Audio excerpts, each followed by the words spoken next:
Hello, everybody. Welcome to Session 7, Spelunking in the City. That's actually what I called it. Well, actually, what you called it was Session 6 with the same title as last week. Then you quickly were like, oh no, ended stream and deleted the VOD. And then you went live again. You were like, technical difficulties. No, hold on. The first part was true, but I ended the stream so quickly that the stream never hit Twitch, and so there was no VOD to delete. It never went live. No, it was telling me that that was the latest video until I refreshed my screen. Yeah, I never even deleted the VOD because I checked. The only two VODs on there are the actual. Sorry, I didn't look at what actually happened. I trusted the words you said, which was a mistake. I won't let it happen again. Oh, good. Yeah, that's probably a good idea. That's probably a really good idea. Awesome. Okay. What's up, everybody? So, quick little update before we dive into side chatter and recap. As a reminder for everybody, I know that a lot of people that watch, not everybody, but a lot of people that watch enjoy the interactions from chat using the channel points, which is the init, so on and so forth. Those will be going live soon. I'm working with the PCs to finish putting together the rest of the details for those. Probably about 2 more sessions they'll go. So my assumption is this session, next session, they won't be live. The 2 sessions from now, they might or might not be. You know, that's like that fine line of I'm not sure. We're just finishing up our nice plot here before we unlock that feature for everybody. So just so everybody knows where that stands. I'm almost done setting it up. And once I am done setting it up, after speaking to the PCs, I'll make it known to everybody so they can see what it is. You know, but the redemptions will not start yet. Cool. Another heads up for everybody that Patreon had a huge overhaul effective yesterday. I think I did it 2 days ago. I put it out there, but effective yesterday. Just a big overhaul over there. There's a whole bunch of different changes that went into place for the different tiers, what they offer, what you can do with them, so on and so forth. I'm part of that. Subscribe to that after my attempt to save Miranda in Mass Effect. I got all the emails from you, and I was like, better check my business email, see what's important today. Lost initiative, lost initiative, lost initiative, lost initiative, lost initiative, lost initiative. All right, only 53 more to go through. That's important. You're welcome. Yeah. So another thing about Patreon, Patreon is doing this thing. It's Apple's fault, where more or less as of November 1st, I have to change over to the subscription style of the membership on Patreon. Because if you don't switch over by November 1st this year, then you just get dropped by Apple. And then after a year, they just kind of force you into the new method anyways. So I have to switch over to the subscription tier. Otherwise, people that choose to use their iPhone to sign up for Patreon rather than a computer lack the ability to do so, and so on and so forth. So there will be a change happening next month. It's an email that honestly I didn't read until like 3 days ago when I was setting up all this stuff. And then I was like, oh, this is my 3rd warning email. Oh, I should probably... Oh, okay. This is the thing that they're doing. Okay. So that will be switching over as of November 1st. That's just... It's out of my hands. That's what they're forcing because Apple is like, we want our 30%. As a reminder for anybody that chooses to watch the stream and support monetarily as opposed to just being awesome and sitting here and watching or chatting or whatever, that if you do choose to subscribe, it is cheaper to do on your computer than it is on your cell phone. So as a reminder, it's cheaper to do on your computer than it is on your cell phone. Twitch and streamers get the same price either way. It's just whether or not Verizon or whomever gets their cut too. So subscribing on your computer is better for you. And fuck Verizon and everybody else. Okay. Yeah. That's our little updates there. And I've been having fun on YouTube comments. So hey, YouTube people. All right, back to you guys. So side chatter. I ended a call that I couldn't hear randomly. You cannot give us 20 minutes in between, or 30 minutes in between our conversation and be like, hey, did you guys want to finish your side chatter from a half an hour ago? Yeah. That was a lifetime ago, Scott. Jeez. 30 minutes is a lifetime. Are we fruit flies?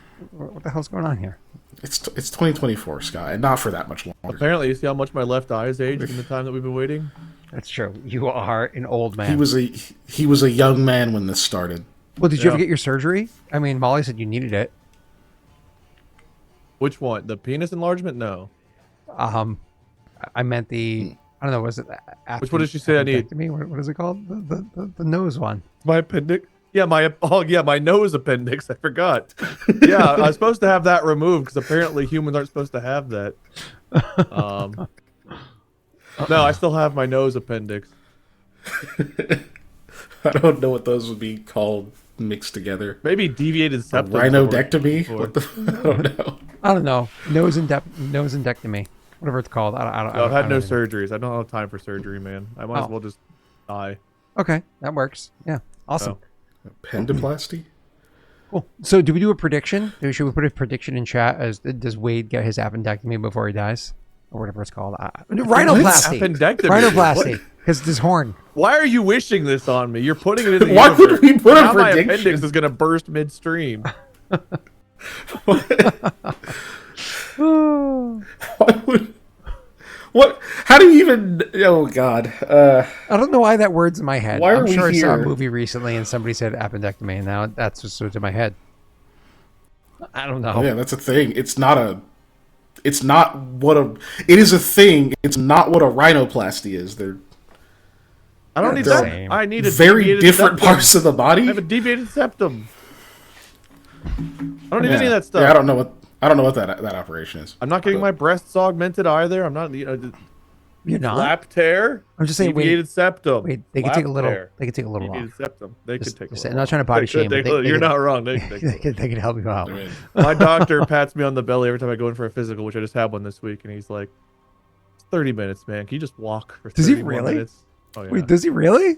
Oh god, that's funny. dude. That's a good doctor. I love this man to death. But yeah, Dude. he's like, he looks at my numbers. He's like, cholesterol, everything's great. Honestly, everything's great. But if you could just like do something, you lazy sack of shit. My doctor is What do you way do for a nicer living? than And I that. was like, I sit in a chair for 12 hours. My doctor is way nicer than that. She's wicked nice. So I suppose because we're like the same age. So if she started patting my belly and being like, I don't know, buddy. I'd be like, oh, this is really dehumanizing. You're like a year older than me. It'd be rough. But all right. So as we jump into doing our recap or what have you, I do want to say hello, Dead Dragon Lord 02. That's right.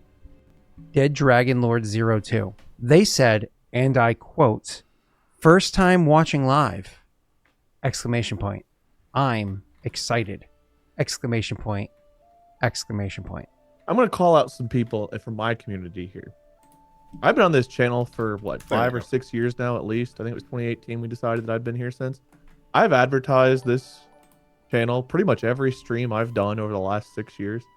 I got people that are like subbed to my channel for like 40 or 50 months. They're like, wait, I had no idea you did D&D. And I was like, there's a command that goes off several times every stream. I talk about it every stream. Before this campaign, I hyped it up quite a lot.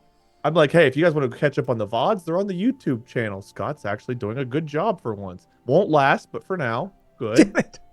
Get in while it's good, you know? But hey, we stream. We're playing. Great new system. It'll be cool. Come check it out. And then like the next stream, the same, I swear to God, it's the same 10 people are like, D&D? You? I had no idea. So it if is you're funny. here from that, about fucking really time, you branching lazy out. shits. Enjoy. I see it on YouTube too. They'd be like, I didn't know Wade played D&D. And I'm like, he's been here for like 5 years.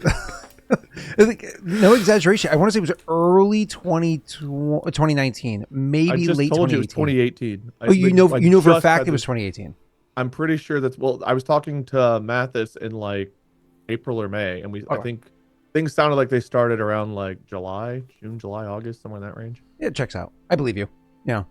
Cool. Wade plays Thanks, D&D. Wade, for finally branching out into tabletop RPGs. I'm It's excited good for to my have you. first session of D&D ever today. Yeah. Don't worry. We'll guide you through it. Okay. Nothing to worry about. Hold my hand. All right, hold on. It's an easy process. I have to ask, That looked Jake, Keegan, Mm-hmm. who's going to pop his cherry? We'll let Keegan do that one. All right, let's I think that's go. DM's job, Hey, it'll actually. pop faster Aren't you if called you a both dungeon do it. master? I lock him up. You do the work. You know what I'm saying? Like I'm just here to provide the equipment. You know, like consider me management. You know, I was gonna make a baby oil joke, but I still am kind of. But did you see that? So Diddy's lawyer tried to be like, well, there's like a Costco nearby. He probably bought them in bulk, and Costco was like, none of our locations sell baby oil. They had to get out in front of it to be like, you keep that freaky shit the fuck away from our brand. No, freak offs. You keep those freak offs. Let me add this. When killed Kirkland me. shoots you down, Right? A reporter It's like, for the damn. Cincinnati Bengals, or at least a reporter that was at the game that was interviewing one of the Cincinnati Bengals players. Our wide receiver had like a really great play where he broke a couple tackles, ran like 60 yards for a touchdown. The reporter after the game was like, "Did you use baby oil prior to that play?" And he was like, "I don't know if that's the joke you want to be making anymore." good. Yeah, honestly, Seriously. good retort. Like, you're exhausted after a game or whatever it is. Like the fact that you have that presence of mind to make that. Oh, dude, the face he That's made good. whenever that was brought up, he was like, "Are you comparing me to Diddy right now?" Good on him, dude. Oh, by the way, Those wait, athletes' Would have been better if he responses just are said he so stopped boring. stopped at Costco on the way. I'm not sure how closely he follows the news, being as he's playing. Who knows? Maybe he does. I hope not. wait. I do want to say. I keep telling Brittany just to text you herself, which is why I haven't given you any of the ribbing that she has asked me to. But more or less, I'm supposed to say something about Bengals in a punt kick. No, a field goal kick or something. That was like the Bengals losing because of a field goal in the last second, and apparently they always lose to the same team. This may have been a week old. I don't know. But she keeps telling me to like make fun of you every week, and I keep forgetting and just telling her to just text you directly. 2 or 3 weeks ago, me is very offended and let her know. Okay, cool. Yeah. So, I mean, the Patriots. I feel aren't like you much butchered better. that delivery. Just, Oh, yeah. you should probably not let Dude, It's the her amount of job. burn I feel. She should just text him. If she wants to shit If I on had him, she baby should oil text him right his now, I'd chest. be on fire. I assume it's flammable. Is it flammable? Yeah, baby oil. I know that it's like Crisco It's out in oil. the sun. I don't know. I mean, like, I'm not gonna Google that. No, never mind. hey, It's probably really cheap right now that it's back in stock everywhere. hey, Kajitar, Anyway. can you Google if baby oil is flammable for me, please? Why Can you did just, you can you target just Kajitar? rules lawyer that for me, please, Kajitar? Thanks, appreciate it. What did you- It is. Oh, it is. Well, okay. You know what? Oh, Kaji in for the win. Thank you, Kajitar. Thank you. Now we all know. Thank God we have our resident baby oil expert on the field. Yeah. Right? Now, back to regular D&D. Last time on Yeah. Lost in All right, who wants to do the recap? Jake stole part of the show, but I don't want to force the recap on him because he did it last week. Somebody else want to Done take the it? last 3 weeks. All right. All right. You Somebody's don't want to counting. stop at an odd number. Yeah, good. Yeah. And my favorite number is 3. I'm stopping. We could have Scott do it. I don't know if he's done a lot of them. It doesn't do much here, so it would be nice. There's a Canadian asking why there's why we're asking why we're talking about baby oil. Oh. This episode is called Freak Offs in the City, so Baby oil in bulk. Baby oil in bulk. If I can enunciate. That does, thinking about that does give the actual title a very unfortunate context. We're going cave diving. We're going spelunking in the city. You heard of Sex in the City. Now the spin-off show, Spelunking in the City. I love Sex in the City. Sex and the City, not in, but either way. Didn't know what to expect. He had a pickaxe, but he winked at me. I don't know. Okay. Last time, we shopped a while. Got on a boat. I rowed. Got on a different boat. They're like, dude, why'd you row? Rested up. Got the Haudh-Gwenn. Found a place to stay. Dodged some scary kids. Dropped our stuff off. Went to a bar. Keegan was like, shit, they recognize me. I must not be seen. Pulled a cape over his face, Dracula style, took us to the next bar. Performed. Did well. Jake was all... Because one of his personas talks like weird Schwarzenegger, but like Australian style. and then was like, "Boys, meet me at the What's trough." Australian? So we met him at the trough, and he peed. We watched. And we're like, all right, we'll just meet you at the ruins later. And he's like, cool, I'll bring some guys. So now we're going to go. I ate chicken wings. It was definitely chicken. Okay. They were That is the wildest self-report I have ever fucking heard. chicken wings. No one brought it up. Ate it live on stream. I told Brittany about that, and she was dying. Why do you feel like Christopher Walken's giving the recap? Last time, what happened? The guys went to town, found a guy, didn't like him, said, hey, we'll meet you in the alley. See you there. And then we waited. Now we'll see, I guess. All right. That's a good impression. That was well done. Okay. Guys, I'll take the compliment. Before we jump right into the session, I do have to pose one more item here. This is to you, Jake. Everybody, to get into their mindset of different characters or personas they play, especially if they're accented, they have like a certain phrase or a thing that they imagine or do or whatever, just to make sure they have their accent. Is Billy ready? Yeah, Billy's ready. I do want to give myself a pat on the back though, because I only swore twice in the last session, and doing that is like, if you went to the pub here, you hear about 30 people talking like that, and every second word is just, so it takes a real conscious effort to rein that in. On a similar note, I don't know why this reminded me, but I think it's because you guys use this word. Australians use this word a lot more than we do, or people in like Europe too. I was playing a game with Molly, and someone had written a curse word like on a wall or something somewhere, and my flashlight highlighted it, and I was like, "The hell is King Cunt?" And then it turns out the FUC was before it, but it was blacked out by the flashlight. So I almost invented something new. I've heard of Nat King Cole, but have you heard of Nat King Cole? That's not a word I use very often. That's fucking Kethrel's Twitter handle. No! Kethrel was originally created by Steve, and Steve is at least New Zealand. If Steve was like American, he might be very offended by that. Like, that's the worst word ever. Luckily, it's not a word I use very often, because I had an ex who tried to kill me after I called her one once, because I knew it was one of those things where she was like, you can say whatever you want, whenever we're fine, but never call me this. But I was so mad that I called her that, knowing it was the one word I shouldn't. Yeah. So she opened my car door and tried to throw me out and kill me while I was driving. And I kind of got the word out of my vocabulary for the most part after that.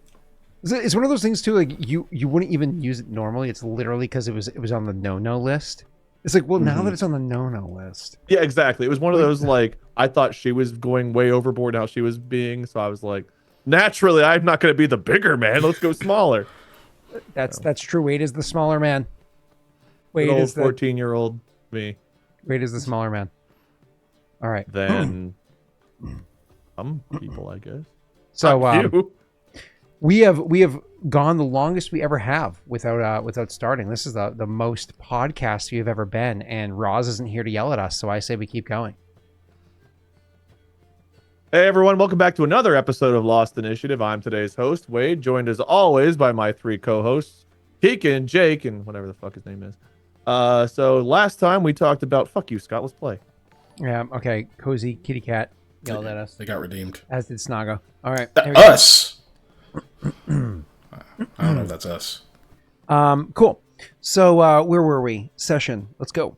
So yeah, Jake, your character had stuck around for a little while, long enough, like, oh no, play, gamble, blah blah, that whole bit, just see how things go on. And Kiken, your character actually spent a considerable amount of time playing and trying to make music. And if I remember correctly, you rolled a 15 and then a 20 with your results there, which is pretty solid. So Kiken, you actually do me a favor and ask somebody in chat to roll a D10 for me. As for you, Jake, can you ask somebody in chat to go ahead and roll a D100 for me?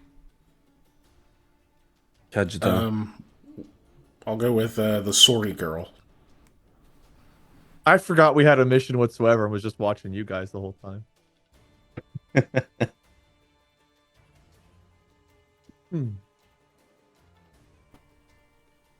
All right. So, Cozy is not sorry, girl.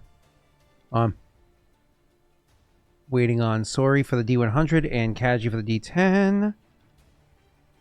Right? Did I do that backwards? No, Kaji's the D100. Kaji's the D100. Sorry. Yes. Yeah. Yes. Sorry, you're the D10.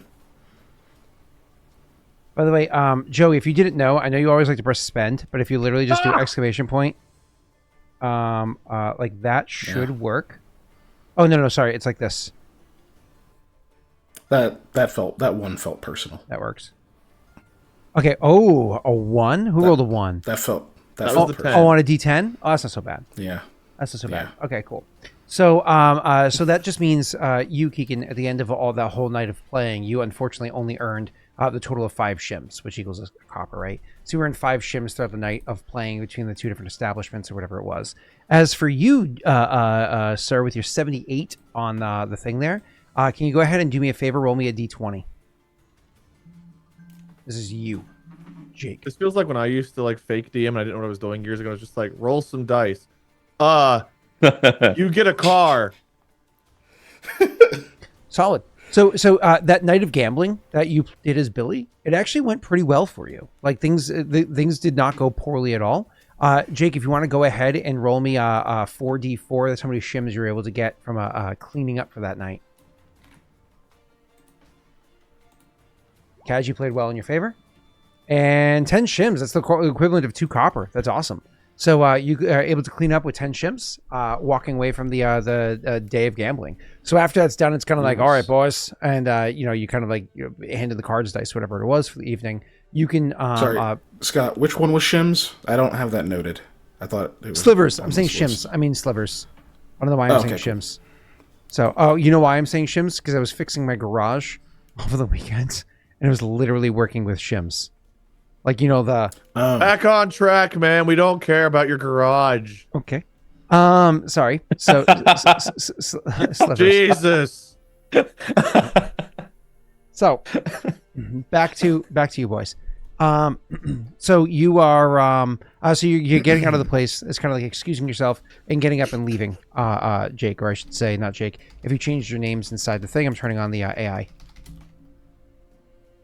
So, Aldo, your character collects his 10 slivers from the evening of gambling, and you're going to start heading out, walking off with your new buddy here, heading towards they were like, oh, you get him over at the ruins, don't you? I bet you do. And you're like, yeah, well, let me head over with you. So you're going to start heading to the ruins. Now, obviously, you start walking that direction with him, and you're hoping your companions tail you. With you leaving, probably not very long after, Mikhail finishes up whatever song it was that he was doing, probably coming to a relatively quick ending of that song, skipping a whole verse, whatever it is. I don't know how he wants to play that off. We'll give that to him in a second. And he's going to grab his winnings from tips or whatever it is he was receiving for the evening. And he's also going to leave with Koa here. For your character to go and make follow, any money? No. But you did get drinks sent over to you by the musician, so that worked out for you. Thanks, Keegan. Me? Oh no, never mind. He made you pay for your own drinks. I mean, I would have. Oh wait, yeah, never mind. I'm getting mixed up with something else. I forgot. This is the other place. Back to the other bar, dude. I liked it more. Yeah. Yeah. Okay, yeah. That's probably where the rest of my money went. Okay, so oh yes, because you totally earned more, definitely. So Keegan, do me a favor, as you're like ending your song, as quickly as you can, because I assume you're not playing out the rest of a song or whatever it might be. You want to leave, but you also want to be somewhat discreet about it. Go ahead and roll me a bluff check to do so. Okay.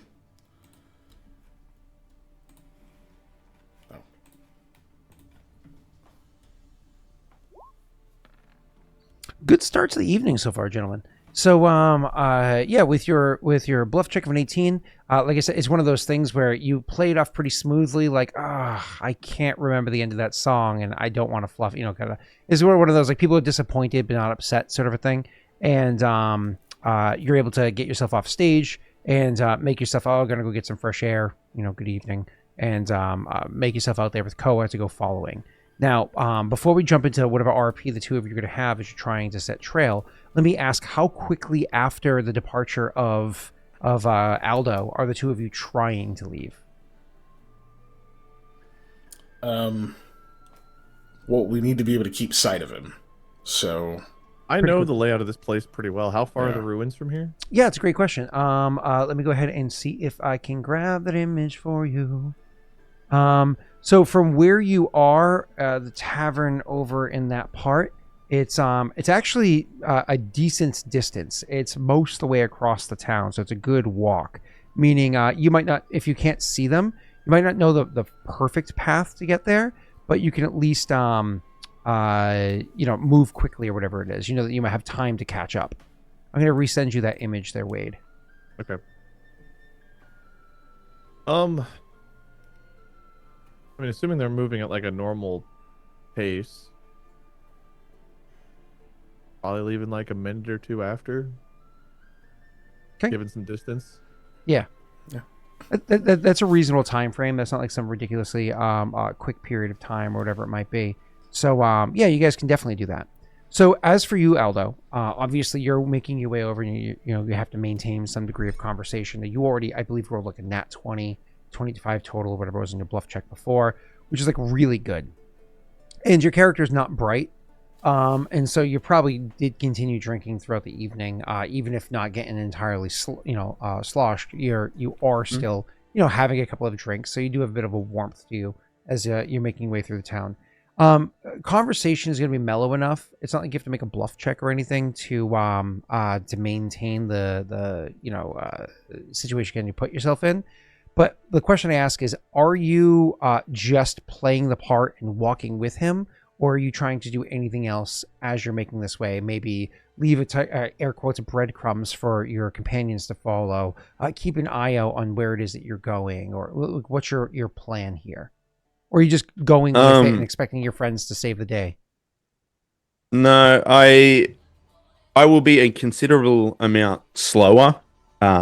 You know what I mean? Just doing that thing where like he's walking along and he'll be talking, like telling some story, talking overly loud, and then he'll be like, "Ugh," and he puts his hand up and starts dry reaching at some point. You know what I mean? And he leans on the guy for support a little as they're walking, just generally slowing it down a little. Gotcha. Okay. I do want to say, I was going to say you don't really need a bluff check, but with you going so over the top like that, the issue is it's not really a bluff. Like, yeah, I was gonna say it's not really over the top. Like you actually do. It's so gross. Yeah, I guess I have to let. Oh god, it hurts my soul, but I guess I have to let that go and accept it. Okay. We deal with it every day, man. You gotta deal with it once. Okay. Yep. All right. Let's move on. Gross. You know what he was like on the boat ride here, Scott? That's why I volunteered to go under deck. He's like, hey, while you're down there. So, anyways, you. What do you want me to do while I was under the deck, Scott? Please elaborate. So, you guys are trying to follow along. Jake, you're just playing into the role very well, so no checks need to be made. You're just following along with him. Cool. So the two of you about 2 minutes behind. As soon as you step outside, the first thing you do as soon as you step outside, and you're not trying to look over the top like you left together at the same time, but at the same time, who really gives a shit? You step out there and you look both ways to see which way he went, so see if you can kind of catch eye of him, and you don't notice any sight of him right away. Fortunately for you, Koa, you know which direction the ruins are from here. As soon as you break out of this place, you know you're going to have to head somewhat south, but mostly east of where you are. You don't know all the roads or the streets or the paths or whatever inside of this town, but you do know what is the quickest, at least in your minds, to get there. So that's totally an option. Before I jump into any amount of RP here, last thing, Wade, in my mind, it doesn't make sense your horse would have been here with you. It would have just stayed inside the stable back at the stable. Cool. Yeah. Just wanted to confirm. Thank you. All right, so your characters step outside. You immediately look around and do not see him anywhere, but Koa knows where to go. I'll throw it to you two. Shit, I don't see him. We're a couple of minutes behind. As long as we walk at a decent pace, we should catch him. This is the fastest way to the ruins, so let's go this way, and either they're going to take some random path or they're going to be along this one. But keep your eyes peeled. We don't want to bump into them. If we do, I suppose, just be drunk and merry. I suppose so. You don't think they'd end up going somewhere other than the ruins, right? No. I'm gonna choose to be confident in that answer. Let's go. As will I. All right. Oh. So, you guys are go following after him. I imagine you're making a brisk pace. You're speed walking your way over there, like I mean, Billy a little Crystal. bit up until we spot him. Once we spot him, we want to hang back a little bit, but we at least want to get within range. Roll me perception checks, please. Excellent. Now it's my time to shine. He rolls a 2. Try a 20. 22. Cool. So you don't even have to roll, Keegan. Oh, you already did. That's it. Yeah. That's fine. Koa got He's it. on the anyways. metric system. He'll catch up eventually. So Wade, Koa. Wow, I feel like my mom. Saying all the kids' names if we get the right one. Fun. So Whatever your name is. Koa, as you're making your way over, there's a moment where good distance away, you're able to see two shapes moving in the street. It's one of those, like, as you're seeing them, even before you would raise alarm to Mikhail, like, oh, that might be them. There's a moment you're looking and you're kind of like squinting and just like continuing to keep your pace just to see if it's, and then you see one of them actively shove 2 fingers down his throat and then bend in half and start vomiting. And you're like, okay, yep, that's them. And you're far enough back, you don't have to worry about any stealth checks or anything either. You can just take the approach you want. I'll throw it back to you, Wade.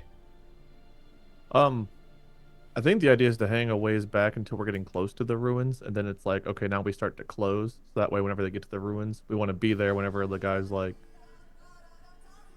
"Where's the package?" And it's like, "We're the package, bitch." So, then we teabag him on and off. There's the package. While you're down there. So you, Wade, if you're going to continue following, but like staying close enough that they're always remain in sight, the DC is very low, but if both of you can roll me a stealth check then. How low? There are no luck die. Okay. Just barely for Koa, but you guys both passed. Like I said, it's very low, 7 DC. You guys are able to make your way through the town, kind of just barely staying out of sight. Sometimes that guy just happens to look around and look behind him or whatever it might be. But at the points that he looks behind, either, something catches Koa's eye and he looks off to the side, or maybe he's just barely, around the corner or whatever it might be, that he doesn't see Koa consistently enough or well enough to notice that there's a person that's consistently behind them. You know what I mean? So he doesn't see you as being a concern or being followed, which is great. So you guys playing a short character is it's hard to be spotted. You're playing someone who's 5'11", aren't you? Yeah. Imagine being shorter than that, right? I think your character's 5'10". Yeah, he is. Is it 5'10"? Check. I said what I said. I'm still trying to get there. There we go. Yeah, it's 5'10". You are short. Moving on. So you're following behind them, and you are getting close enough. While you can't see the ruins by any stretch of the imagination, how late in the day it is, Koa, you know that you're getting pretty close. You know that at this point in time, they're within minutes of getting to the ruins. If you wanted to try to like really close that gap, or if you wanted to try to what's what I'm looking for here?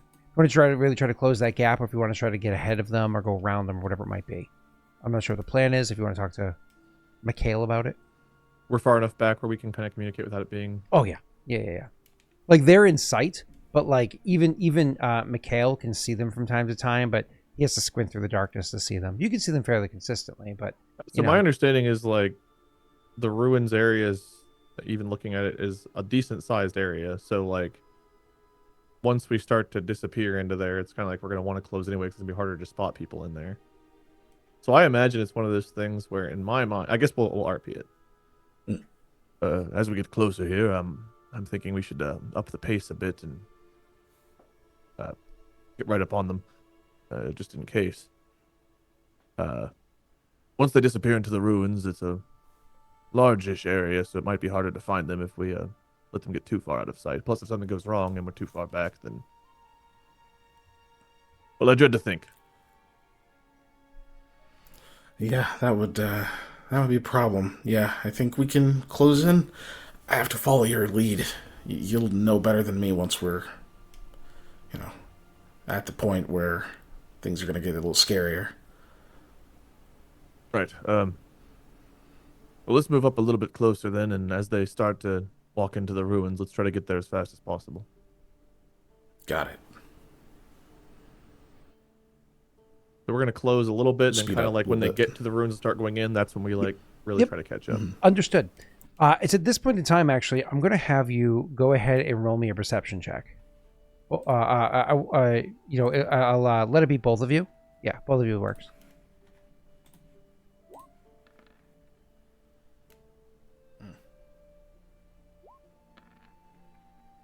Okay, makes sense. Awesome. I'll describe what you see momentarily. First, Jaaek. So your character's walking with him, so on and so forth, and he's making a conversation with you. And the conversation, as you're like actively, drive heaving, vomiting, whatever it is you're doing, try to get there, make a bit of a scene for yourself.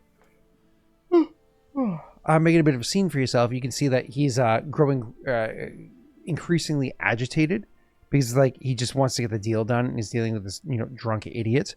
Why don't you roll me an insight check there, or what's it called, sense motive check there, Jaaek. DC is 20, just so you're aware. It is not small. Okay, you are so into your situation, whatever it might be at the moment, that you're not even really getting much of a vibe off of him. So you just see that he's growing agitated with you as he's moving along. And finally he's like, fine, we're at the ruins now. Let's go. Let's see if we can find them. And he starts moving ahead with you. But as he's moving ahead, moving on with you and trying to like urge you to move quicker to get into there, you can actually see that there is somebody coming back your direction, leaving the ruins to come your direction. And they're kind of like openly walking out towards you. It's hard to see them into the darkness because it's not like there's any light out here other than that provided by the stars and the moons. So there's not much light out here, but you can definitely see that the person that's walking towards you is kind of walking calmly, for an area that probably isn't the safest, at least according to how this guy makes it sound. He has a bit too much of a calmness to him as he walks towards you, right? And then it's not until he's like pretty close, we're talking within 30 feet, that you make out that he has some sort of a shape in his hand. At about 23 feet or so away, you realize that he's holding a cudgel that definitely has a couple of pretty, large spikes coming out of it, at the whacking end. So going back to the two of you, Wade, I should say Koa and Mikhail, as you guys are walking behind him and starting to close that gap, so on and so forth, you're going as quickly as you can, and then all of a sudden you notice ahead of you. So at a point where, honestly, because of how well you've been rolling, you could totally break back and like hang back if you wanted to, and potentially with a stealth check, not even be noticed. You notice ahead of you, but well behind where the two of them are, you see two people come out from side streets. So one from the left and one from the right, kind of like close in and not even looking back at you. They're just like closing in and walking forward. So they intentionally like went forward without even seeing you were back there.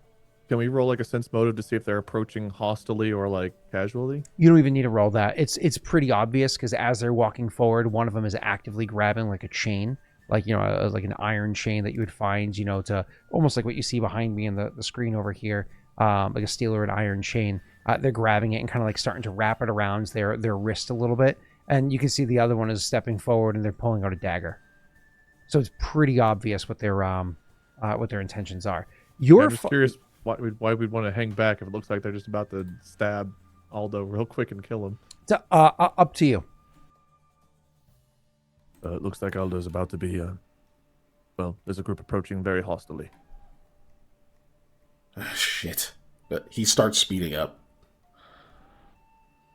You gonna try to like jog up behind them? That's what Mikhail is doing. Unless Koa like charges, then he'll just break and run. No, I'll try to keep pace with Mikhail, I think.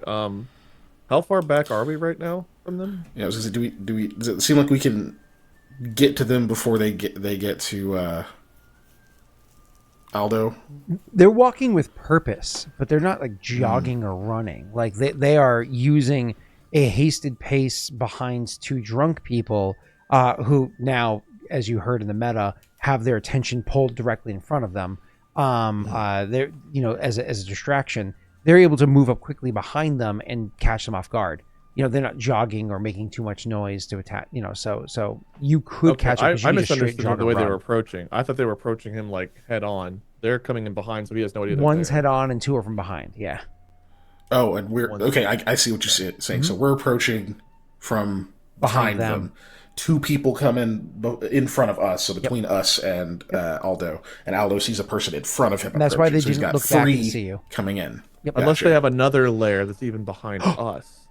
Just keeps going. But thankfully, there's two more PCs behind them. Yeah, hey, it's time to welcome. Yeah.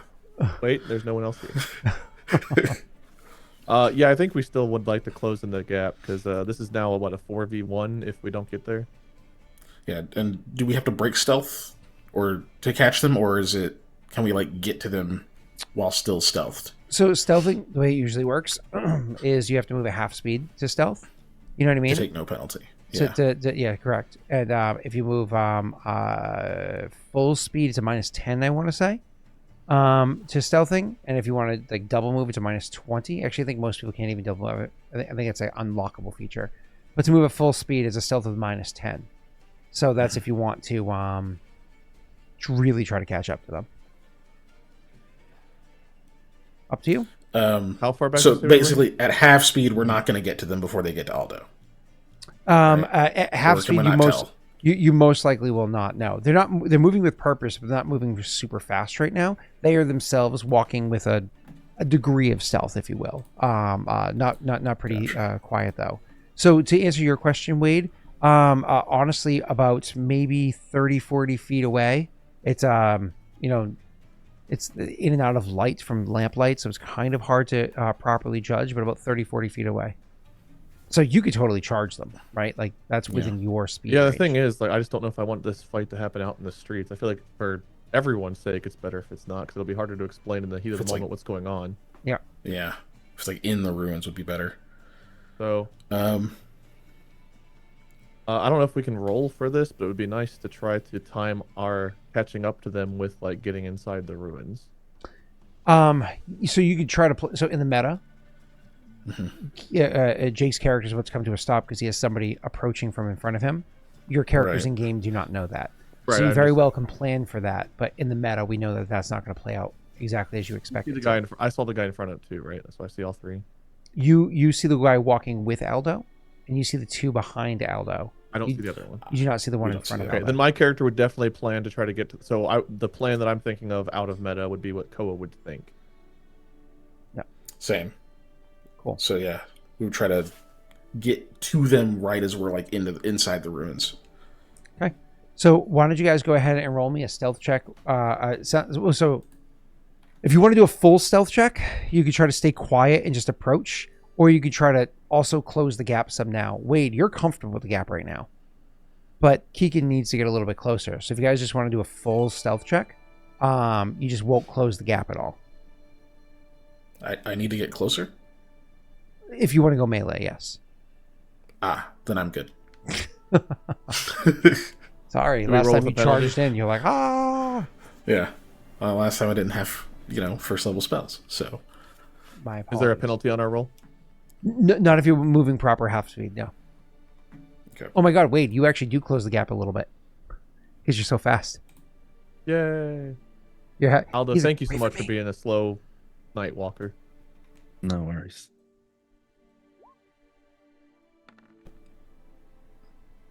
There it is. Gotta be back real quick while this. Yeah, you're good. So Koa's we have the same stealth score. Koa's closing that gap pretty well, and coming up behind them. So he's closing up the gap a little bit, but he's quietly going up behind them in a way that they don't seem to notice. I have to roll and see if I do notice Mikhail, though. It's a good chance I do. Try 2d20. Yeah, I definitely do. As a matter of fact, I even notice Koa with one of them. One guy doesn't seem to notice anything. So let me say this: the guy that's walking around with a chain, as he's continuing to wrap up the chain, doesn't notice anything because as he's wrapping up the chain, there's a bit of too much noise. He's kind of like looking down at it and then looking up to see ahead. The one that had the dagger out, however, they pulled the dagger out and maybe a glint or reflection of the dagger or something like that, just caused them to kind of just like instinctively look over their shoulder behind them. And when they look over their shoulder behind them, they see Mikhail just kind of like shiftily try to step to the side a little bit, like try not to get noticed. But it's so overt, they like stop and properly look back, and they see both Mikhail and Koa approaching from behind.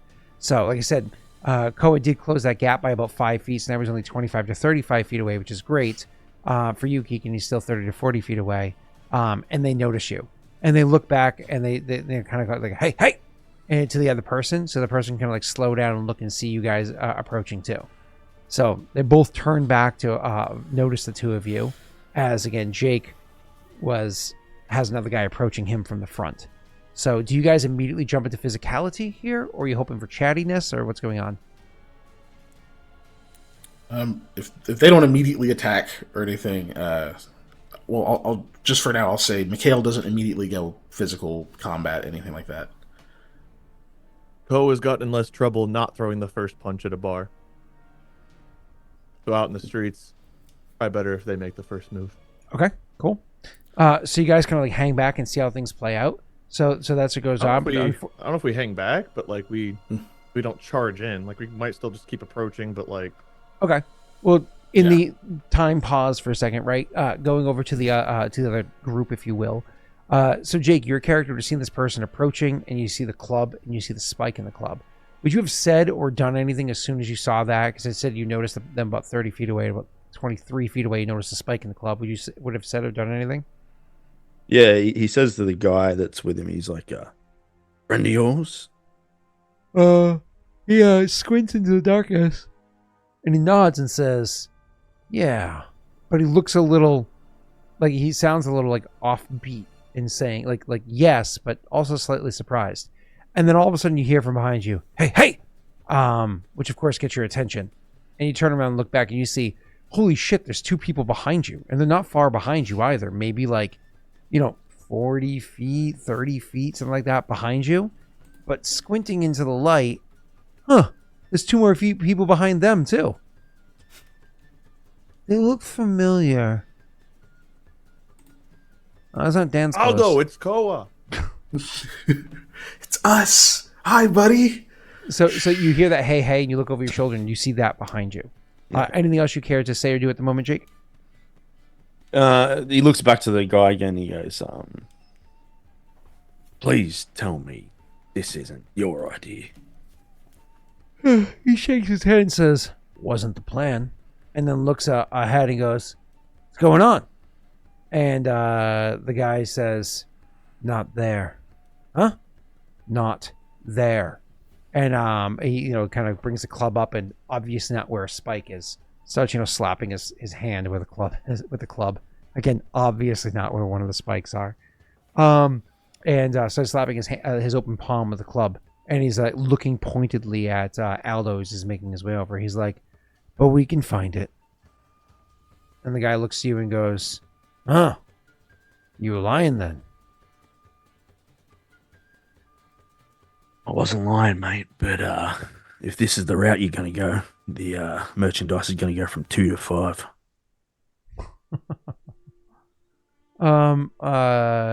He goes, hold on a second. He says, because this guy fully believes you. He's like, hold on a second. This guy says it's in there. Where'd you go looking? And the guy, continuing to close the gap, so he's only about, maybe 10 feet away from you or so. And he's slowing down at this point. About 10 feet away, he goes, we looked everywhere. We didn't find it. We'll make him squeal. He has this look at his eye like, ooh, he's a little detached. While this is happening behind you, Koa and Mikhail, are you continuing to approach, or? Yeah. Just no longer in Skyrim crouch mode, Okay. Awesome. So you can do. So I mean, you both have Yeah. weapons. Are either of you armed? I don't have mine drawn. What is it in this system? What happens when you need to draw a weapon during like a Move action, or you can do it for free as part of a move action. Now that you're level 1 with a BAB of 1. Yeah, I can't, but I'm gonna take out my loot. I'm not gonna have it in my hands yet because I feel like that's just gonna escalate. Cool. So so they see the two of you still approaching, and the one with the chain says, what is it? Pissed off before you get whomped. We would, but I was kind of hoping to go over here and practice where it'd be a little quieter. Would you mind being an audience for 20 seconds? The one with the knife looks over and says, "Oh, we sell that loot real good. I bet his voice sells good." And then all of a sudden, he's like an evil grin on one face, and then the other one starts giving an evil grin. And now they're approaching the two of you. It's at this point in time we can just go ahead and have everybody roll initiative. Unfortunately, you lost the drop on them, and coincidentally, they lost the drop on you too. So, a win, right? Yeah. I guess. Sorry, guys. Twitch drops are off this stream. Yes, Ye- they are. Why is somebody asking that? No, Scott. No one's getting the drop on anyone. So there's no drops. Oh. Yeah, it was a bit. Oh. It was an 80-bit. I don't like you. Jesus. I deserved that. Yeah, you I did. was due for one. I was due for one. Okay. It's a good thing we don't. I'm really waiting for everyone else to do something before I react. Oh, okay. Guys, we're on So top 4, of this one. a 1, and a 4. Boy, That's, you guys rolled so well. I'm super happy you guys Let's rolled just redo so well. it. What was that? Let's just redo it. No. I'm fine with you guys rolling this way. This makes me happy. I like these results. Chat, you guys like these results? You happy with these results? They said they're happy with these results. They have not. We can also see chat. Yeah, they said that they're happy with these results. They're like, yeah, these are the best results. Thank you. I see so bad. I see no. Snaga Hurt them, apparently is Scott. happy. Yes. Yes. Cade said, please, God, stab them. So, I mean, like, I think Cade just said no. I think you're reading the all wrong he said. Cade. Yeah, I think you're reading the wrong Cade. I don't think so. Yeah. It's the wrong one. All right, let me start actually rolling my my numbers here. Oh, I don't have an init one, or do I? Click. Oh, you know why? It's because I don't roll it up here anymore. But I have to roll that up there. Initiative has to get rolled open. I just have to add it to my thing, so I'll just do that afterwards. All right, I'll roll down here. None of us have a top. music box. So it's going to be a 6, 18, 2, and hey, I rolled a 2 and a 1 myself. That's exciting. Hey, right? Isn't that exciting? Yeah. Do they have improved initiative? Can we lower the 2 by Oh, God, 1? no. Good. I really feel like a 2 is too high for us. Right. I just feel like a 2 is a little bit much for my blood. Yeah. Oh my God. We rolled a 1, a 2, and a 3. All right, here we go. This is descending order. So the person that gets to go first is actually the one that's immediately next to what's his name, Aldo's character. Now the good news is this individual is not entirely sold on what's supposed to happen here. They actually, because of all the insane rolls done by Aldo earlier, and these are their associates, but they're like, hold on. Like, if you just go attacking this guy, we could be like fucking up a deal that's happening right here. We don't know who this person's associated with or, God forbid, stole from. Like does not want to engage in this. So the person that rolled the highest in initiative, they just kind of like prepare an action, if you will. But they're like, hey, let's see if we can figure this out. You know what I mean? But like that they themselves, you know, pulling out a weapon at their side, pulling out a small dagger at their side, but not taking action quite just yet. Okay. Next person to go is going to be the person with the dagger that I described beforehand. As you guys were inching closer, I said that, that guy went from like 23 feet to about, 10-ish feet from Aldo. So imagine your characters continue to inch up. We'll say Kiken, your character went from that, 30, 40 feet to now 20, 30 feet away. And Wade, you were able to do another 15, getting it so that you're only about 10 feet away from them, right? And that's when the guy with the dagger kind of like springs forward. He steps up, which being only 10 feet away, it's a 5-foot step. He steps up to you and swings at you with the dagger, trying to do like a wide slash against your chest, right? Me or Mikhail? I'm sorry, you were the closer one, so I meant to say Koa. I don't know what I said earlier. Okay, Koa. Sure. Unfortunately, I rolled horribly. So he does a wide slash at you, and it's one of those things where you seeing that slash coming in early, you're easily able to step back and let the slash go wild. He takes another step forward and swings in again. And once again, the slash is easily avoided. And then you start to see your opportunity to counter strike if you want to, as he is starting to thrust with the dagger afterwards. But we're going to stop there. It's now Mikhail's. Mikhail or Aldo, what are your What are your dexterities? Aldo's faster. 15. Okay. We should probably put those tiebreaker things on your character sheets, but worry about that later on. So Aldo actually goes first. Yeah. He looks to the guy and he says, "I meant what I said. There's a reason I didn't tell you who I worked for. Now help us, or the mage will take care of you and make you compliant." Said mage. It's funny. That's an intimidation check, and that is an action if you want to do it. So you can take your action to do intimidation if you'd like, sir. Good night, Wilhelm.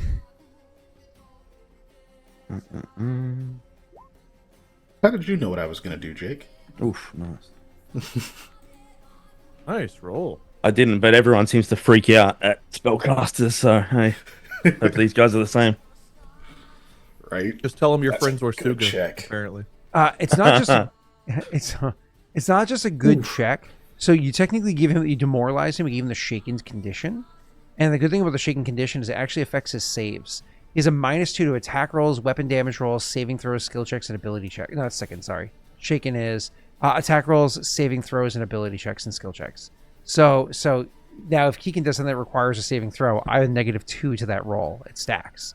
So you actually get the guy like, and you can see there's like a nervousness in his voice as he says to the other one, "Is like, hey, maybe not a good idea. This probably isn't a good idea." But like as he's saying that, Mikhail, it's your turn. Cool.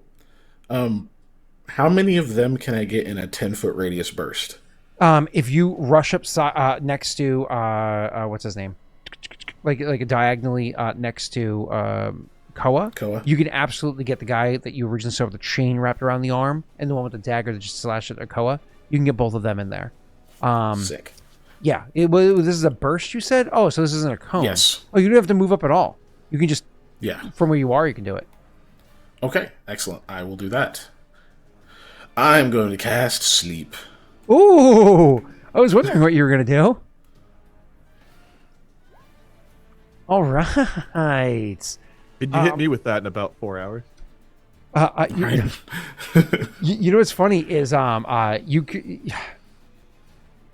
because it does lower HD first in like a level or two. It's worth it just to cast it where your friends are, anyways. Just because it's like, I think it does lower HD first before it does higher HD. I think does. So. Yeah. Yeah. Anyways, cool. So what's my DC? 13? Yep. Cool. Give me a second. Let me roll. All right. So the one with the dagger, so like I said, thrusts forward with the dagger is one of those things that thrust forward with the dagger. Honestly, you would dance back from the first two attacks there, Koa. And then when the third one came in quicker than you had anticipated, you honestly, there's a moment where you got nervous, but then like you easily slapped their hand to the side and their dagger went flying out wildly. And then you're even more confused because as you slap the hand to the side and the dagger goes flying wildly out of their hands, they also like stumble forward and like collapse to the ground and just start openly and actively snoring like onto the ground. And as you're like looking down, kind of like surprised by that, you look up and you can see the other one that was wrapping the chains around their arm You can see that they themselves are also stumbling and rubbing their eyes, and they're yawning like, "What the fuck is? What the fuck is? Oh God!" But they don't actually drop. They actually resisted it, but they're actively like stumbling and kind of like trying to rub out their eyes as they're fumbling around. Koa, that's what you see after Mikhail casts a spell. Is the fight with me that boring? Mikhail will say after doing that, and he's like rubbing his fingers together, and there's some fine sand that's just like sifting through them. He goes, "Huh, wonder who did that." But I'll stay where I am. Okay, perfect. After that, it's actually going to be the one with the chains. Okay. Sounds like they fell asleep after all. Oh, fuck. They look down and like, the hell's this shit? And then you like, what? I guess who did that? Like, you know, the sand falling out of the hands. Give me a second to make a second will save for a different reason. Okay. They see that and their eyes get wide because they obviously heard the other thing. And then because he's not far behind Aldo, and he sees that, he's like, "Fucking Congress!" And he turns and starts running, like full on, just starts sprinting out of there. So even though the sleep didn't get him, the fact that they can feel themselves trying to fall asleep, the adrenaline kicks in and fights back against the sleep, and they legit just turn and book it sideways out of here as quickly as they could. So I'm just going to remove them from initiative. Okay. Sweet. After that is going to be the one with the club, who heard this, heard that, so on and so forth. You know, sees actually facing towards you, so sees the stuff from behind, and he's like, trickery, like not believing that this is real magic, and takes a step forward and tries to clobber you with the club. I'm gonna make my attack roll, and then I'll make a decision. Okay, Aldo. Yep. I got the total of a 6 on my attack roll. So he steps forward and tries to swing at you with the club, but your character, you know, drunk as he is not an idiot, and is able to see the attack coming in well enough that he can kind of like, you know, step forward and underneath the swing down of the arm, so he kind of like swings past you, like, you know, narrowly missing you, but so he swings past you, and he you know, turns on a heel and, you know, tries to go take another sideways, like swinging wide sideways afterwards. And this is where his friend actually comes in and will kind of like grab his arm, like the outside of the arm as he goes to swing. He's like, "Oh, whoa! There's a mage, man. There's one of them. Let's not do this." And the guy like tries to shove him off. He's like, "No, fuck off." He's like, "We're gonna find where he's got it stored. This is good gold, and a mage would fetch good too. Get him." And the guy is like, looks back, the one that you were talking to the whole time, looks back over at the mage, and then looks at this person, and you can see he's kind of like making that judgment of what do I want to do next. You want to throw a quip in there, Jake? A couple words at most? Yeah, he says, our deal's still valid. Like, he looks at him when he says our, like as in like not their friends, but you. Yeah, so it's one of those things where he's like, fuck. And he's going to use the flat side of the dagger that he pulls out. So more or less like use the pommel, try to punch the guy, so take a -4, try to do non-lethal damage. As he tries to attack the guy with the club. Just trying to like knock him out, right? Make my attack roll. Rolled horribly. So as he does this, like just tries to like punch the guy. It's one of those things, just but the guy like steps back out of the way. He's like, "The fuck?" And it looks at me. He's like, "Oh, I'll get you too. It's been a long time coming." And it's like you can clearly see some sort of animosity between them. At this point, we're gonna cut to Koa. Good boy. Sir, it's your turn. The sleepy guy is now sleepy on the ground in front of you. The other guy was like, and ran away. And then there's a guy with a club up ahead swinging at Aldo. This guy's dagger is gone, like through it. Yeah, it's like knocked 5 feet to the side or whatever it is. He'll like turn and give like a shrug to Mikhail, like at the guy at the ground, kind of like, "This is your problem now." And he's gonna try to advance to the guy with the club. Can easily get there. Let me think for a second about positioning. You can actually charge attack if you want to. That's a -2 degree AC with a +2 to chance to hit. And because you are moving, you can draw your sword as you do so. Actually, let me confirm that. Can you draw while you charge attack? What does charge attack take? Is that just part of yeah, a with your if you have a BAB of 1. Yeah, it's move and standard. Yeah, together. Yeah, I just so just could confirming. I still rage? Rage is free. Rage is a free action. So yes. That sounds fun. Yeah, and you're not fatigued, which is crazy. Yeah, he looks at Mikhail, like shrugs, almost disappointed to get to fight this guy, but like, he's not gonna stab a man that didn't even hit him and fell over and fell asleep. So he's just gonna yell, "Oh!" as he charges in and draws his sword. I'm pretty sure it does not apply. I just want to confirm. Pretty sure it does not apply during a charge action. I'm so sorry because actions, because it's a specific full round action that you're doing, and so I don't think because you can do it while you move as part of a move action, but I don't think you can do it while you charge. And I hate to kneecap you on this. Can't rage while you charge. You can rage while you move and attack. You can rage while you charge, but I don't think you can draw while you charge. Yes, it's a free action combined with a regular move. Yeah, so you can rage, Charge move, is and not. attack. You can't rage, charge, and attack. All right, I'll do that. Yeah. Well, you can rage, charge, and attack. You can't do that while drawing a sword. And draw a weapon. And because your weapon correct. wasn't drawn. All right, continue. Sorry. So I can either charge him and punch him, or I can draw my sword and go attack him. Yeah. And I assume you want to do the sword. I don't know, punching sounds fun, but yeah, I'll charge him. I'll sword rather. Yep. Cool. So you draw the sword, you rage and rush up and attack. Go ahead, sir. It's without the charge modifier.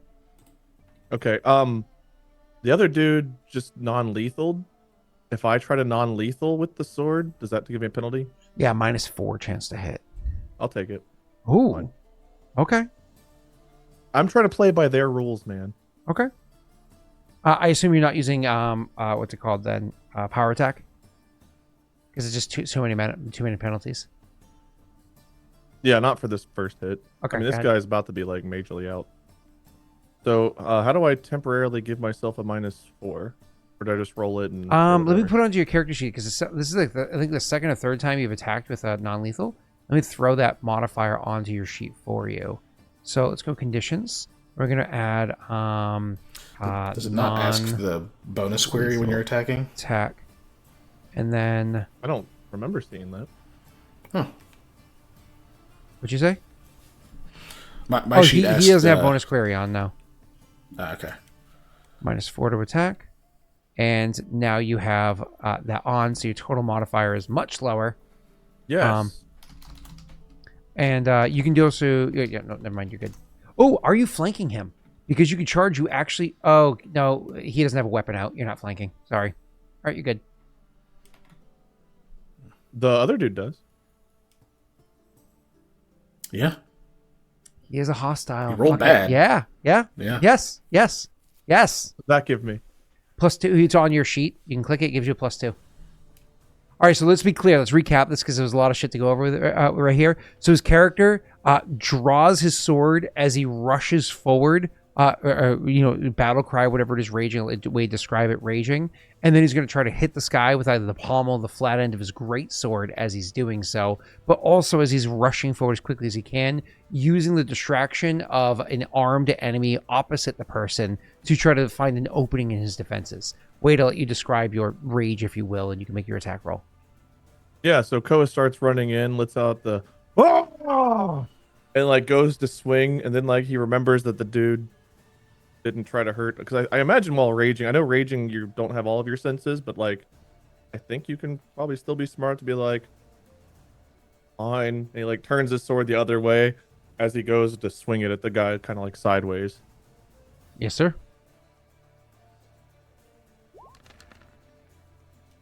Ugh. Without that -4, though.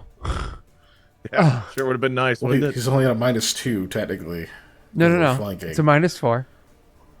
Yeah. Unfortunately, you go swinging at the guy. Yeah. You go That's swinging how at I the guy like to from start all of my fights. I like a big miss to start. apparently. You go swinging at the guy from behind.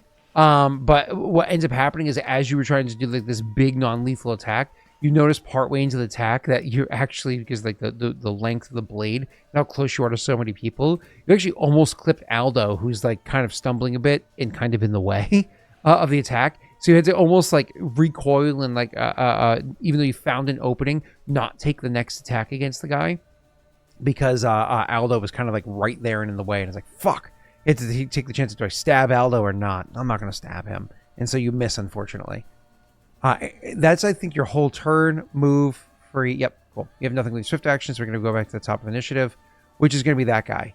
But now that as you're rushing up and attacking him, and whatnot, now that he's seeing like there's like a gang up here and realizes that Aldo was not alone, he just kind of like looks at Aldo, looks at you, looks at everything going on, and he's just like, "Oh, no, fuck this!"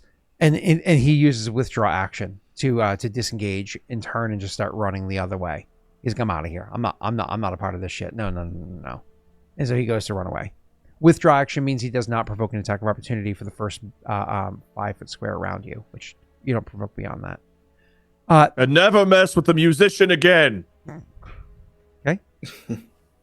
The guy with the dagger is still sleeping. Aldo, it's your turn. How far away is this guy that ran? So he can move double move, so 60 feet.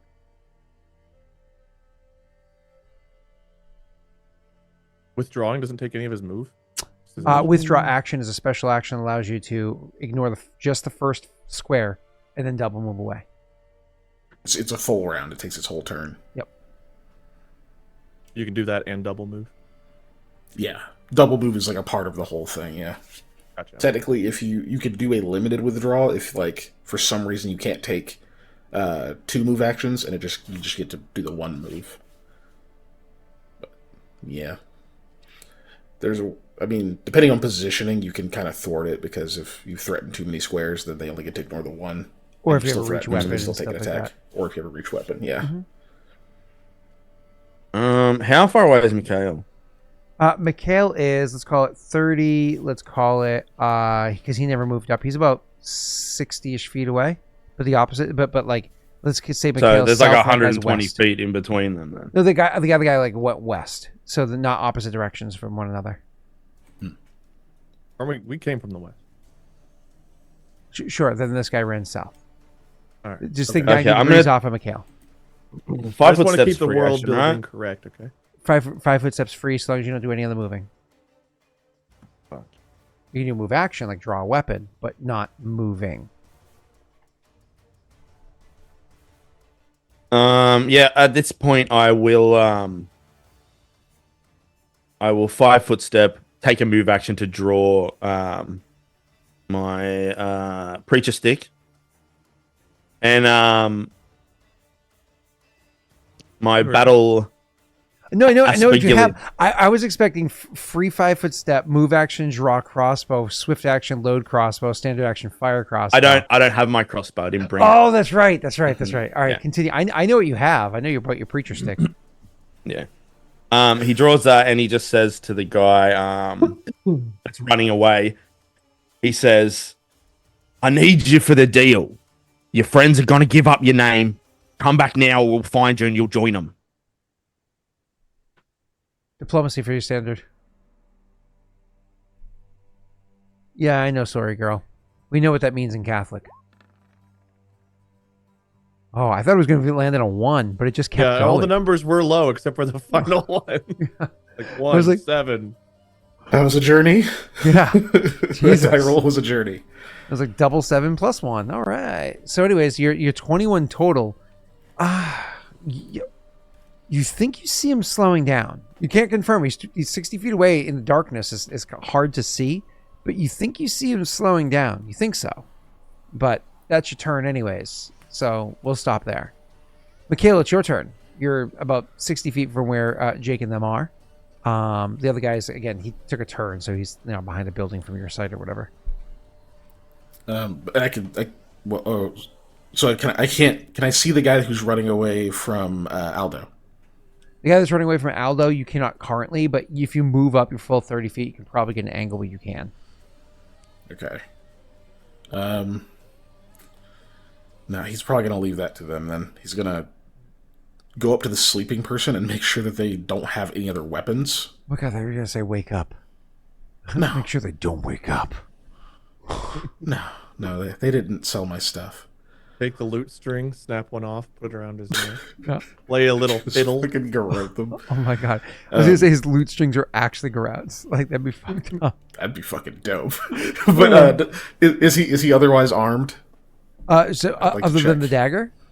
Mm-hmm. Yeah, so you 'Cause I know the dagger he like threw because he was passing out. But fell or whatever. Yeah. You can do a quick perception check.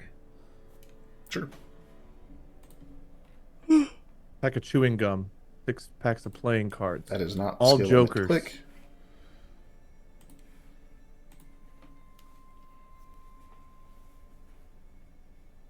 Did I Okay, fix I the clicked thing the right skill that used in time. session 2? Was there a thing broken in session 2? I don't remember. I don't know. I don't either. So let's see. Perception 17. Yeah. So given the pat down, actually they did have another dagger, but not like a proper 8-inch 10-inch blade dagger. You know what I mean? But more like a smaller, like tucked between your knuckles or whatever it is, like a small punching dagger, meant to more or less make an unarmed strike armed. You know what I mean? Yeah. So it just turns like a fisty punchy into a piercing lethal. You know. So Yeah. you do find one of Okay. those like tucked into the clothes, like kind of like tucked away. You find it. Yeah, I'm definitely gonna take that off them. If you get 5 more of those, you can become Baby Wolverine. Hell yeah, dude. Might be taller than Wolverine. Does he also have a belt pouch? Like, you have a coin purse on him? Yes. Okay. Can I take both of those this turn, or do I have to do one Yes. at a time? Okay. I'll take both. Yeah. So you grab all those items off of them. The coin purse seems very light. But cool. Awesome. So that's your turn. You step up and you rob the guy. Cool. Let's go to the next person in initiative, and that will be Club Boy, who just got attacked by first first they attacked, they got hit by their friend, but then the friend ran. So then they see Koa. So now that it's now Aldo, who seems to be a non-combative, right? And then you see Koa here, and the other guy ran off. So now in his mind, it's like, okay, one-on-one, big guy with a sword. You can see that they're like weighing their options, but thinking they'll take the chance. So I'm going to make an attack roll against you. And it is not non-lethal. Who's he attacking? You. Oh, okay. Yeah, with their spiked club, to be clear. Wait, doesn't he have to double move to get back to me? No. This is the guy that you just swung your Withdraw? sword at. I thought that's the guy that ran away. Oh, it was the dude. Okay. Cool. It was the I guy misunderstood that what happened there. Okay. Aldo has been talking to this whole time as who ran. Yes, Yeah. that's why he Okay. said something before. I he ran off. totally flipped that. Yeah, I got did you. too. I was Okay. like, oh, Spike Club guy ran away. Okay. Yep. No, you're good. And so he's gonna swing his effectively small size Morning Star at you.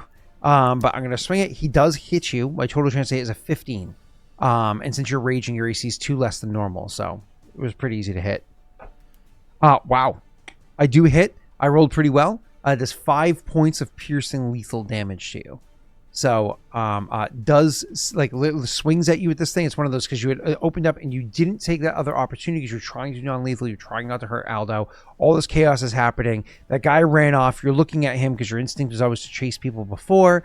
You're looking at him. You're like, Aldo's got this. And then by the time you turn back, it's too late. You can't get your sword there in time to block. And this weapon comes swinging in from the side, and it doesn't dig into your it doesn't like to get you too bad, but you can feel the one of the spikes digging into like the bottom of your ass, top of your thigh, and just instant piercing pain. It's instant grit your teeth. You know that's gonna bleed like a bitch for a while. Like it just fucking hurts.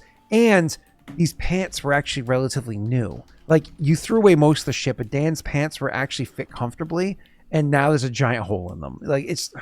Anyways. They rip the thing back out, which hurts just as much as putting it in there, and they swing it at you again. But this time, you're able to kind of, smack it aside with a sword. As Do I take the full amount, or do I lose any of that because of the version of Barbarian I took? Your version doesn't have any DR yet, does it? That's I not think until level it's 2. I don't think. second level. Yeah. Okay. Cool. So you take I the full took off the 5, which hurts. Well, I did, but no. Yeah, Koa, that it's sucks. now your turn.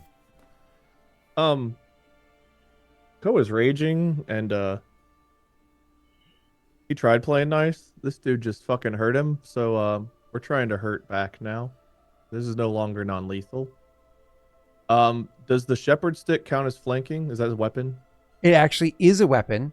He free 5-foot step back though, so he's not in melee range at the moment. Oh, Aldo's not in melee range anymore? Correct. Yeah, I took a 5-foot step. Okay, Yeah. I'll pick off flanking. Koa just turns, probably like blinded by the rage at the moment, because like he was trying to play nice and everything else. It's like, oh, okay, this is working out well, and then takes one of the harder hits he's taken. So he swings. This is lethal. A proper swing. All right. Man, that 20 was the other way around. Oh boy. Oh boy. That is 18 points of damage. I think that almost kills me outright. It kills hit me at full health while raging. Which It definitely takes me well below 0. What's your con, Keegan? 12. Oh my god, that is one. That gets real close. Yeah, well, no, hold on. 12 and 19 is 21. Yeah, it's really, really close. Yeah. By the way, Wade, that is enough to outright kill this person. So, since they're insta-dead, you can describe however it is you'd like it. Head off. This guy, like, he's looking at Aldo and looking at the other dude, like, all right, good. This is going to go down to talking. Takes the hit and fucking probably just, like, almost tosses the sword up slightly to rotate it and then just fucking swings. Yeah. And I imagine some of the blood from the scene hits him, so now he looks a bit crazed. Yeah. Yeah. No hurt, Koa. Yeah. Okay. So one sleeping on the ground, one ran away, one lost their head, and the other one, who was slowing down, thinking it's probably a good idea to stop and listen, literally just sees you like, "Rah!" Cut the guy's head off, and they're just like, and they turn, and they don't look back. It's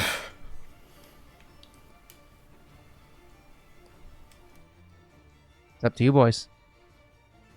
Not even out of initiative. Effectively, yeah. yeah. Unless Keegan's going to try to rush forward and do something, quickly from a distance. If I can get within 100 feet of him, 110 feet, you mean? 110 feet of him. Yeah, I was pulling up the range. Yeah, You can. It's probably at about exactly 110 feet. Because again, you're going to move forward, so he's within line of sight, and you're going to, obviously hit the corner so you can see them. He moved 2 turns of movement is 120. You just use a little bit of angling right at the aid, edge and the right? burst. Yeah. Yep. That is literally. Yeah. But yeah, that's what I was gonna do. Let's say he's 115 feet away from you, so you do the 110 foot range, and it's like a 5-foot burst, right? So. Well, it's a 10-foot burst, thankfully. Oh yeah, you know what I mean. Yeah. But okay, yeah, that's what I'm gonna do. I'm gonna go for sleep again. Okay. That's all of my first level spells. Like I said, he starts running and he doesn't look back. He was also shaken. But when he wakes up, he is going to have quite the road rash from hitting the pavement on his chin so hard.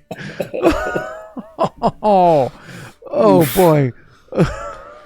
So he didn't stumble to a stop. He just and it was just like he took a step forward and then effectively Superman, feet tangled up and. No, I think he's alive. Koa, I don't know. Koa would have started running after him. Obviously, we have the initiative, but he would have started charging after the dude too. Mikhail jumps out of your way. Yeah. Yeah, you say even Aldo follows him behind you, but he's keeping a distance from you, and he's like, if he's not dead, don't kill him. We need him.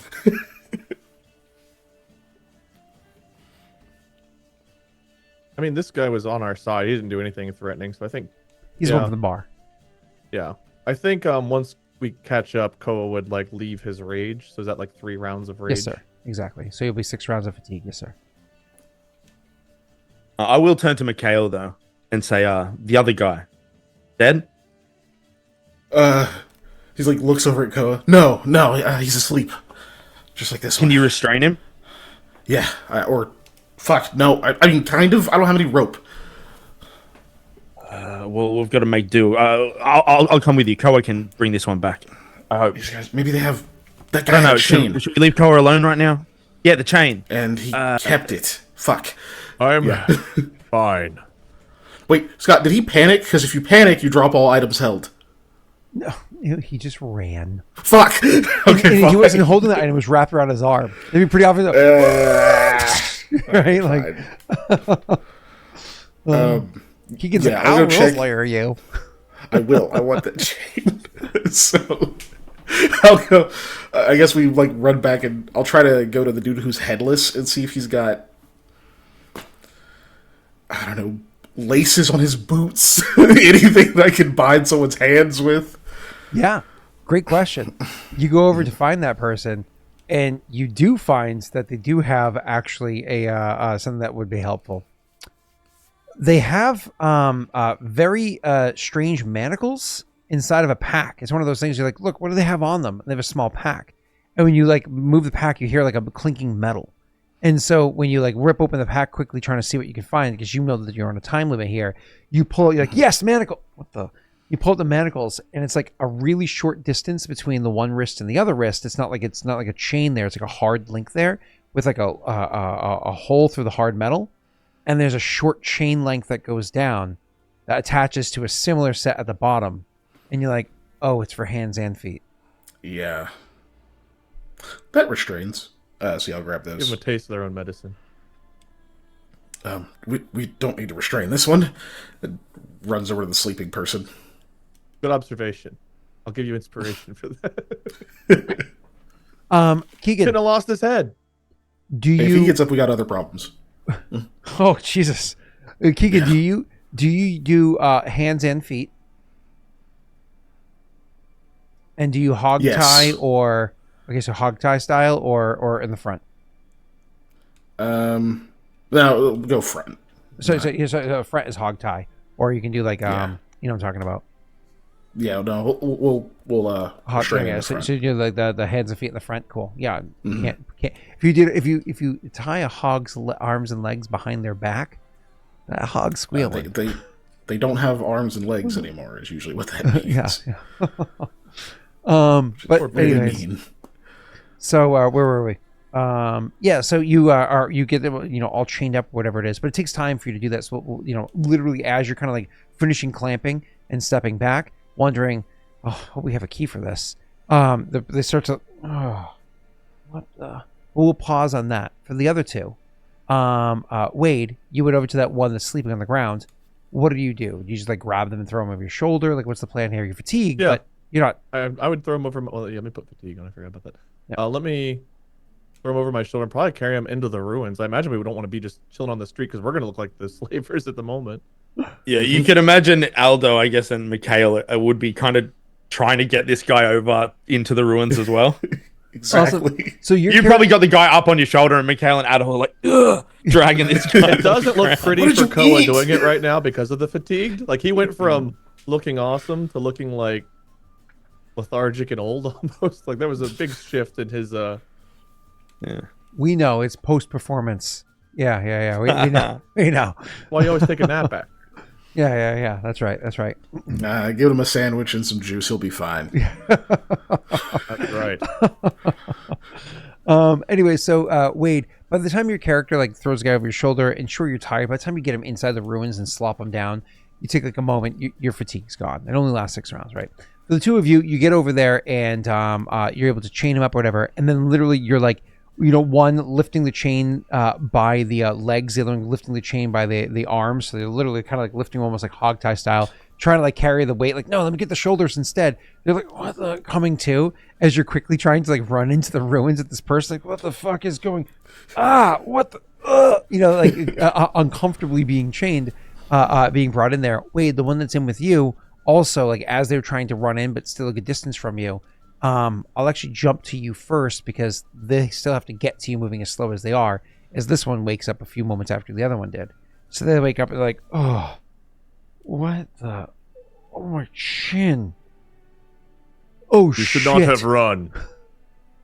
Yeah, they didn't hear what happened to the last guy that ran. So, anyways, so you should not have run. And they look at you and,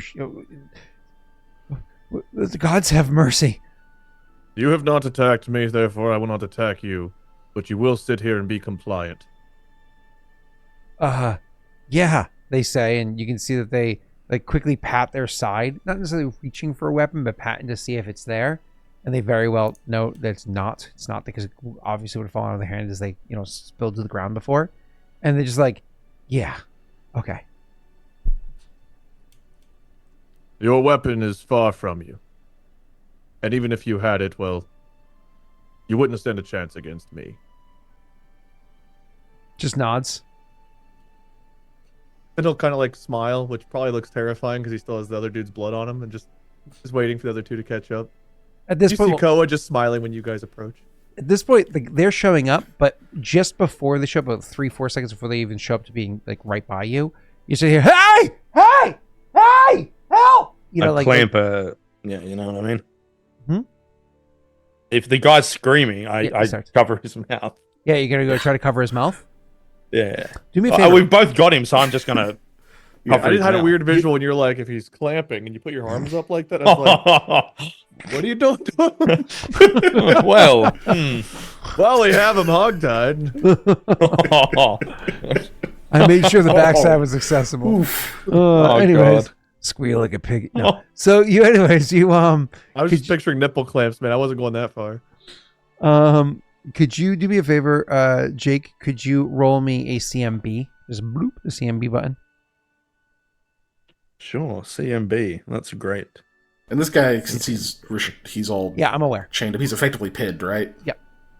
I was just asking. Yeah. So you passed what I needed to. You try to put your hand over his mouth, and he tries to bite you, but you like slap him in the mouth, and then properly grab his mouth, like grab it on tight so he can't bite you. So since he can't bite you, he just starts trying to lick your hand, but like you've dealt with worse. Roll to see if you liked it. Like get a little tongue between you. You're like, oh, it's so. A new song comes to mind. So I imagine you guys don't want to stop with where Koa is. You actually want to go deeper into like the ruins, which I'm going to describe momentarily. I imagine you want to go deeper into the ruins, so it's less likely that anybody nearby will hear. Yeah. Yeah. Cool. And so as you see them just like, no, not here. Keep going, get going in. Koa, how do you get this guy to come with you? Do you throw him back over your shoulder? No,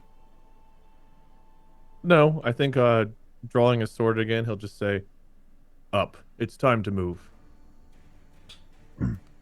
He gets up and he looks at the person all chained up. And he gets up, and there's like a moment where you can see that he steals a glance back where you guys came from. Like, but then, I imagine as they stop stealing that glance, they look up at you, looking directly at them. And they're like, yeah. Still smiling. While that's going on too, I just want to say to Keegan, and for a sec, as I've got my hand over the guy's mouth, I say, have you got this? There's something I need to check. Maybe? I say, I look at the guy, I say, are you going to be quiet? You see, one hand, he actually like takes his boot off and then pulls a sock, and he pulls it up and he's like, ugh. And then he's like, moves his hand and just bam, shoves the dirty, sweaty, smelly sock straight in this guy's more damage mouth. than Koa's dealt this entire campaign. You can see Mikhail's face is like just horrified. Dude, that's a 50-point hit. I look at you like it's like a wool sock, which really soaks it, and then it's like all these patches on it and stuff like that. It's not at the bar, like the as Aldo brings it up, he's full like all night. We haven't even changed. We were on a boat all day. Oh, should have just stayed asleep. So little fun side story. I bring Rory to gymnastics every Tuesday after she gets out of school. She goes to gymnastics and she's in it for an hour and a half. So she takes her socks off before she goes in, and I work on my laptop while she's in there. So I'm always like thinking work when she gets out, and I forget every time that she does this. She comes out of gymnastics and she takes the same socks she put on in the morning before school and wore all day long at school and all the way until gymnastics time. She takes them out of her shoes and she shoves them in my pocket real quick. And it's like, there's only one way to get them out. I'm like, oh, so I have to like choose. Do I take them out or do I wait until I get home and let them fester in my pocket? They're so warm and moist, despite sitting in her shoes for an hour and a half. They're still warm and moist, and it's just like, it's so nasty. And I just imagine that sock is way worse. So, anyways. Oh, look who it is. It's the meaning of life. Hi, Molly. Whew. You joined right after the most disgusting part of this campaign happened, so welcome. Molly, you yelled at Wade to get his labioplasty, and he still hasn't gotten it done yet. Why? Why are we waiting? My what? You said it's not appendectomy. You said it's I think he's telling you need to get your pussy fixed. Well, he shits on the carpet sometimes, so honestly, he could probably use it. But he's 17 years old at this point, so. Let's send him to Springfield. Scott doesn't remember what a nose is, or a deviated septum for that matter. So I've had every surgery under the moon except for the right one tonight.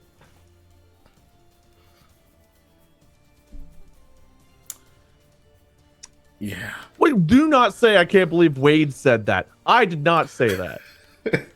Who is my football team? His wife's football team. Yeah, my wife's football team is the Patriots. Wait, hold on. It's the Patriots and the... Hold on. Which one does Mahomes play for again? Chiefs?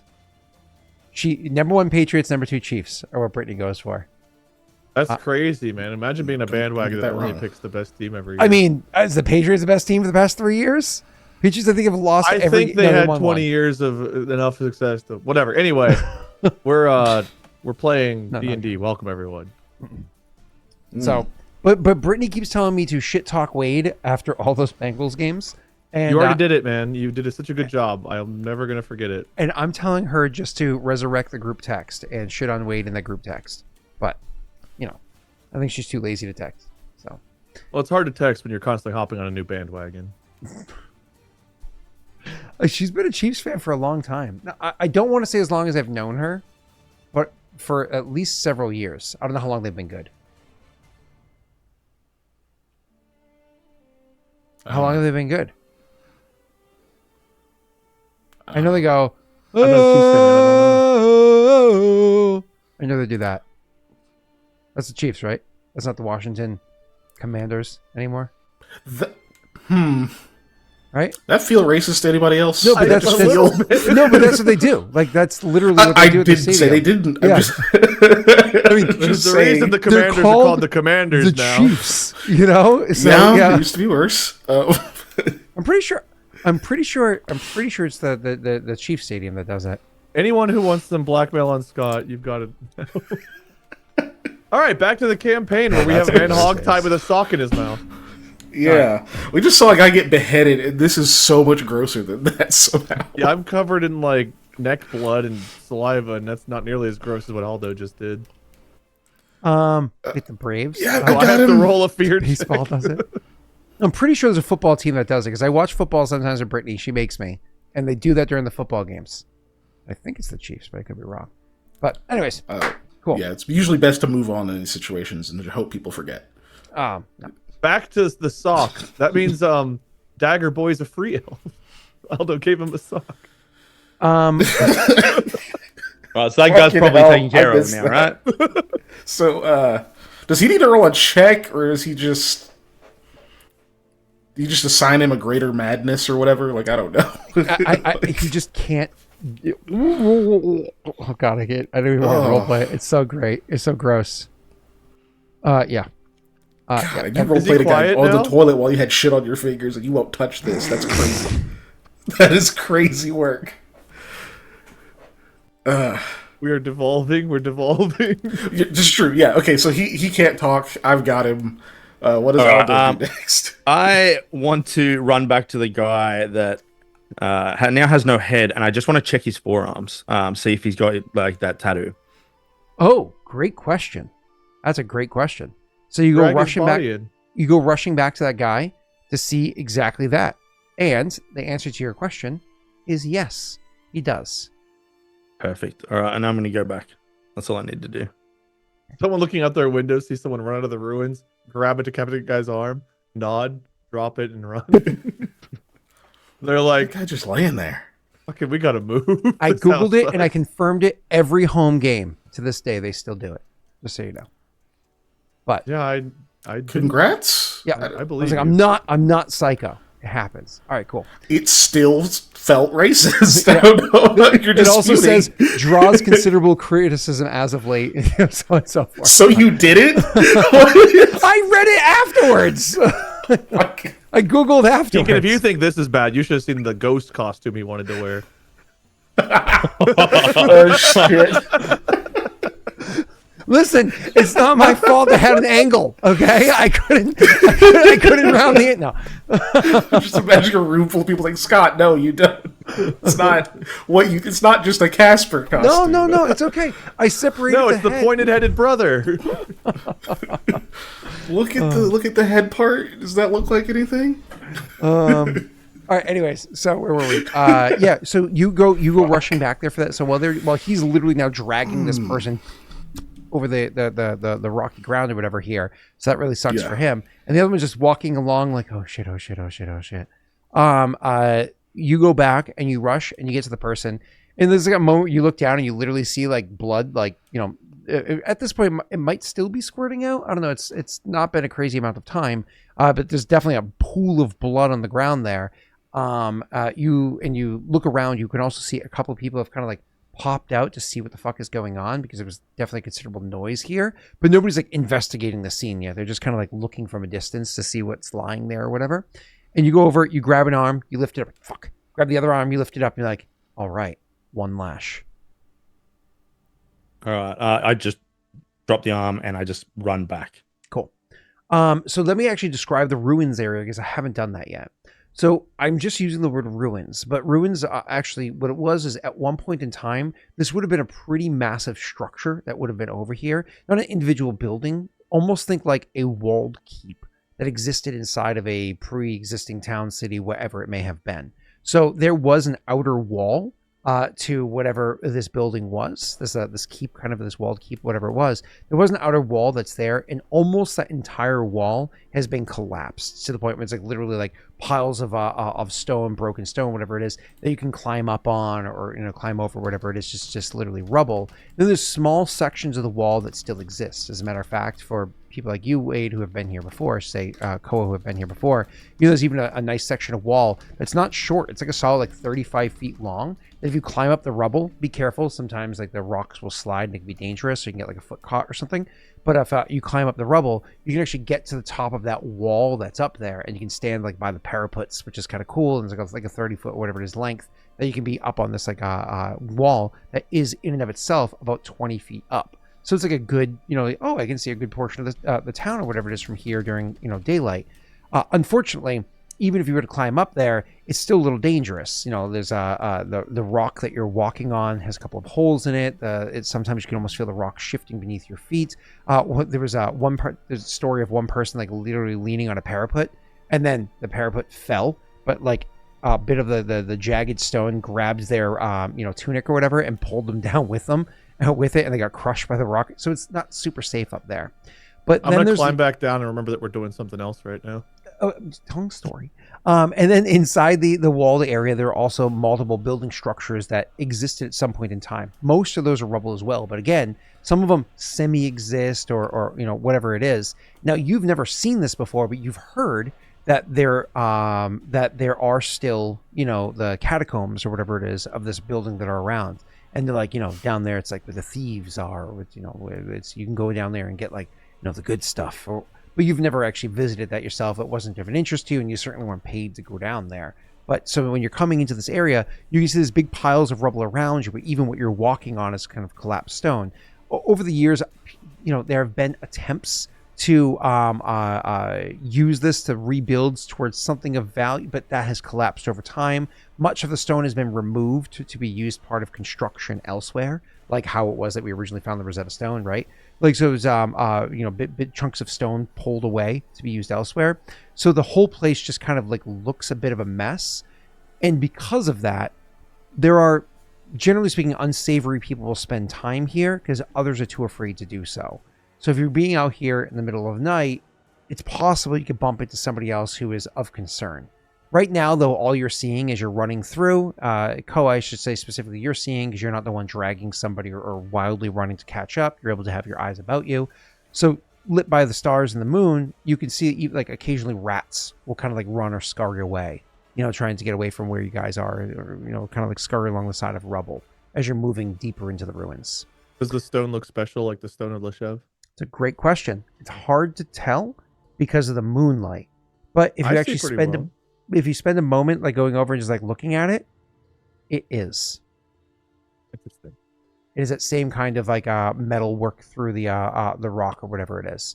The I last also detail. love the idea of our group walking through here. We've got a guy chained up and another guy walking at sword point. We pass another group that's the same exact composition. We're just like, how's it going? And the guy with another sock in his mouth. You gotta make it happen now, Scott. Wednesdays. This made me snort. Ow. A lot of unsavory types around here. Now I have a deviated septum. So anyways. Labia surgery on it.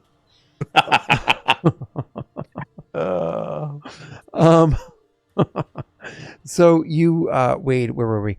The last detail I want to give is because it's a walled city, you have to imagine this is not a small area of land, slightly larger than like a New York City block, right? Like a decent size, because you'd have to have the wall that ran the perimeter plus the different structures that were inside. So certainly as you're getting closer to the center, if you will, of this place, yeah, somebody screaming is likely not going to hit much more than a slight echo outside of the area that you're in. You should be pretty good here.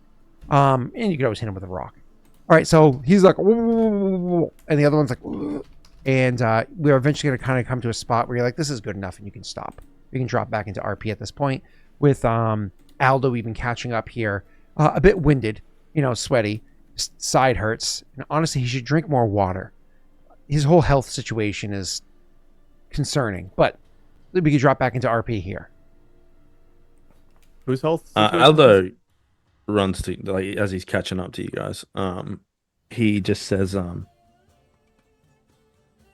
we should get to where they hold the merchandise. And he looks to the guy and he says, the usual spots. Take us there. Be nice and quiet this time. He nods and he's like, yeah, but do you want to go where it is so we can at least finish the deal? Oh, I'm renegotiating the terms with you now because you pulled that little stunt on us. So don't give up hope. All right, there's always hope. He's like, I don't try any funny business. All right, because you seen what happened to your friend. Would have been good to take him alive, but we got the two of you now. So, I guess, which one are we going to get the better deal from? He looks between the two of them. You were outnumbered before, but now with one chained up and just him left, yeah, he's not foolish enough to do anything, so there is no funny business. We can definitely see, like, there's not much hope there. Occasionally he'll, like, look around for, like, a possible, but that takes no action or any steps towards it. Anyways, he leads you over to one particular area where you can see that, again, there's a pile of rubble that's not small, but the rubble is more than just like the fallen stone or what have you. There's also a good bit of like, wood that's over in the way. A noteworthy piece of wood that's over there that you can see is like a large, bunch of like wood kind of like stuck there. But he goes over and he's like, it moves out of the, and he's like, here, I'll show you. And he like gestures for one of you to follow him, and he starts walking towards the wood. I don't know if somebody follows or.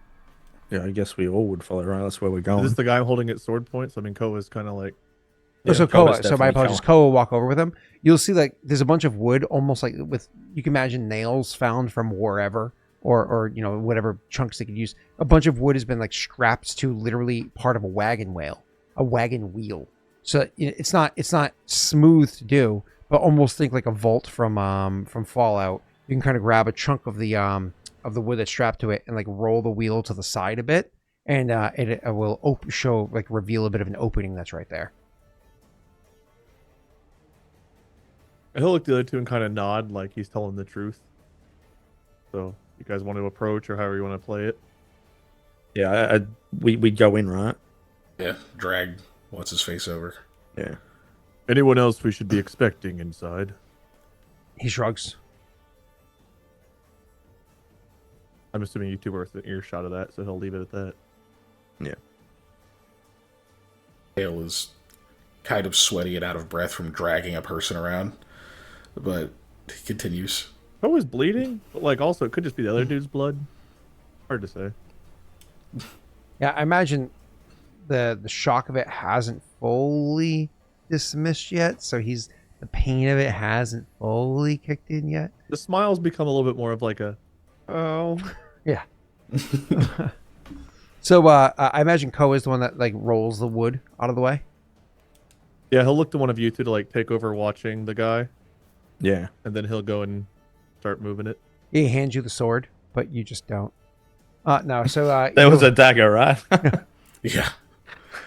So yeah, you roll the the wood out of the way, and it reveals. I mean, when I say there's an opening here, again, it's like imagine that the rubble was excavated well enough to show that there was an area inside that hadn't fully collapsed. So you kind of like once it's rolled out of the way, you can see that it's almost like a half floor step down that you're walking into to get to what was probably like the first or maybe basement level or whatever it was of whatever building this was beforehand. Because the roof overhead, when you go looking in, it's hard to see. You're squinting into proper darkness. So Koa rolls the thing out of the way and he looks in. You only see ever so slightly because the moon only shines in so far, and then it's proper darkness in there. But at least where he can see, the ceiling looks mostly flat. If you're going to want to see in here, you're going to need some sort of a light. I don't know if you have a torch or something, Koa.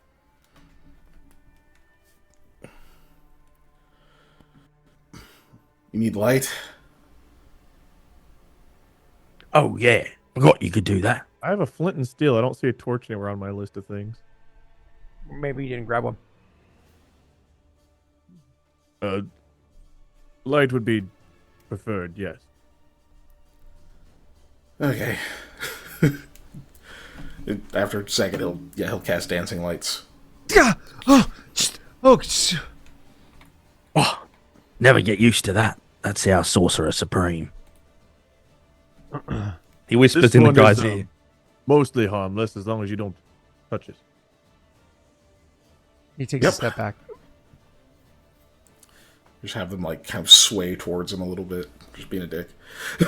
He'll actually move backwards considerably and legit looks over his shoulder like maybe for a chance to run. I got him steady. Don't worry. They'll stabilize. Yeah. Cool. I imagine you send them into the hole there. Cool. Are they all one color or you go multiple colors? How are you doing this? No, we'll have them all just be just kind of a warm yellowish light, like a torch light mostly. Cool. And so those are going to go in there and they're going to light up the area pretty well. I mean, it's not like you can see every corner, because the area in there is bigger than you anticipated. So, as I imagine Koa goes first, steps the two kind of like not small, like big steps down. Like think like if you've ever gone into an old basement, how sometimes you're like, that is a uncomfortably steep step. And I don't mean like an extra inch or so. I mean like, why is the step almost an extra foot deeper than it's supposed to be? Like one of those kind of basements. And so you take two pretty deep steps like that, which with a narrow footprint on each of them too. So it's not even like it's like, it's a big step forward, so you go down there. So you're almost like climbing down. But when you look inside, Wade, you can see that the ceiling overhead, like I said, is mostly flat because this would have been the floor, and it's a stone ceiling overhead, not a wooden one. So again, suggests that maybe you're going into a sub level, like a basement or what have you, right? It's mostly flat because there are definitely some spots where it's kind of like collapsing down or even has collapsed down. So it's an area where if you had a skill in engineering, maybe you would be a little concerned of certain spots. But since none of you do, I'm sure it's fine. As you guys go walking down and looking about, I mean, I do have bardic knowledge, so we'll worry about you when you get there. So you, so as you go down, you look about and you can see that this place is bigger than you would have anticipated. And strangely, well, I guess not strangely considering the scenario, has stuff in there. Like there's literally cages against one of the walls. Just two. Not too large, not too small. You can imagine one person can stay inside there pretty comfortably, or two less comfortably, but like not like on top of each other or any stretch of the imagination. It's like certainly not a prison cell worthy. They're also a bit shorter, so like, you know, Koa couldn't properly stand to full height at 5'10", which is so super tall. You know, even 5'11" person would just be crunched in there. You know, somebody like a Mikhail could probably stand up his full height with his head, you know, brushed against, or even some pressure against his head from the bars over. You can also see there's a table nearby where it looks like there's maybe some stuff like thrown about on that table, a couple of items that are there. You can even see a couple of cots inside here too. Looking about, you can even see over in one of the side areas as you're moving your way in through there, Wade, there's even a small spot where they set up for like, you can have a little fire inside there. And they even have a bit of metal, kind of like, you know, over by a wall. It's not a proper ventilation, but it's enough of a ventilation to take most of the smoke and send it out of this area that they're in. So like, it's like a proper little, you know, campsite, if you will. For slavers. Yeah, so quaint. how quaint. Yeah. But again, it's not small. It's bigger than you would have expected. Like, you have good space in here to pace back and forth, walk around. If you had to pick dimensions, maybe the biggest, like from a corner to corner, like the widest spot, maybe like 30 feet. Like, not small. Okay. This place has potential, so if we're looking to buy a house, you know, it's a little fixer-upper, but... Alright, so we all get down there, or? Yeah, when you come down, I think Koa will take a moment to, like, tell Mikhail about the stone. It's like... The stone is, like that in Leshev. It's interesting that we keep running into stone that has this, like, green in it. He'll just toss that little bit of information as they're looking around. I'm guessing there's no one else down here and no one in any of the cages, right? No, down there. Okay. Perhaps we can keep our friends in one of these for the time being while we sort things out. Yeah, that's not a bad idea. Oh, you know what? He's gonna check the person who's chained up. He's gonna check their wrists or forearms. That is. Yeah. You grab and you're like, what? As you're doing that and checking, no, nothing. Not there. Okay. Just pull them over towards one of the cages. Okay. Yeah, we'll put them both in. Yeah. Okay. And Aldo motions it after that. He'll motion at you two to come over to the corner to talk for a sec. Can we lock them in? Like, is there a... Yeah. So the one guy's like, you don't have a key. So if you lock them in, you might not be able to get them out. I suppose. Do you have a key for these? You probably can't lock them in because it's not like modern day locks, right? You'd have to have a key to properly lock it. Does the key I have from the thing work here? That's a great question. You actually try it? Yeah. Yeah. So you go over, you grab that key, and you try to shove it in, and you give it a good turn. And I will let you roll me a disable device check, sir.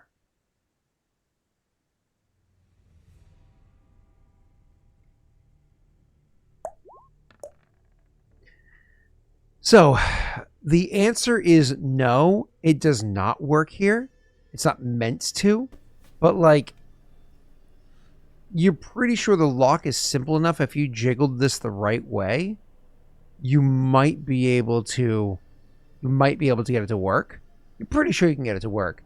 However, if you jiggle it the wrong way and put too much force, you'd actually end up hurting the key. It is only iron. It's not steel. I will not risk it at this stage. Okay. But they can stand in there anyway. We can shut the door or whatever. Yep. So you shut the door, and if you had any type of rope or whatever it is, you could always tie that shut. But since one guy is literally like hog tied with a dirty sock in his mouth, he's not going anywhere anyways. Did he have a key for his shackles on him? You didn't look for a key for I'd that. have to go check. Yeah. It was. I got the shackles off the headless guy. Oh, all right. Well, I just wanted to say, now that we've got him here, I'm gonna push an angle that I've been pushing this whole time. So just follow my lead on it. And then if that doesn't work, then we'll open up to our other avenues. And he looks at Koa when he says that. Right. And don't forget he led us here, and I don't fully trust that. Well, not sure we want to linger here for too long. Perhaps he knows that there's someone coming or something else. Could be. And there was that one guy that escaped, so right. We might be on a time limit. They probably would guess we're not here, but I just wanted to get off the street. And I figured this place was hidden enough to do what we needed to do quickly.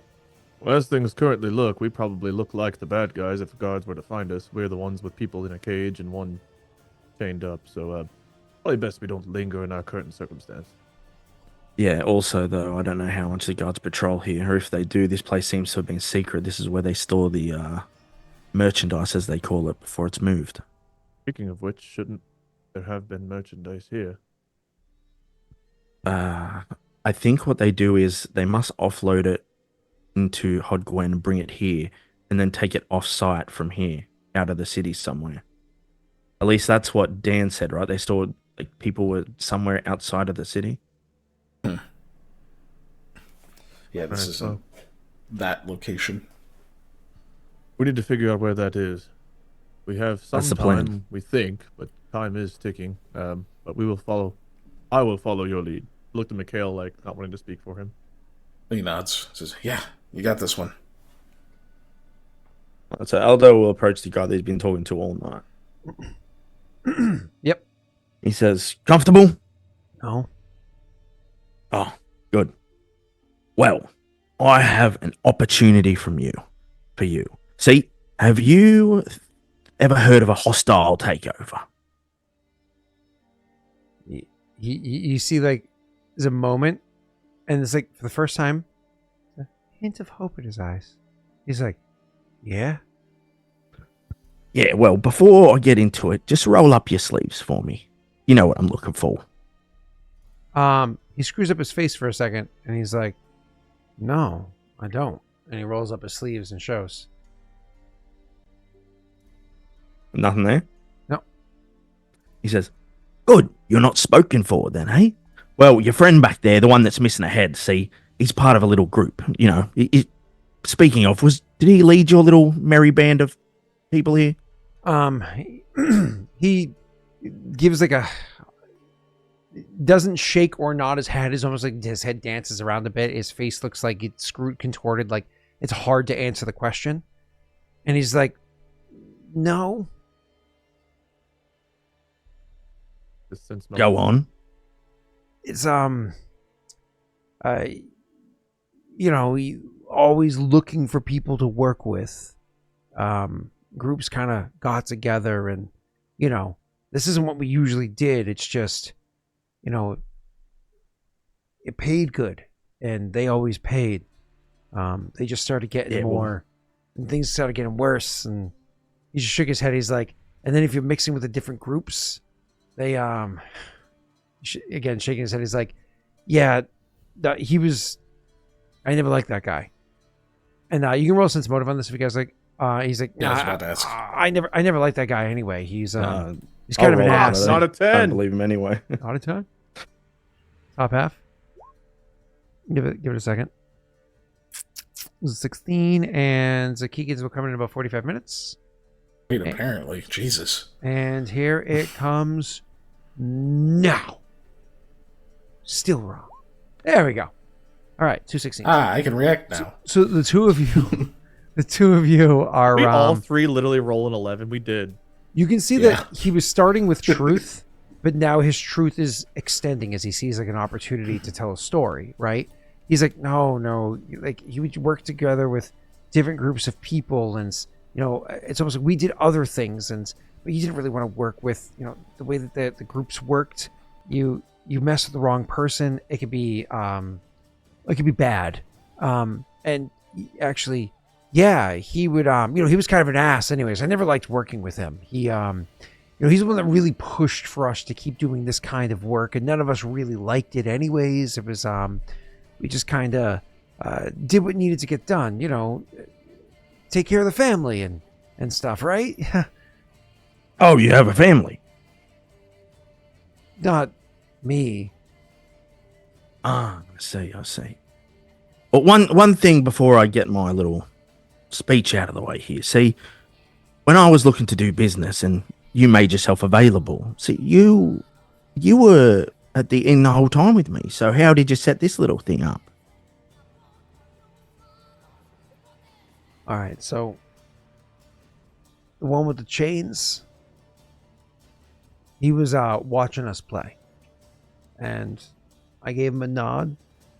He knew to check the ruins just to make sure what you were saying was legit. And when he approached, it made it sound like they had looked around and didn't see it. But I know there's more than one hole in here. I know that you might have a spot that I don't know. So that's why I was like, he's acting out of turn, because he always takes everything so aggressive. Again, we don't like that guy. Once again, start spinning that story again.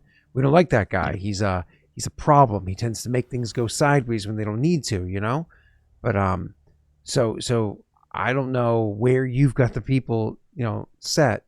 So he just made assumptions and thought, might as well cut out the middle guy and keep all the profits. But that's not how we usually do things. Like I said, he likes to change deals. We don't like that guy. He says for like the fourth time. Yeah. Well, all right. Well, I guess what I'm going to say next is I've got an opportunity from you to get in with an enterprise, start from the ground up. Like I said, hostile takeover, right? See, I need someone that knows this business, which is either one of you. And one of you will get the opportunity and the other, well, let's just say, whoever, you know where they're going with the rest of the merchandise, all right? So listen here. I need someone who knows their operation from the ground up. Because if we're going to take it over, which, we are, let's be honest, all right? I need to know, where do you take them after you've brought them here? No. I don't. Right? Like, I bring them. This is one spot that I go to.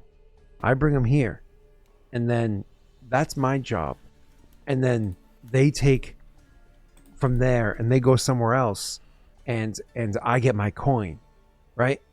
Like, this is our spot. There's another spot inside the ruins that I use too, but like, there's more than just those spots. It's, other, people use different spots. Sometimes those spots change hands after fights or whatever. Interesting. Well, that's not really what I wanted to hear. So let's go to your friend here. I'm going to move over. Wait. You mean where they bring them? He reaches for the sock and then he stops and he looks at him and he says, "Yeah, that's what I wanted to know." No. Hey, listen, ignore him. Trust Casper, okay? I've got you. Like I don't know the exact location. I don't know, but I both know around where it is, and I think I know how to find out. Well, we don't have much time here, so, Casper, you said your name was? Yeah. Well, you better hurry up, because I'm going to be talking to Willie here, you know what I mean? And he might be more forthcoming with his information. He looks down, because you said Willie, looks down and screws up his face a little bit, and looks back, like, that's his name. Koa's going to step forward at this point. Perhaps the best thing to do is separate them and see if their stories and locations match up. Figure out which one's telling more of the truth so we know we can depend on them. Well, that would be a great idea, but we're a bit pressed for space, I guess, unless you want to take this one over in the corner and plug his ears while this one whispers. Don't. He said he really knows see more it. locations. Yeah, perhaps we start taking him. He takes us to one of the next locations. Well, that's jumping the gun a bit, right? We need the information first. I mean, we were able to step away, so no reason that we can't all have our own private conversations where if anyone starts yelling, they stop very quickly. All right. Well, you want to take Willie or Casper? Me and Willie have spent some time together. Maybe we built a rapport. And Koa, you want to go out there with Willie, or you want to stay here with Casper?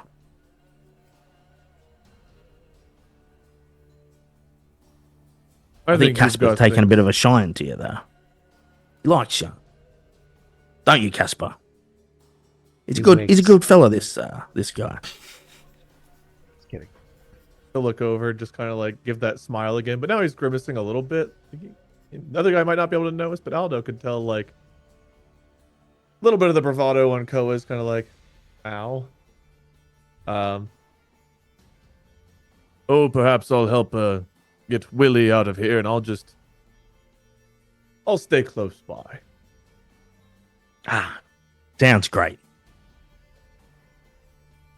I imagine we don't have to move too far. Yeah, I think that we're literally just going to get Willie out of here, and I don't know. We might interrogate him a little bit, but if he starts to yell, we'll just shove the sock back in. I think the plan is probably to, at least in Koa's eyes, what he was trying to do was like, okay, let's separate them so they don't hear each other's stories that are being told. Let's turn them against each other, and so we're gonna take Willie outside and see if he's willing to talk, or if he just starts screaming, freaking out. At the very least, the other dude will hopefully think that we're getting information from him. Sure. You guys can roll a perception check as you're trying to bring him outside.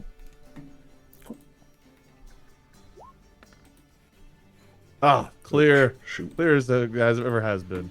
All right, perfect. I like that roll. And since Keegan takes 45 minutes, we'll just accept that roll and we're good. So you guys are together carrying him outside and don't notice a thing. Don't you worry about a thing. Yeah.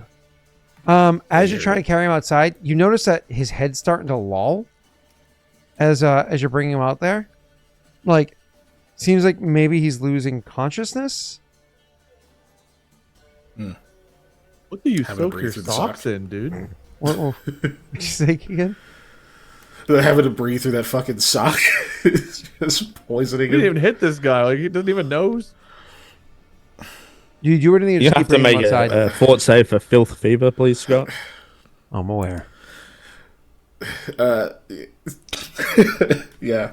When Mikhail notices it, it takes him a second, like he kind of watches him, and then like when he sees like the head bob again, he goes, God damn it. All right, look, I'm putting it back if you scream. He pulls the sock out. His head's still kind of like lolling, but like as you pull the sock out and you kind of put him down and jostle him to the side, you can see like a little bit of something drips out of his. Oh shit! He vomited with the sock stuff in his mouth, and you think he's unconscious. You think he choked on the vomit.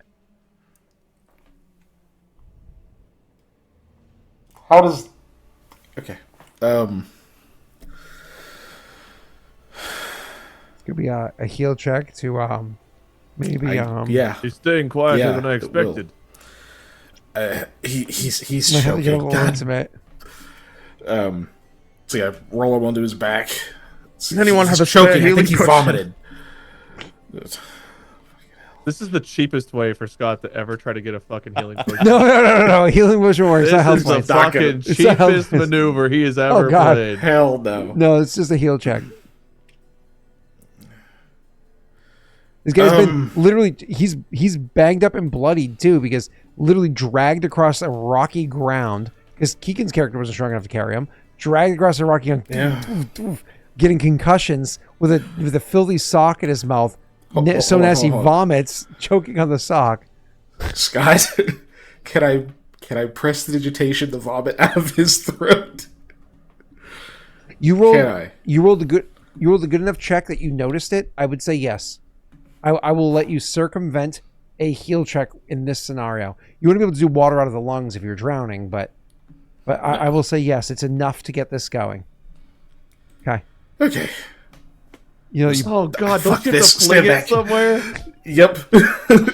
And he says, fuck this. Stand back. And he'll take several steps back. You better not hit me. Oh no. Goes away. Away. There's some guy that, like, stepped outside to look at the headless body, and the vomit just comes flying out of the ruins. Ooh, I'm the vomit ghost. You should leave. I just started a scary movie too. Everyone's just projectijal vomiting around right now. you pull it out, and then just because the nature of, you know, just like if you're taking water out of the lungs, right? All of a sudden it's like and they're like rolling to their side and start coughing up the rest of the vomit that's there, which takes another several moments or so. Yeah. It's pretty gross. He's like watching him, and he like looks at the sock. It's like, I'm not touching that again. There's no way. God, I was just gonna put it back on. Cole looks He down. rinses it off. I suppose I have two if we need more. Yeah. Oh, Cole right. was rowing all day too. Yep. They're gonna be worse. Yep. Either way, so they cough for several moments until they finally like, oh God, please anything, not again, please. Oh God, oh it's awful. Yeah. Gather your wits. Oh, I'm While sorry. he's, I'm sorry gathering I his attacked wits- you. Oh God, I'm so sorry. Oh, Koa's gonna check his forearms. We haven't checked him for a thing yet, have we? I did. I thought you checked Yeah, the other guy. we start to look. I go, yeah, I checked him. He's no tats. Interesting. Yeah, I checked this guy. Aldo checked headless dude who had one, and then other talkative guy did not have one. Perhaps I should have not swung so swiftly. Well, I'm not sure what all you heard in there if you were busy choking and passing out.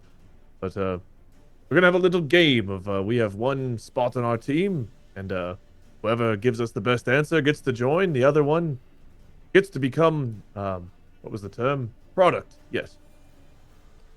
Huh, that's a good way to put it. yeah. I'm sorry. I'm sorry. I didn't know you were a spellmonger. I'm sorry. Sorry. Yeah, you still don't know what I am, so let's learn about you instead. Yeah. Lies there on the can't get up. Lies there on the ground. Yeah. like a hogtied. So we should just call you Willie? You like that name? Sure. Yeah. Willie works. Don't. Now you're already trying to tell us what we want to hear. We want the truth. Who are you? Why were you out here? I was the same reason why everybody else. We were doing a job. Yeah. What was your role in that? Just muscle? I mean, we were out here looking for work, and then we got told there was some work, and so, you know, we came to go and check and see if it was real or not, because you never know. You go to do trades with people, sometimes they have ambushes set. We figure they gonna ambush, we'll ambush them first. Or if they ain't gonna ambush, we see it's legit, we make some coin, everybody's good. That's it.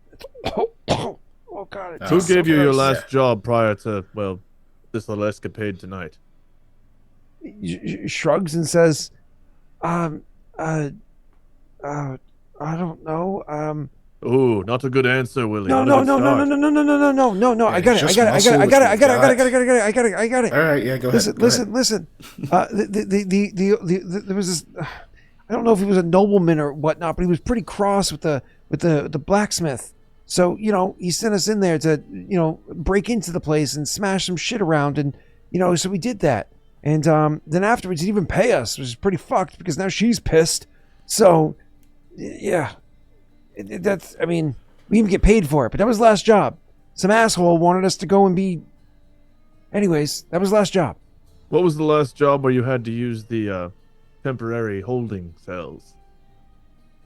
That was oh God, 5 weeks ago or something.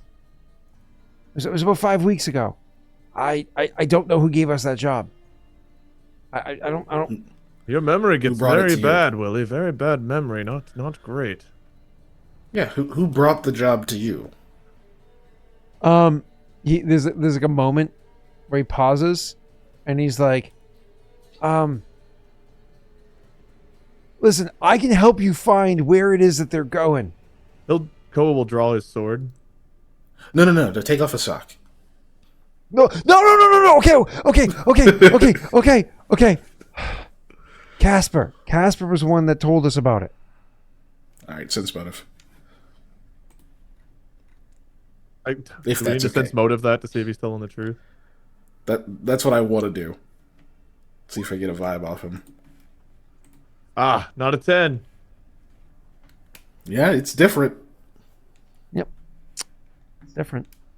Don't worry, Keegan rolled one too. We'll see it. Yeah, eventually. Yeah, here it comes. Prepare. It's being shipped over from Australia. After these messages from our sponsor. Yeah. Girl Scout cookie. Oh, never mind. All right, there we go. He's twice the man you are. And yeah, it seems like he's saying it's Casper. I mean, you can just verify it by asking Casper. Well, I'm going to tell the truth. Okay. Casper brought it to you. This one too? I mean, your friend's the one that hired him.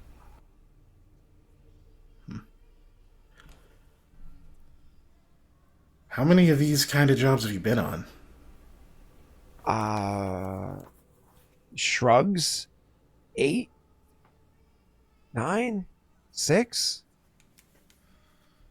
You said the last one that involved the transportation of goods that needed to be shackled and or caged was about 5 weeks ago. Nods. Yeah. Right. I looked to Mikhail, kind of like, that doesn't seem to add up with our timeline, right? So he wasn't on whatever that was. Hey, but these aren't just nobodies. These aren't just anybody. These are runaways, right? Like, these are just runaways. They're usually their parent just running away from, the Dell, and they got that thing, and they'll pay good. I'm told that they pay good to have them back when they run away. That's what we're told. Anyone else you know of running a similar type of business around here that maybe moved merchandise more recently? Yeah. Don't be tight-lipped now. Go on. We're not the only crew. There's a bunch, like Haudh-Gwenn's got a whole bunch of little crews that will work for and you can see like his vision gets a bit blurred, and he's like and he like gestures towards the blood stain on your clothes. Works for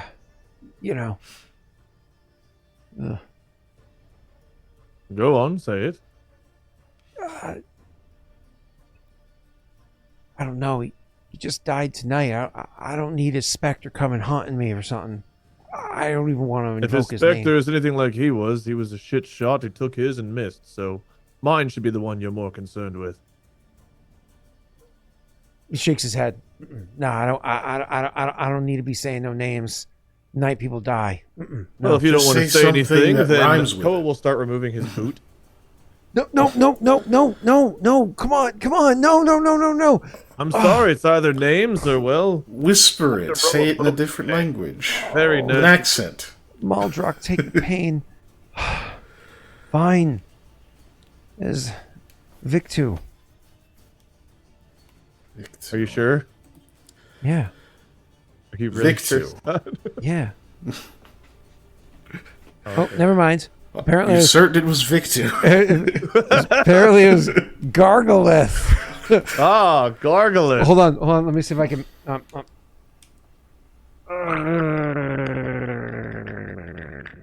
Can you do that trick again? It sounds like he's got more vomit in his throat. Well, let's wait for it to stop. I don't want to go early. So Gargalith. Yeah, Mikhail kind of screws up his face and goes, the hell kind of name is that? It's a mouthful, to be sure. He's like, that's why we always call him Victor. Is it a Darian name? Like they say that up here? He says, Darian don't have straight names. They don't have like set names. It's not like. And then he gets into a cultural conversation with you about. We're in a region, and sometimes regions get names. So I was kidding. Don't at me. Yeah. But anyway. But anyways. And what other folks around here does Gargalith often run around with? Names? I don't know everybody's names. There's different people that he works with the different crews. You have to know the crews around Sounds like town. Casper's the smart one of the two, huh? We might have to go to him. Do you know anyone's face, like distinguishing marks of people he associates with? I mean, something. I know there's one guy. He's got a pretty nasty, scar across his face from when I cut him deep. He ambushed us, but I fucking made him pay for it. I think I took out a tooth when I hit him. Knife went deep in him. And he's someone Gargalith associated with? He's another crew that works around. He's another crew. He's another one of the other crew that do work around the ruins. And there's only certain types of people that do work around ruins. There's people looking to get jobs done. Speaking of which, are you expecting anybody else to show up anytime soon? Shrugs. It ain't our spot. Whose spot is it? Shrugs. Yours Where right is now. your spot? It's your spot now. You're using it. This is why crews get in fights. Different people show up. They use spots. Sometimes to piss somebody else is there. People try to take claim. Others take it out. And where's the spot you use most frequently? This one. There's a spot. You can relax in there. You can leave. You can. This one's the most used. I mean, pretty much every job I've done, it's this one. Right. Well, very helpful stuff, but Not Mikhail. really. Just not particularly. Like, do you know anything about the tattoo Gargalith had on his forearm? The lashes? Yeah, I've seen that before. Yeah. Seen other people with them? Yeah. There's there's this woman that had one. She was what does she have? It was like red hair, like really red hair. She's pretty too, like really pretty, dressed well. She had a few different tattoos, but I remember that one on her arm, and because I remember I was asking about her, and he more or less he laughed at me, dick. Oh shit! He just realized he spoke ill of the dead. It's like, no! Oh god, no! Oh no! I did the wrong thing here. Oh no! Oh, the gods, please have mercy on my soul. You're gonna be fine. It's like, you're gonna be fine. You're gonna be fine. This first a mage, and then speaking ill of the dead on the day that they die. Look, I know about this stuff. I'm telling you, you're gonna be fine. So breathing slowly and no. Anyway, let's move on. Don't linger on it. Makes it worse. So this red-haired woman, did you ever get a name? Any other details? I was just asking about her, and he told me she was out of my league and laughed. And when I asked about the tattoo, he showed me he had one too. That's how I know he had one. Okay. Anyone else? Shakes his head. This red-headed woman, was it just one lash? Nods.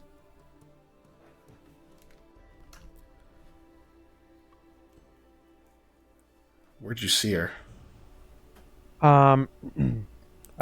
It was over by the docks. We were over by the docks to do a pickup.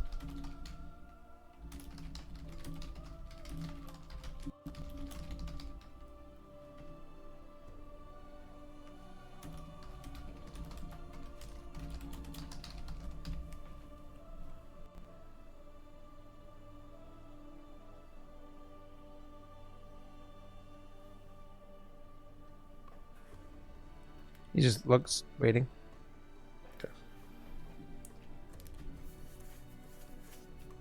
Like you said, you were asking around about her. You got laughed at. Did you happen to find out anything else where she normally frequents?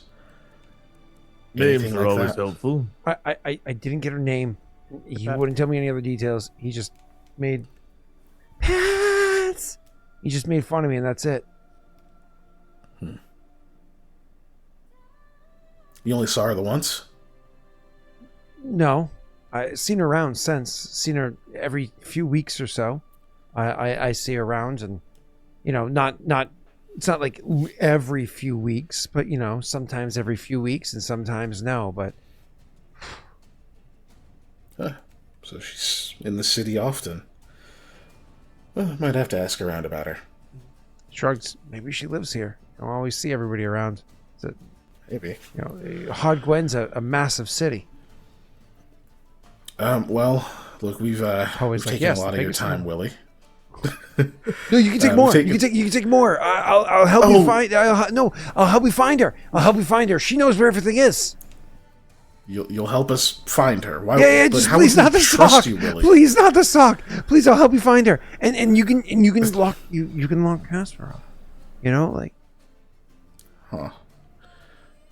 Look, we have to make a decision as a group. So here's what you have to understand. Whatever you tell us is what we're going to weigh against Casper's usefulness, his information. So if you got anything else you think is useful other than your offer, now's the time. I know a couple of good jokes. I can lighten the mood when things seem a bit dour. All right. I am so He sorry. says, Your like- prize for such a stupid comment is, in fact, the sock. Oh God! Do you actually say that? Oh, yeah. And then he shoves it in. No, is it the original sock too? Koa's not going to give him one of his. No, you put Oh back god, the same the vomit sock. sock? I'll pour a little water on it to, Oh God! Oh, scrunch it out in front of him. If you've got this for a moment, I suppose I'll go update our friend. Yeah, I can wait here. Great chat, Willie.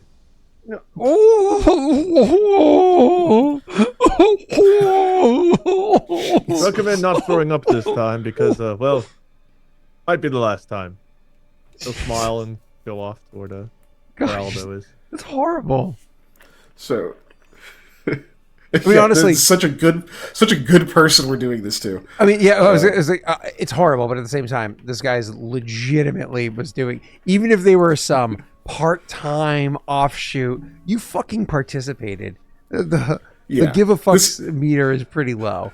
So Yeah, this isn't like, oh, I stole the bread to feed my family. Like, Yeah, I Yeah, can't believe it's we're not putting a that. dirty sock in a slaver's mouth. We must be getting all renegade points.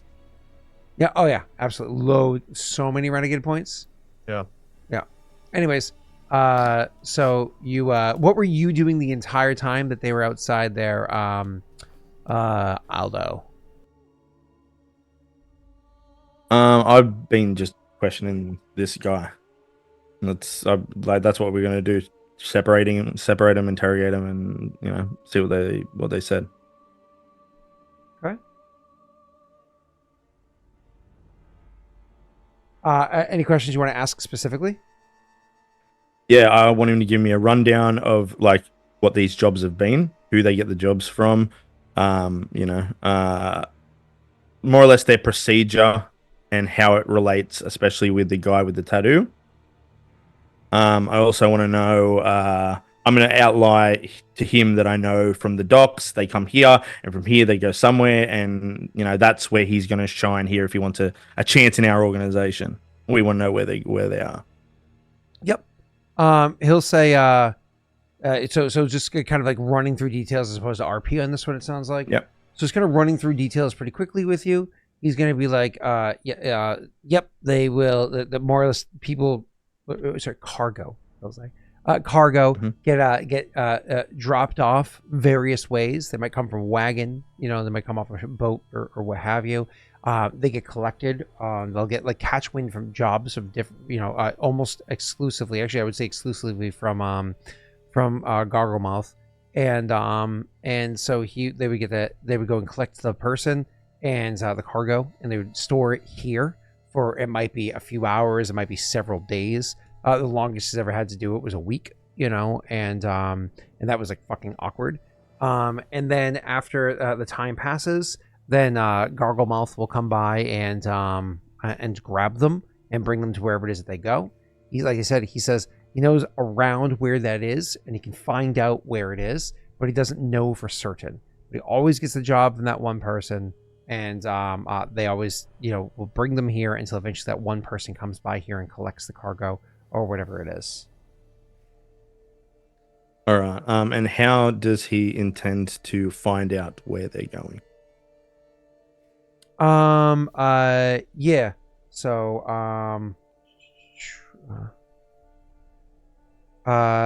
so he says, well, we're not the only ones that do the work, right? And because we're not the only ones that do the work, the crew that said he worked with a bit more often, or people a bit more trusted, well, he uses local crews to get the job done, right? Local people. Some of those local people hire them up to transport from here to wherever they go. Those people, they might talk. Okay, so he's giving me the runaround because he doesn't know exactly. That's what he seems to be. That's what he's saying. Yeah, he seems to be like, I'm pretty sure I can get, but he's not saying I definitively know Billy has it or some shit like that. Yeah. One thing I guess I would say to him is, well, listen. So help me understand what's to stop you, right? From you telling me you're gonna go do this for me, and I'm trusting you as an employee here, but then you backstab me like you set up that ambush before, right? Whoa, and then all of a sudden, I didn't set up the ambush. We already went over this. It wasn't me. Yeah, it wasn't you. All right, well, we'll say it's not you again, and it happens. You see. So what assurances can you give me here, so that I know that you're gonna find out and you're not gonna split? You come with me. Oh, okay, all of us, right? Not just one. We're the new crew. 3 new people at once? Yeah. That might come off. I don't know how much people will believe that. Well, I think it's in your best interest to make sure that they do believe it, right? Frowns, nods slowly, and says, yeah. All right.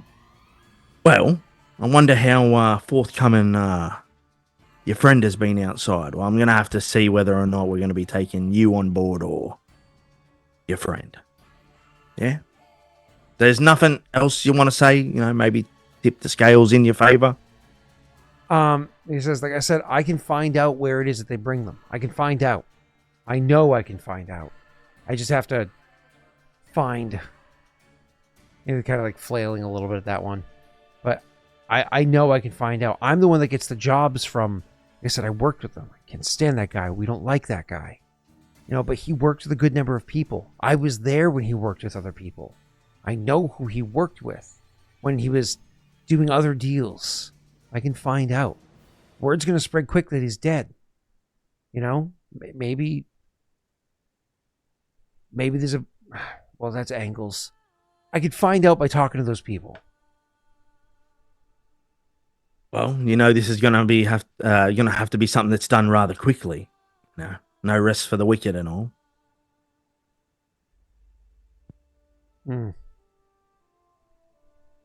So you have a think about how you're going to swing that while I confer with my colleagues. Yeah, he thinks about. He's like, yeah, I'll put some. That's good. It gives me time to like collect my thoughts.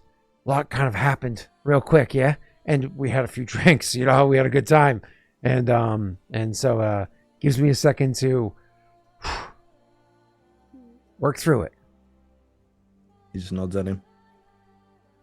Is this around the time I come in? Or are you leaving? Because I was going to come in. Yeah, I'll wait for you guys. I'm not going to leave him in here alone. That's good, because I don't think we locked him up. Yeah. Can I enter now? Yeah. I enter now. Oh. How's it going in here? Semi-productive. What'd you get? Oh, Willie out there was quite the talker. We have a lead as to someone else to chat with. Has Casper here told you, well, some of the higher-ups? No, he hasn't. Casper.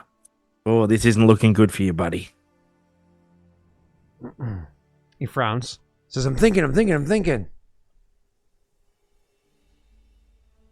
I'll walk more towards him now so I can get kind of out of immediate Yeah. earshot. And Yeah, I just so say, Koa will kind of like whisper, just let you know about the redhead. Other things that Willie said. Basically tell you that Willie wasn't all that helpful, but they know there's apparently a redheaded woman, if he was telling the truth, that has one of the markings. And Casper is the guy that gets the jobs. He wasn't willing. It will tell you that too. Yeah. Casper's, yeah. according to Willie, Casper is the guy who should know more. Yeah, and I confirm that with you as well. And I say that Casper says that the jobs seem to come through the guy that's dead. Gargamel, and- whatever the fuck his name was. Yeah, that one. Gargalith? And I know, what was it? Gargalith, yeah. Gargalith. Okay. Gargamel, the guy from the Smurfs. Yes. Yeah. Yep, that is indeed the guy from the Yes. Smurfs. Kind of funny thing about him being in the cage right now. I will let you know that he's offering to. He says he doesn't know where they go from here, but he says there may be people on another crew that can help. That might actually know, and he's willing to more or less figure it out for us. However, we will be accompanying him if that's the route we want to go. Could be risky if we do. We know that they should have a little bit more numbers, plus, according to Willie, they've got a bunch of smaller crews that they tend to go with at different times, so only guess as to what kind of ambush we might walk into. Or, perhaps, if he's being truthful, it could work. Big risk, though. It's something that has to be done rather quickly, too, because word's going to get out that Gargalith is dead. So if we don't want the big boys knowing, it'll be something that needs to be done either tonight or the next day. Right, well, I'll leave that up to you, or to you and Mikhail. I'm fine with whatever needs to be done. I just want it to be done right. Yeah, well, we should bring Mikhail and Willie back down then, yeah? Unless you want to push and see if he knows who the red-haired woman is. But it'd be surprising if he's the leader and Willie knows more about her than he does. Do you want to ask him these questions? You know, maybe lean on your sword a little bit. I suppose I could give it a shot. He goes to puff up a little bit, but you can see he has a little bit of a wince in the wound he incurred.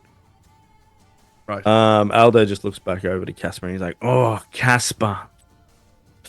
Oh, we've got a person of interest from Willie. This doesn't. Well, my friend here, he'll ask you. Maybe you can redeem yourself." He looks hopeless. Good to see you again. Unfortunately, it seems I beheaded the person who I have needed to ask the most questions of, but good news. Willie knew someone else I should talk to, has similar markings on the arm. And, well, I thought for sure you would know this person, but, maybe you're keeping it from us. I've never seen anybody else with as I said, those markings. When he was asking me, I didn't even know that they were a thing. wild that Willie, who seemingly reports to you, would know more than you do. Willie's he just lets it drop off. Another thing you're trying to keep from us. Not a good sign. No. He's just... Thankfully, Snaga's blessed my blade, so we all know how swift I can put an end to this debate if need be. He'll draw it out and kind of look at it, like, start wiping the blood off a little bit, like almost in like a intimidating, like... Who did he know? Who did he know that I wouldn't know? There's nobody he knows that I don't know. Well, that's the question, right? But you're not willing to tell us. I know everybody. I know everybody he knows. Uh-huh. I know everybody else too. Well, who's more important than you that's not currently dead? Suppose town council? He says involved in this operation. He'll like kind of like slam the sword almost like in the ground and then pull it back out again like He's like no. Who does Willie know that I don't know? Who is it? Because I bet I know them better. I bet I know how to find them. I bet I know them way better than Willie does. Who does Willie know? Gargalith work with? That is not an underling crew. Someone of equal stature, maybe he even reports to. That's the only hint I'm going to give you, because if I tell you more details, then I might as well just go back to Willie. There was some I don't know his name because I didn't interact with him, right? But there's this a ship that comes by sometimes, right? It's one of the ones that does the drop-offs and whatnot, right? And sometimes pickups too. And there's this like none too kind looking I don't know, maybe he's the captain of it. And his posture is different when talking to that guy. I've seen it before. His posture is different. So if you're talking about somebody he reports to, it's almost definitely who he reports to. And I've seen it with my own eyes more than once. And what about any lady folk? I mean, there's a bunch of different crews that have different ladies. I'm not talking crews. And neither was Willie. He's thinking for a second. He's like, that are involved? He just looks at him. He's like, hold up. There's different crews.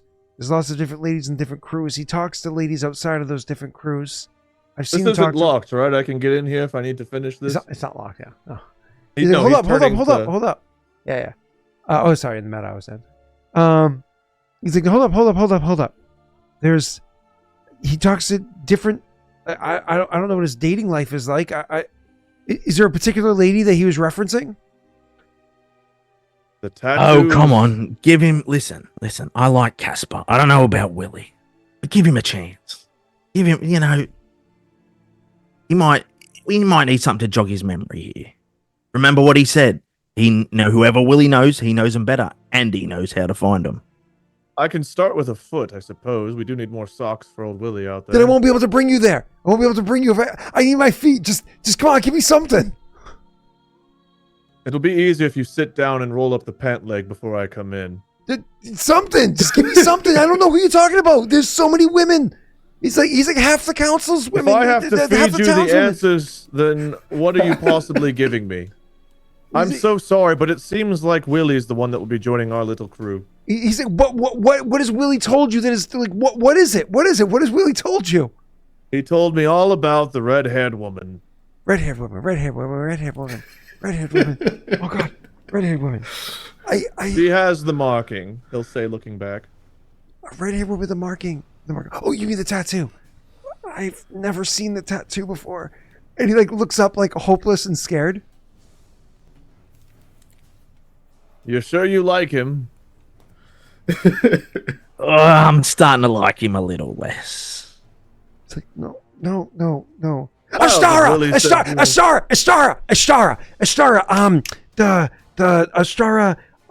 Walnut.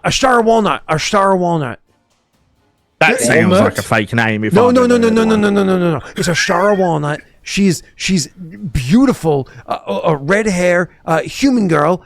She's at least think human. She's Perrin. They can be tricky, but human woman, a star walnut, red hair, dresses good. I know her.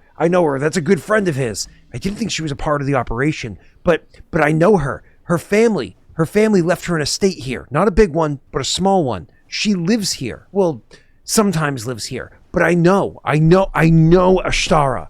There's no way if Willie's talking about Willie had a thing for her once, right?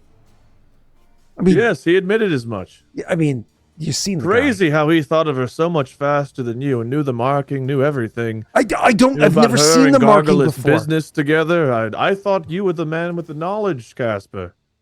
I've seen the marking before. I've never. Sorry, that's me screw up. I've never seen the marking before. I've never seen that. But if you just put aside the marking, I know who he's talking about. I know the name. And so if you're saying that this is the person, it took a lot less to pry it out of Willie. I'm just afraid of what else you're holding back from us at this point. To be honest with you, he's like, does Willie know where she lives? Oh, that's a good question. Do you? Yeah, yes, I know where the family left her the estate. I know that she doesn't always live in Haudh-Gwenn. She's not always here, but she's here often, like very often. Great. What's the address? And I'll see if it's the same as Willie's. And whichever one of you told me the truth gets to live. And if you both did, we'll figure something out from there. He's like, address. I know the neighborhood, and I could point out the house, but street names aren't really Right. Aldo looks at Koa and he says, a moment. Before or after I remove the foot? Before, we might need him to walk. I could carry him. I'm strong. Oh, you down your definitely pant could. leg. I guess you get to keep it for the moment. But I'll be back for that foot. Unless maybe you think of something more important to share with us in the meantime. If you're going to take my foot, can I at least have chocolate first? I'll let diabetes take it instead, please. Start thinking, Casper. I'll go back to... Aldo just says to you, he says, all right, that's probably the best lead we've had. I think we bring Willie down, chuck him in one of these cells here, leave him how he is for the time being, and move on this house tonight. We may need a better gag than one of the socks. He almost died from throwing up and choking on it, so something a little bit less unintentionally lethal if we're going to leave him here for a long period of time.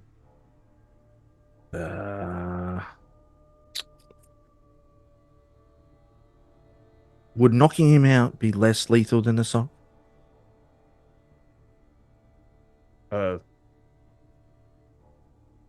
If we do it successfully, probably, maybe.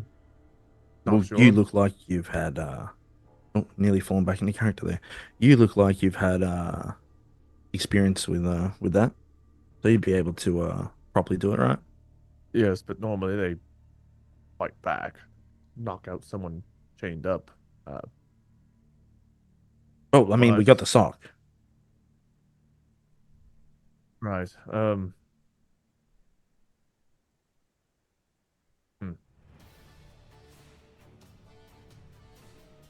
I turned back to the guy. I said, "So, does Willie have any family around here?" Yeah, little brother. What's his name? I think his name's Jezebel. Another fake sounding name, but all right. Well, and then he just turns back to you and he says, maybe a gag's not needed. We could, threaten to take his brother where, the merchandise goes if he doesn't stay here and keep quiet till we get back. Maybe that might be enough. Well, he doesn't hate his brother, but it's starting to sound more like the villains. Does he hate his brother? He says to the guy. He's like, no, I mean, tough love, but Like, he don't give his brother a place to stay. Makes his brother learn on the streets the way he did. But I don't think he hates him. Not what I would do. He turns back to you, he's like, maybe that won't work. Just, I don't know. We're starting to muddy the waters of doing things to get to the right thing, right? Like threatening the man, sure, I'm fine with that. But if I actually had to follow through, it'd be a little bit of a different business. Yeah, but that's what all those threats are for. We don't follow through on them. Listen, we've got the sock. I'd say that's probably, tell the guy to breathe through his nose. I don't know. I don't think he tried to choke himself on his own vomit earlier, but he tried. I don't know. Maybe Mikhail has a cleaner sock. I don't know. I got what I've got. Fair enough. I'll talk to Mikhail. We'll figure out something, I suppose. He yells from through the cage, Harrod! Harrod! Harrod! Harrod! Harrod! Yes, Harrod. Ashtara, that's where her other home is. She has an estate here, and she lives in Harrod, too. Harrod's just right up the river. That's why she comes so frequently. She lives between Harrod and here, except for in the wintertime. I remember. So she's at Harrod now. I don't know if she's in town right now, but if you're saying she's a part of this, she might be in town now. But she lives between here and Harrod, except for in the wintertime. In the wintertime, she goes up north to get out of the cold. Bring Mikhail down. We need to talk this through and talk it now, because it makes no sense for them to bring the cargo here and then go back near Harrod Way. Right, perhaps she just lives away from the business she deals in. Possibly. Well, that was helpful. I suppose you get to keep your foot for now, so if you think of anything else, maybe I won't even threaten a limb next time, He's like, yeah. But boy, oh boy, do I want a foot eventually. He'll smile as he, goes back up the stairs. Whenever he comes out, Mikhail sees him, questioning what he just said, One day he follows through with it, and he has to walk around with a human foot hanging from his. Hopefully, at least it's a hoof-away foot, so it's they're less. lucky. Yeah, a furry hoof-away foot. Sorry, continue. My lucky slaver's foot. Yep, sounded like you got some information in there. A bit, yes, and it seems that you're still alive down there. So far. Gave us some good intel, so good start.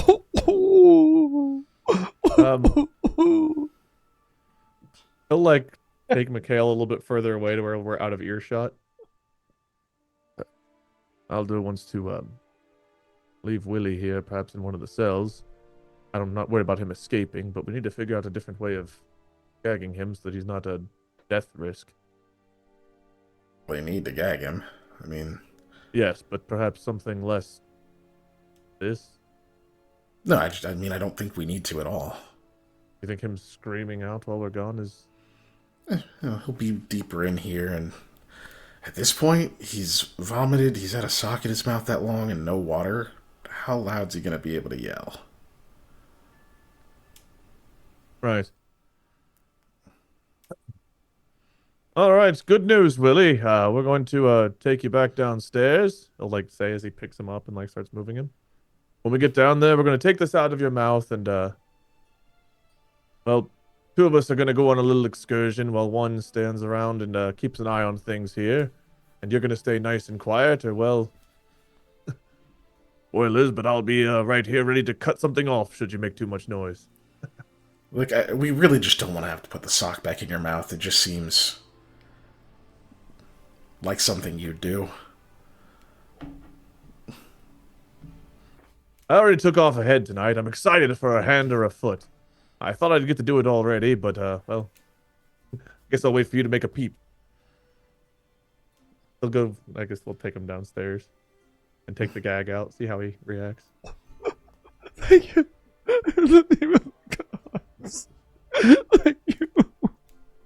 You say that was really gross. Say in the name of the gods. Thank you. Way funnier.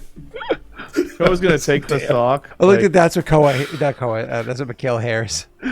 Yeah, that's what he's thinking. So Koa's gonna take the sock and just kind of like lay it on the floor, like outside of where they're keeping him, so he can see it. It'll be like the one thing out in the middle of the floor. just a constant reminder.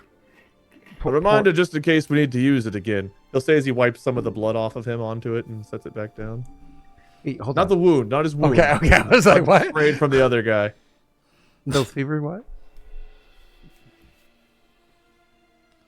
I feel slightly disgusted, but you know. Sorry, girl. I'm gonna see if I can get an artist to do a animated sock emoji. You heard of the stinky pinky. Had you heard of the vomit sock? Yep.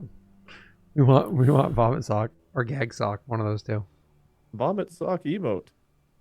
Oh. All right. Cool. So we reconvene then? Yeah. We're down there. We just put him in the cage, and I've laid the now bloody vomit sock outside the doors of where Willie is. I guess I'll turn to the both of you and say, all right, so we have two leads in a way here, right? One is this red-headed woman who apparently lives in Harrod.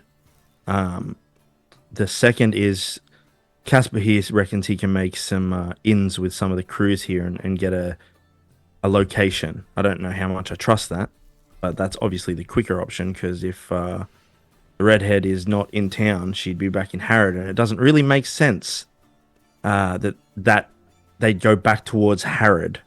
So even if we went there, we may have to just then come back here. Yeah. But she is a more solid lead. So, I mean, you know. I don't think we can just let any of these folks with their lashes run around, but she seems like not an immediate priority. If he can actually lead us to a proper holding spot, I mean, he doesn't know it, but that's a lead we can't afford to abandon. If she's in town, she'll have more info. If she's out of town, she's less of a priority, I would agree. But if she's here, Agreed. we should speak to her. He also mentioned the boat captain that he thought Gargalith responded to. Boat captain? Sure. We don't have very many specifics about him just yet. Just that he was pretty sure that if Gargalith answered to anyone, it would be him. That might be Tor. It's the only one I've heard called captain. And if Gargalith was talking to them, there's a good chance there were other members. At least he respected them. Well, he would actually be a captain in that case, and having a boat would also help explain how they've been able to move Yeah, he did have Cargo. a ship, or at least he claimed he did. so freely. Yeah, I think I agree. If she's in town, we talk to her. If not, then we just pursue the other lead he's got. I'd say overall this went pretty well, though I did take a good lick, and I'm in quite a bit of pain at the moment. Oh, But, shit. Do you need medicine that we've got? Not just yet. Seems to be merely flesh, or else I'd probably be unconscious or dead by now, so... You know, we probably should have got, like a kit that has, like, bandages and stuff in it. We can probably find one in the morning. That sounds nice. We'll need to at least, we don't want that to get infected, so... I'm also thinking that when we get out of here, perhaps we want to exit a different way than we came in. We did leave a decapitated body and who knows what else behind on the road. And whilst Yeah, I debated on whether we should do something with that. Yeah, well, probably a bit late now, right? There were people walking around on that road. But explaining to city guards the situation, while it could be helpful, we already know that they infiltrated the guard in Leshev, and if we tip off anyone now, it won't end well for us, most likely, or at least won't end well for the people we're trying to save. Well, if Casper does get with some of these other crews, obviously we've got to be with him. I said that all of us would be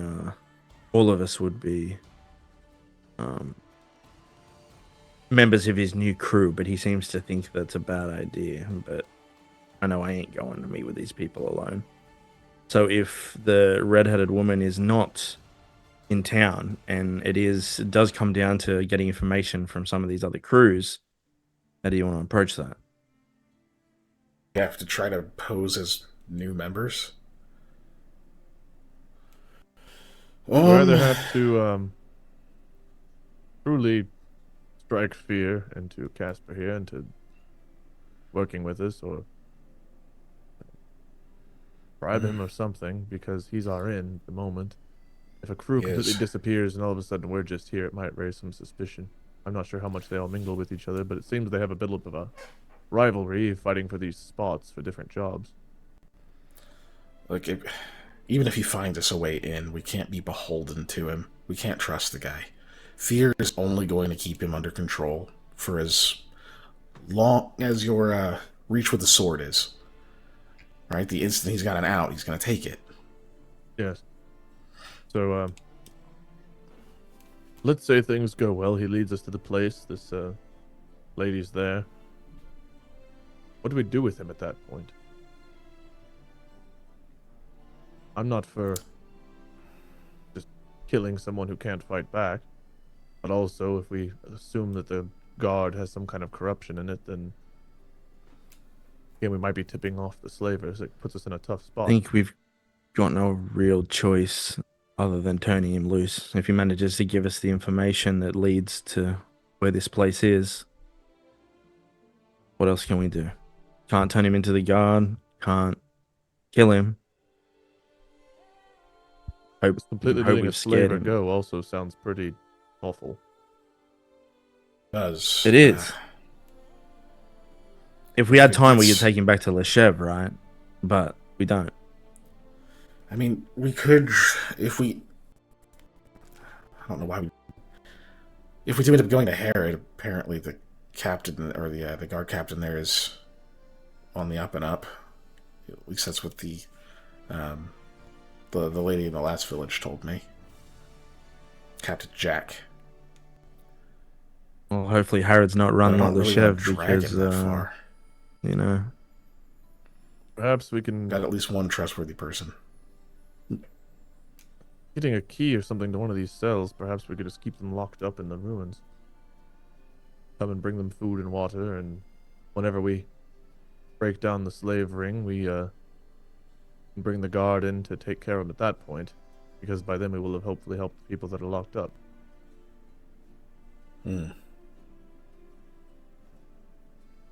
Maybe. Beats killing him or letting him go. I mean, I'm not we could always opposed. we can always just chain it shut. True. Perhaps getting Someone will have to come break it later, but I think the buy a chain pressing- and a lock. The pressing issue here is, I guess, time-wise, right? We're going to go with Casper. Obviously, Willie's lower on the totem pole. And Yeah. noticing now that you've actually, I think you're in need of a rest, Koa. So maybe if we can get back to the inn, have a couple of hours and then head out. But the only thing is what to do with Casper. We either trust that he's willing to work with us, let him go and hope he doesn't tip anybody off, or we find a way to lock him and Willie both up tonight, and we leave him in the ruins locked up. There's not really another option. Not one I want to visit anyway. I can't do the first. There's no logical way to trust him that far. Agreed. I mean, just thinking about if I were in his position and I was a... Well, there are bunks here. We take it in turns, set a watch. Get whatever hours we can in here. If they already use, paid Willie for the said they rooms. use this. Yeah, too. but, you If they know. use these cages, they should have a key to them. I'll go ask. Scott, I'm gonna go over to Casper. Like, hey, who's got a key to one of these cages? Huh?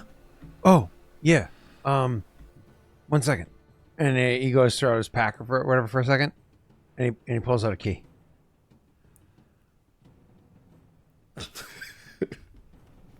Yeah. Thanks. I'm gonna need that pack. Oh, Okay. Yeah. Yeah. And he takes his pack off and he hands it to you like the kid getting just so used to getting bullied by the school bully that he's just dejected and just like hands it like, okay, here's my lunch money again. Take it and go back over to the others and say, yeah, he had a key in his bag that we left both of these with him. Why did we not search either of them before putting them in? Let's give look, him a it's proper not pat down, and then we'll take him with us, huh? Look, it's not a bad thing that we're not good at taking prisoners. I mean, that's not a skill that you should be proud of. I think let's just check them. We're gonna pat them down and make sure there's nothing else of concern. Yep. So one can't really do anything because he's still fucking hogtied, and the other one is like, yeah, and you pat him down, and he has a coin purse on him. He goes, what coin? His coin purse. I imagine you'll do that, and otherwise nothing really of note that you notice, like patting him down. Roll perception check. I am gonna go through his bag too. Perception check. Yeah. From everyone or just him? I'm still just thinking about how good Mikhail's performance was. Man, what a good performance tonight. Mm-hmm. You patting down the hog-tied guy, and you're just like, speaking of hog, no, you get nothing on him. Nothing. Yeah, I heard just Koa. I don't know if that was accurate. No. Anybody who's doing searching. We're gonna pat him now. I don't know if Jake's here. I mean, is Aldo ever there?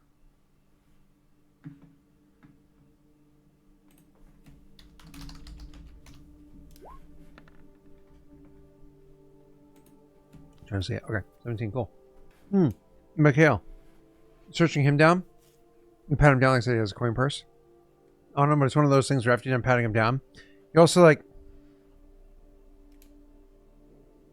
take off your boots. Mm-hmm. What? Your shoes look a little too big for how tall you are. Take off your boots. It's like he takes off his boots, and when he does, you grab the shoe and you slam the heel against the ground a couple of times, and eventually a bit of cloth falls free from where it's really tucked into the toe. Inside of each boot, he has another couple of coins, or snuck away inside there, making it a little bit harder to see it all. It's like, yeah, I thought so. So anyways, and then you look inside the bag, and you can see the bag, it doesn't really have anything else to this situation worth noting. You know what I mean? Beyond like flint and steel, so he can like light, lights, a couple of candles and stuff like that to keep the place lit up. If you don't have a firewood, and so on and so forth. A little bits of like bread, like a stale bread, a little bit of cheese inside there, but nothing again really noteworthy. The only real big thing was like the key that he had. Which, funny enough, when you check, the key does work for the cells, to be clear. Does not work for the hog tie. Okay. That will have to do. So I can actually lock the cell now. Yes, you can actually lock the cell now, yes. Cool. So I will toss him the stale bread and the cheese, and then I will lock his cell. Okay. He says, probably should have told you this earlier. Just, there's a lot of stuff happening. He's saying to Mikhail, trying to get sympathy from the nicest looking person out of all of them. That doesn't necessarily mean anything. But, like, obviously his mind wasn't all about him when, like, he just saw somebody's head get cut off and got put to sleep by magic. Woke up with a hurt jaw and all the shit that's been going on. Probably should have told you this earlier, but, there's a lot of stuff happening. But, there should be another key over on the table. I have one with me, but that's because I paid a locksmith to make one for me. But there should be one on the table over there, unless some fuck didn't return it. Huh. I appreciate that. I'll go check the table. And you look around, and it takes a few minutes, and it's the first time actually looking at the table, and you can see there's some stuff over there. Like, there's actually 2 sets of manacles that are over there, and there's a few more candles that are mostly burnt out. You can see there's some rotting food that some idiot left behind, and also looks like there's lots of rat droppings on that table as well. But You can also find that there is, in fact, a key over there. Oh, those manacles, by the way, manacles don't require a key. There's like a nut on them because like of how close your hands are together, you can't get them yourself. So it's just like you tighten the nut, if you will. Those are different than the ones on the other guy. The other guys do need a key. That one needs a key. Yeah, the other guy's in fetters. I think is what those are called. Fetters. Yep. Okay. But either way, so and you know some stuff like that. That's over there. You know what I mean? As well as even one of the things that maybe catches catches your eye is actually a pretty decent whetstone over there. If you don't know, if you spend like 15 minutes working a sword with a whetstone, the first attack you make with it afterwards gets +1 damage. Yeah, so it's actually a pretty good or maybe it takes an hour, I don't remember. But it's actually a decent quality whetstone. To go over and like, oh, there's a whetstone over here. Ooh, let me see that. Oh, it's in good shape. I'm gonna keep this. Yeah, go we'll pocket that. Nice. Unfortunately, no key to get Willie out of his. We're gonna have to do something about that. Leaving him like that for a long period of time may not end well. Yeah, it might not. What do you think the worst thing he's seen done to a person is? I would rather not think about that because if we fail in our mission, that perhaps might happen to some of those we're trying to help. But I dare not he's seen those things and kept doing them. I don't care if it ends badly for him. I'm a bit torn. You're a good man, Koa. But I have no ideas or drive to free him. So what's the plan? Are we going back to the inn or are we staying here? Found some keys. So cells can lock now. Right, well, let's hope nobody else has keys, yeah? There's still the matter of the Hopefully. one who ran off tonight, and who knows who he may report to or tell about this. Oh, that's a good idea. Hey, Casper. There was a guy with a chain came after us. Who was that? Oh, he's thinking for a second because again he's still rattled. And so he's like scratching the back of his head, looking to see if chat has an opinion on it. But he's like, yeah. He's the last member of the crew. There were 3 of us, because usually only handle 1 at a time. You know what I mean? But he's kind of like it's starting to look really worn. He's like, I honestly can't remember his name. We call him Messy. Oh, you got one. Yep. Oh, you got damn. Yep. That's right. His real name's Diggle, but we call him Messy. 2 generator redeems for 1 poor sod. Those both sound made up. Do you know where he lives or stays? You may need to pay him a beating. A visit. That's what I said. Yeah. Yeah, he stays at the cheap inn in town. He stays at the common room there usually. Unless he's got another place to stay. That's usually where he holds up. Yeah, that'd be where he stays. Where would he run if he was really freaked out? Like if he was trying to lay low. I suppose our spot. Here? No. This is a very specific stuff. He's like, Oh. Yeah, Yeah. tell us about it. yeah. So if you're over in the merchant part of town, right, and you go over, it's so let's see what's a landmark that you might know. You're not from around here. Are you looking during nighttime or daytime? Venture Tell us both. about both. Yeah. Well, I mean, just to make it so you can find it easier. Like if you're going during the day, you can hear the blacksmith working. You hear the anvil ringing.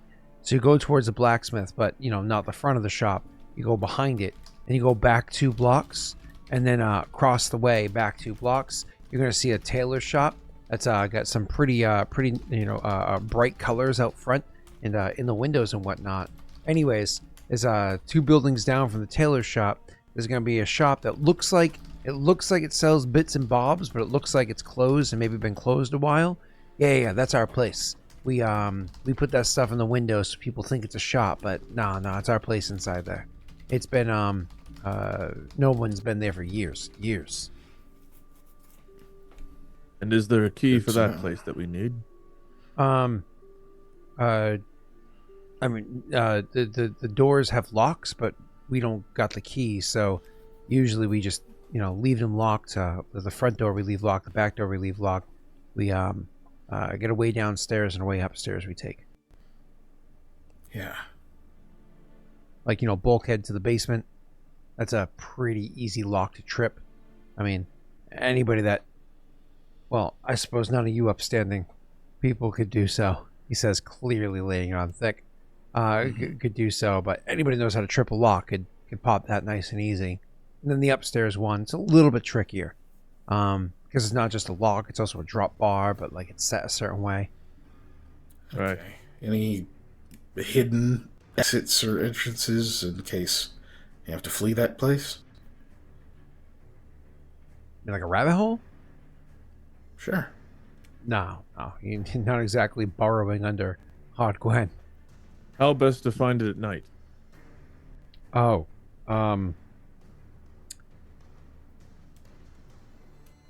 thanks for a second. Okay. Keeps thinking. He's like, oh god, if you don't know the city, it makes it a little bit harder. Okay.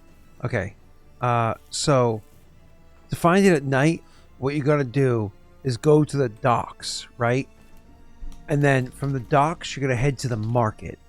And when you hit the middle of the market, like the middle of the market, you head north, right? Like you're heading towards the ruins. I'm telling you from there because like trying to give you directions from the ruins won't make sense. So you're gonna like head north, like you're heading towards the ruins, right?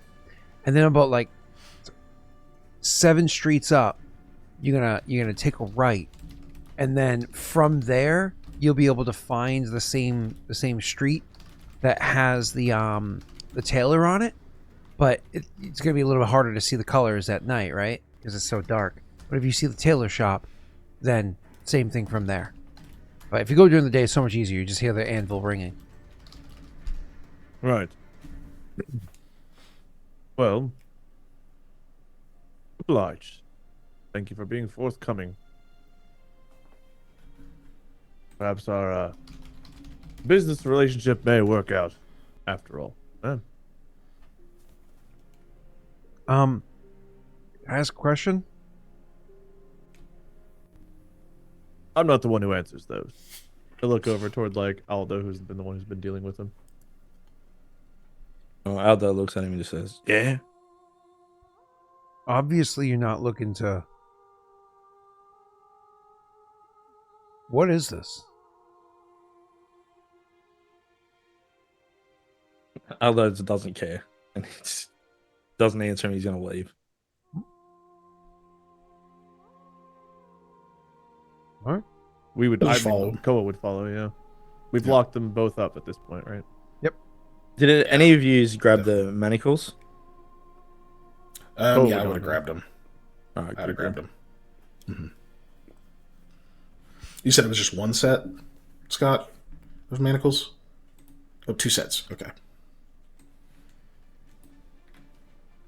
All right, so where are we going now? Are we going over there, or are we going to the inn? We should probably get messy on lockdown before resting.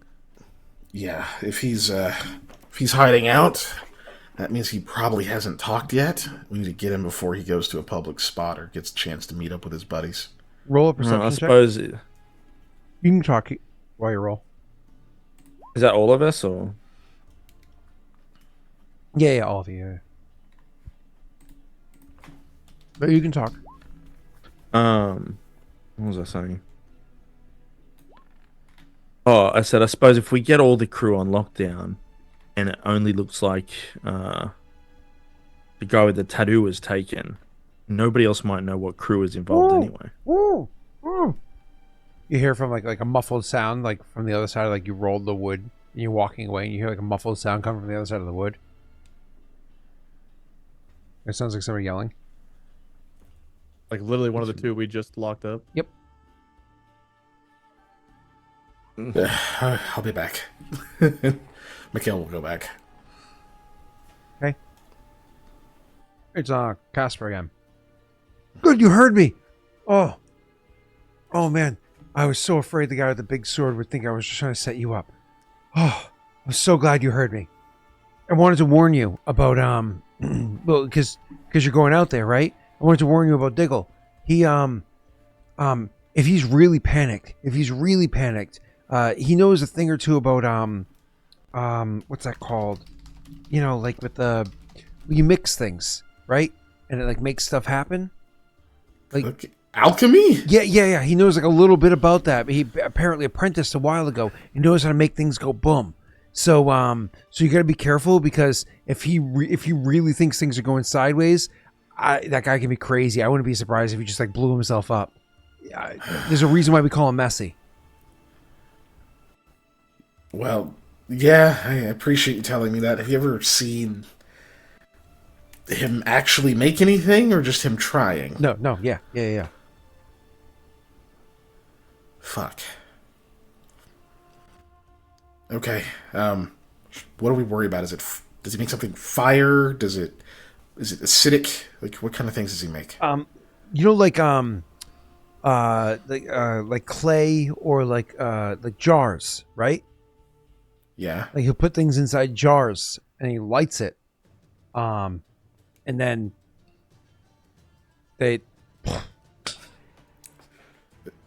So it just explodes. Yeah. Okay, that's still horrible. All right, thank you. We'll be careful. I'll make sure to let everyone know. Yeah. Anything else? Like, stops before he gets to like the hallways. Like, anything else? Because we're actually leaving. Yeah. If you find jewelry in my room, that actually was my mom's. So appreciate if you didn't take that. Got it. I'll be on the lookout. If you find really valuable stuff lying around, I'm a good person. Yeah. So he will leave. He goes, I'll keep an eye out. Disappointed He in walks you. off. Definitely not taken from cargo. Yeah. Cool. All right. As soon as I get back, when you guys I'll- find Diggle, he's gonna have like a whole bunch of clay pots strapped to his chest. And he's gonna be getting lying on the ground and surrounded by a whole bunch of women kicking him. I knew they should have made an Aladdin remake. Anyways, So yeah, I'll get back and say. So Casper said something interesting. Apparently, Diggle has some skill in alchemy. Oh. I don't know if Koa knows much about alchemy. would Koa know the word? Is it a very common word to know? I mean, it's up to you. No. Casper didn't know it, but yeah. Living mostly like traveling in the woods most of his life, I doubt alchemy is something he's heard a lot about. That's terrible. What is that? It's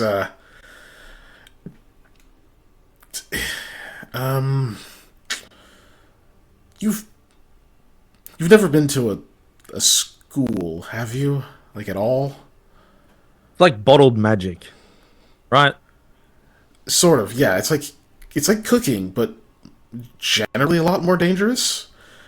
You can make things that bottle explosions, or like acids, or all sorts of other things. We cooked a boar once, and the boar wasn't dead, and charged after us when we tried to put it over the fire. That was a very dangerous type of cooking. Something like that, yes? That is... God, you could have given me 100 guesses. That's not the word I would have thought you were about to say. Sorry. It was, no, it's quite a bit different. It's just as dangerous, but not the same. Like, imagine if someone they'll take chemicals or extracts from things and mix Like them the together. healing and they'll turn potion, but volatile. the opposite of healing. A hurting potion. Yes. Right. Yes. Okay. Except you don't have to drink it. It just has to be thrown and it'll explode in this case. Healing potions are also Understood. alchemy. Yes. All right. In this world, I forgot they are, yeah. So perhaps we take Casper with us and have him communicate that it's him coming in to defuse the situation. We sweep in behind and take out Bessie. Yeah. We just have to worry about, he said there were like jars. He'd use jars to make them, so we'll have to keep an eye out for anything strung up or designed to be tripped over. Something that could drop one on us or near us. Well, that's why I was thinking maybe we bring Casper with us, but if we don't, dodge the jars. Yeah. I'm just still not sure if we want to bring him with us. I don't think we Want to should give have him the chance to run. I'm not really interested in being blown up by magic tonight, but I also don't think that we can afford to wait and let Messi getting this information out. Yeah, I think we go. It didn't sound like Casper knew. This isn't stuff that was already set up. He just thinks that. What the hell's his name? that stuff does take time. Diggle might. Yeah. Well, it's But been he a might while. set It some hasn't things been up. too long. Okay. Well, let's go and take care of Messi then, shall we? Yeah. Maybe if we move fast enough, he won't have had time to rig anything up, like Aldo said. Right. Well, off to it. I have an idea of some of the spots he was mentioning, but I can't say I know that particular part of town too well. You I do know know where any the part of blacksmith town is, that though. well. But I do know where the blacksmith is, so getting behind his shop shouldn't be too difficult. Excellent. Okay. We go up. Are there like a bunch of people around this headless body, or? Oh, I would not take us out that way. We'd be going the opposite way to get out. Okay, thank God. The last More thing I than want to do is likely, pop out he's with a been big robbed. great sword. I don't Just think peek the out. the guards really would do shit here just as of yet. More than likely, he's just been robbed. Still not like the look we want of like Oh, coming no, out of the I agree ruins, with you. big sharp sword, guy with I no agree. head. Yeah. I can't imagine many robberies end in someone being beheaded. That's Are you immediately Yeah. heading towards the direction you want to go to? Or do you want to be like... Because, like, let's say you came in from the west, where you technically want to go if you're looking for Messi is south. But you don't necessarily have to go straight south. You can try to, like, go north or something like that just to, like, throw off the scent for a second before heading where you're trying to go. I don't know what kind of scent we're too worried about throwing off. But Well, because you were talking know. about, like, not at least not going where the dead body is, right? But I didn't know how much... yeah. Well, like, where did we roundabout I you assumed we wanted to came in go. from the north. I thought we were closer to the herbalist shop style of things. Did we come in from the west? You came in from the west, yeah. You were over by the Wait, hold on. Let me think for a second. Oh no, that's right. That's right. Because I flipped the map from last week to this week, and I set it up correctly for you. That's right. You still would have come in from the west. You just would have come in from the southwest, and now you have to go south. I would say that I would lead them at least southeast then. So you just go southeast, now. So head towards the garrison. Kind of like pop out on the eastern side of the ruins, but the southern side of the eastern part. So right over by the garrison. Not the eastern part of the southern ruins, but the southern part of the eastern ruins. Mm-hmm. Come out there and then kind of go to the blacksmith from there. So one of those moments where you like do something illegal and you step out, and all of a sudden there's like 5 cops sitting around like drinking coffee, and you're just like, "Hey, Where can I get a cup of that? Dunkin' open already. Excellent. What are you guys doing here? Huh? It was not meant to be a cop donut joke. It was just the first morning coffee place I thought of. I kind of worked as both, though. It worked as both, but it wasn't the intent. mm-hmm." I just take the double. Daily double.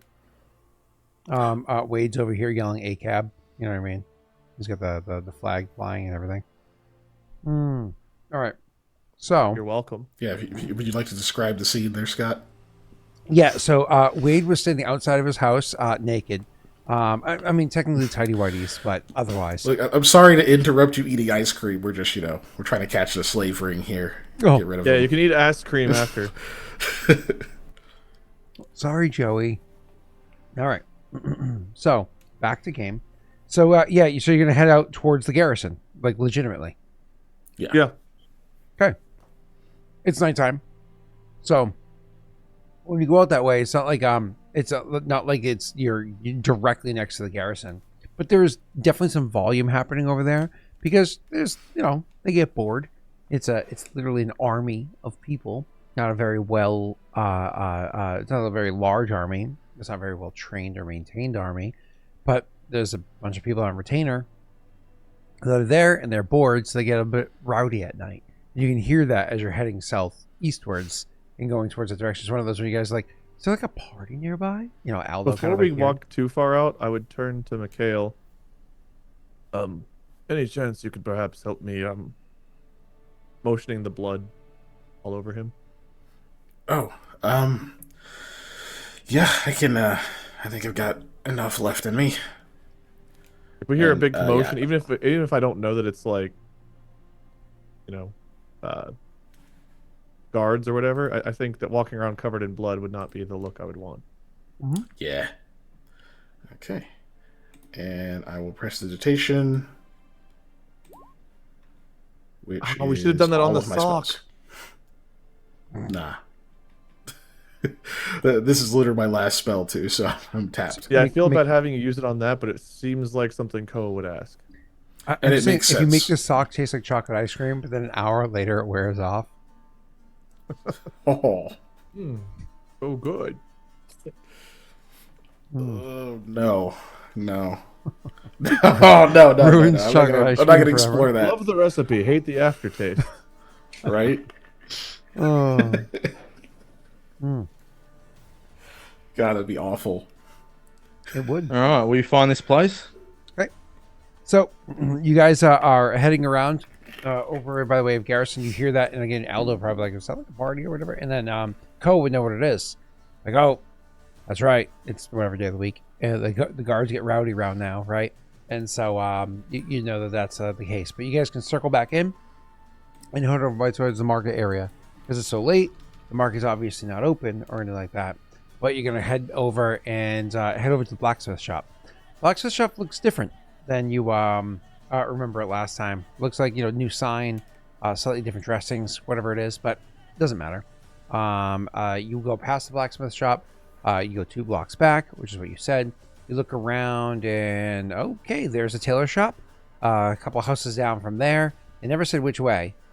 Okay, now you found it, the one with all the junk inside of it, and you were able to find the location. You definitely know that it's there. What do you guys do as soon as you find the house?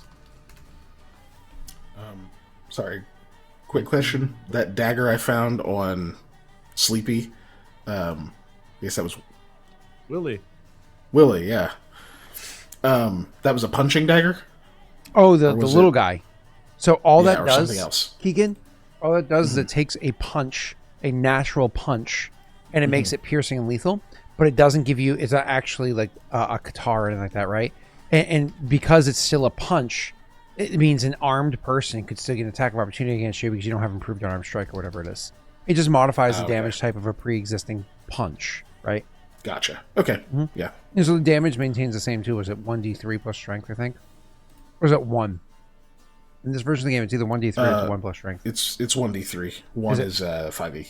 Yeah. Okay, gotcha.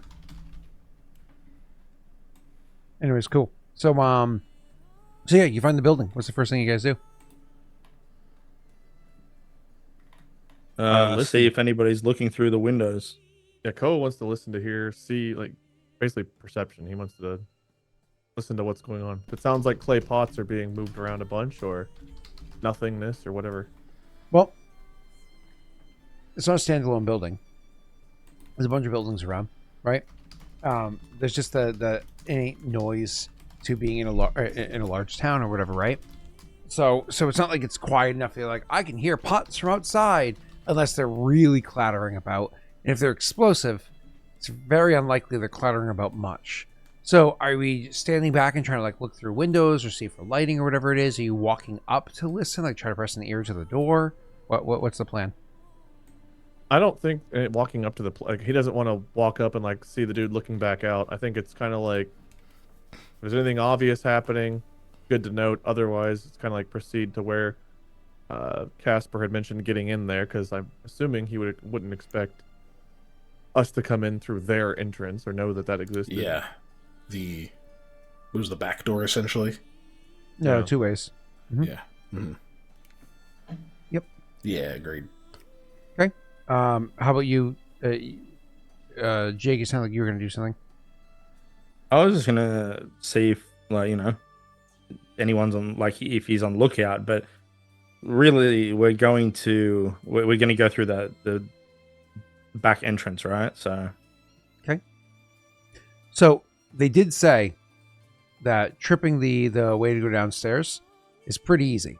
They straight up said, like, oh, it's a pretty easy thing to do. Anybody knows how to trip a lock and can do that. Not that you guys do. You're all upstanding gentlemen. But also said that you can also get upstairs, but it's a little bit more tricky because it has to do with the drop bar, so on and so forth. What would Aldo want to try to do?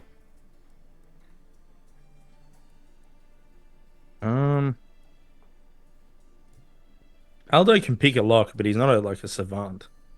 Probably I don't know. Would you guys want to go, like, give the Hardaway a go, or should we just, not ruin element of surprise and just, go the other way? Yeah, That's the way he's kind probably of expecting, assumed though, right? the easier way, maybe. Yeah.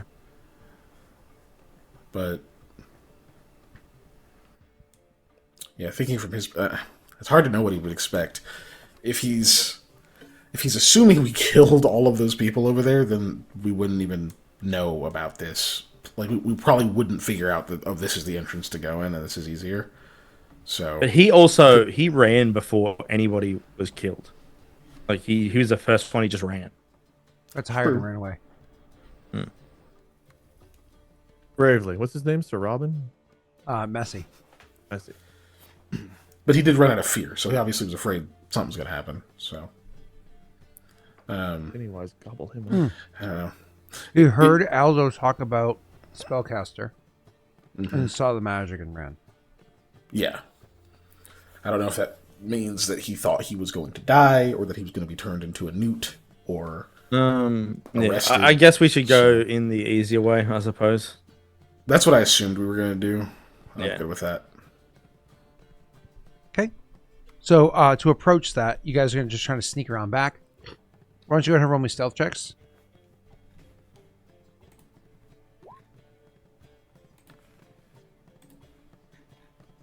Is it a particularly hilly or rocky backyard? No, but the ruins were.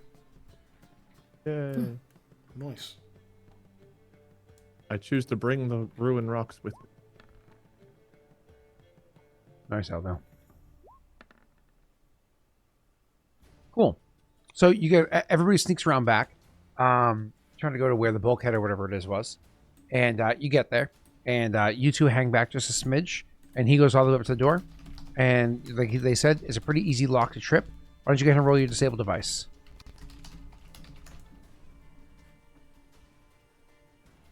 This lock is only one round to trip if you can do it. And you can. So it takes you a couple seconds, about 6 seconds or so for you to trip the lock. Other ones can take like upwards of 8 rounds, 10 rounds, whatever it is. So it only takes 1 round. You trip the lock, and it pops open pretty easily, and you're able to open up the bulkhead door. However, your character's no fool. Immediately as you try to open the bulkhead door, you can hear it instinctively just starts to have a little bit of a squeak to it.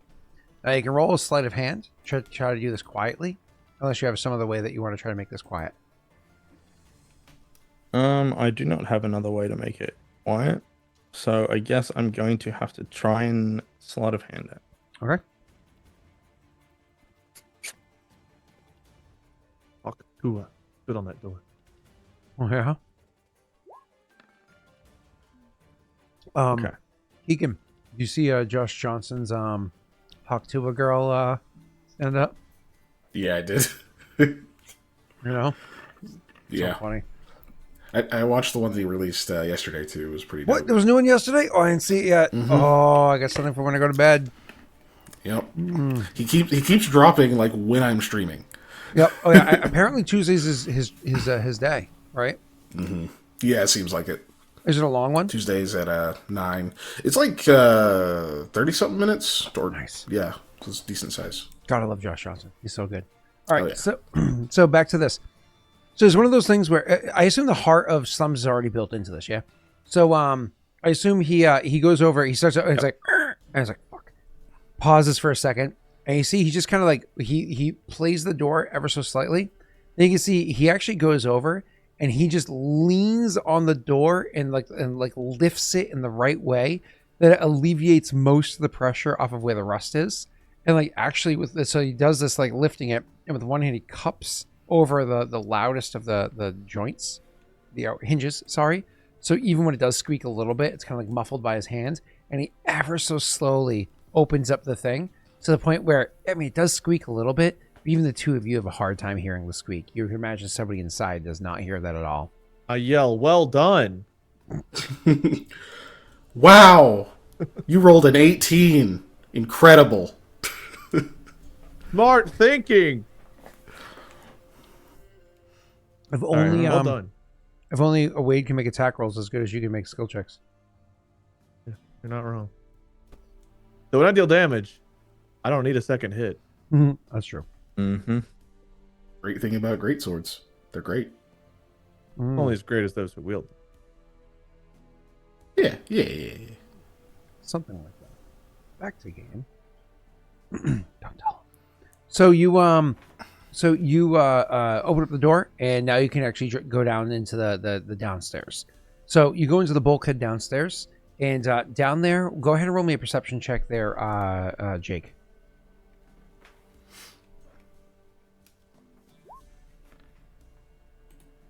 It is dark as fuck. It is really dark down there. That was all you were gonna give. I was like, man, what a good. So it's hard to see anything whatsoever, but you do notice, because your character is just instinctive enough, you do notice when you get to the bottom of the stairs, it's really dark. And before you go any further, before you have like one of your friends make lights or whatever, just out of curiosity, because you know that you were just like warned, it is kind of like a thieves guild, for lack of better phrasing, kind of house, whatever. You do bend down and you just check slowly with your hand, and there actually is a tripwire made out of twine. You can feel it in your fingers. You can feel the fibers made out of twine. You spend a couple of seconds finger out with your hands, trying to like feel, and you can feel like, okay, this was very hastily put together. Like trying to see where it goes to. Like I'm pretty sure I can disable this with ease. It'd be a disable device check, not a very high DC. Be even easier if you can see. Yeah.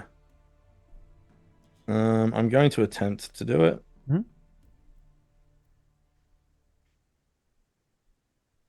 Oh, this could hurt.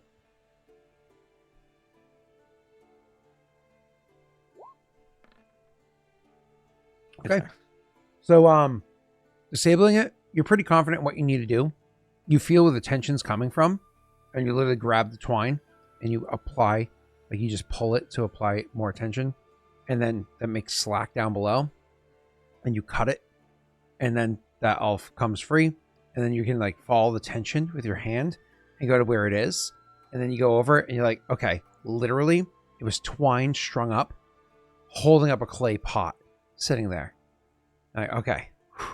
So you just get that clay pot. So apparently maybe it was just meant to be like an alarm. Like, oh, you tripped it and it just makes a good boom and it warns them coming in. But it's hard to tell because you can't see shit in here. Luckily, your two friends are coming in behind you and they also can't see shit in here because it's darkness down here. It's a basement at night. Okay. Yeah, I can't do anything about the darkness this time, but well done, Aldo. All right, let's keep going. Your lead, I think. And continue along, I guess. Before you continue, you took his backpack. It had candles in it. Yeah. I'll stay outside for a second and just go 1 second. And I'll use the flint and steel to light the candles. Mm-hmm. I don't want to do it inside so that the striking will. I don't want the striking to like Big be sparks in and that. loud. Yeah, I gotcha. Mm-hmm. So you do that, and the two of you like waiting down there for a second. He walks down with a candle. And now that there's enough candlelight, Koa looks around, and you can see like there's a pile of jars on the floor. And then where you see, like when you point that out or whatever, for like Koa and Aldo to see, Aldo and Mikhail to see, Aldo realizes that the jar that was strung up, where it would have fallen into a small pile of a few other jars. So it was more than just like noise. It was actually like he strung up very quickly a small little trap there. Okay. But Well, got it. I was lucky. Search around the basement. It's dark as fuck. And so you're trying to make your way around there. And everybody's kind of like, unless you get more than one candle, so everybody has their own little candle. Like you're going to like, I don't know. Because I can light Christmas the mass. other two off of. Okay, I'll cool. light the other two off of the lit one. So we're going to like an old school concert in the 60s, you know? So either way, you guys are kumbayaing around the room. And the person that notices first is going to be Koa. He's able to pierce through the dark well enough to see where a door is going upstairs. Like, not a door, sorry, a stairwell going upstairs. And so there is an interior stairwell here. So making your way over, you can go and try to get up the stairs. But stairs themselves can be loud. Why don't you go ahead and roll me a stealth check? Who's going up first? We only need to do one first. What's up? I imagine we're sending Aldo up first because he's the... Yeah, he's leading. Yeah. Unless he stops. That, and you haven't seen him drink in a couple hours. Oh, yeah. Mm-hmm. The stairs do creak as he goes up. They creak pretty quietly. And you notice that it's one of those fun things where, again, I'd say probably Koa would notice it better. Just, can see. He doesn't just walk up the steps, almost like taking pointers from like what he does. He doesn't just walk upstairs the way most people do. Sometimes his feet go very wide, like awkwardly wide up the step. You know what I mean? Sometimes he like feels and like actually hits like a middle spot, and he goes up there. It's like he finds the quietest spot on the step before he continues moving forward. Anyways, gets up to the top of the stairs, puts his ear to the door, and he can hear movement. There's definitely somebody moving around up there on the first floor. You see Aldo, he looks back towards both of you, like face lit by the candlelight, and he just like points, he's like, Koa will nod. Yeah. Koa looked at Mikhail like, you next or me next? He'll motion for you to go next.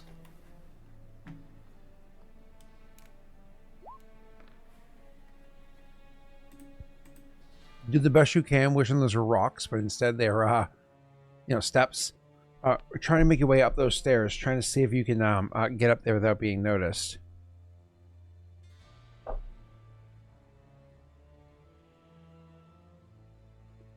Trying to make your way up there without being noticed.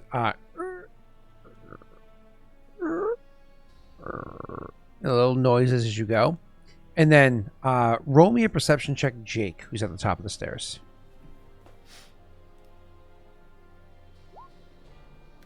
Mm-hmm. Oh, yeah. One of the steps he steps on. Oh, you should have fucking warned him. You remembered you should have warned him. Don't tell him that you remembered you should have warned him. It was a squeaky one. He steps on it.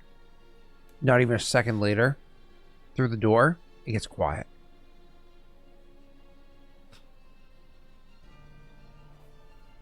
Aldo turns and he's like, Koa stops at that point wherever he is. I guess I'm just gonna listen for a minute. You It's hear just- nothing. It's almost like they're both like listening for the single sound. I hate to tell you this, but we've got lit candles on this side of the door. You hear nothing? That's true. You hear True. nothing. We're like, he doesn't know we're here. Meanwhile, lights coming from under the door. You hear nothing.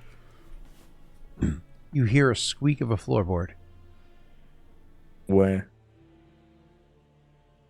Not close, but not far. You hear nothing. You hear nothing. I look at Koa and I just say, "Go."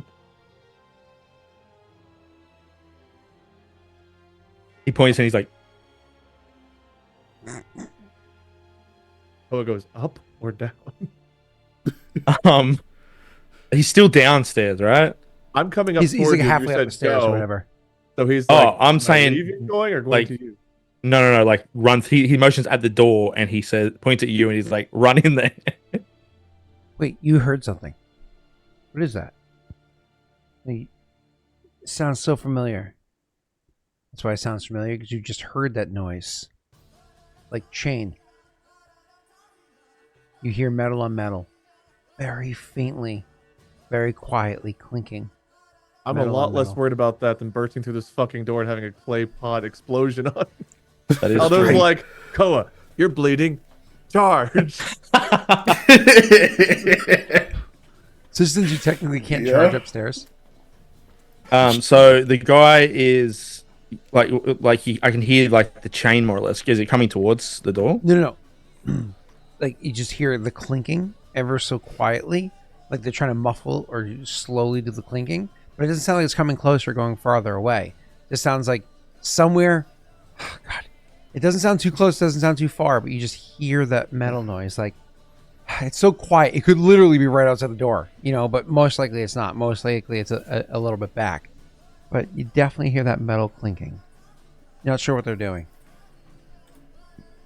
Well, I don't think we should give him time to set up. So as we're there, I'm going to open the door. Just open it. Koa's following Hi, honey, I'm home. I'm not just like bursting through the door, but I'm Try to quietly open it. Door. Yeah. Oh, so like sleight of hand, like. Like sleight of hand, I'm gonna All right. try and quietly open the door. All right.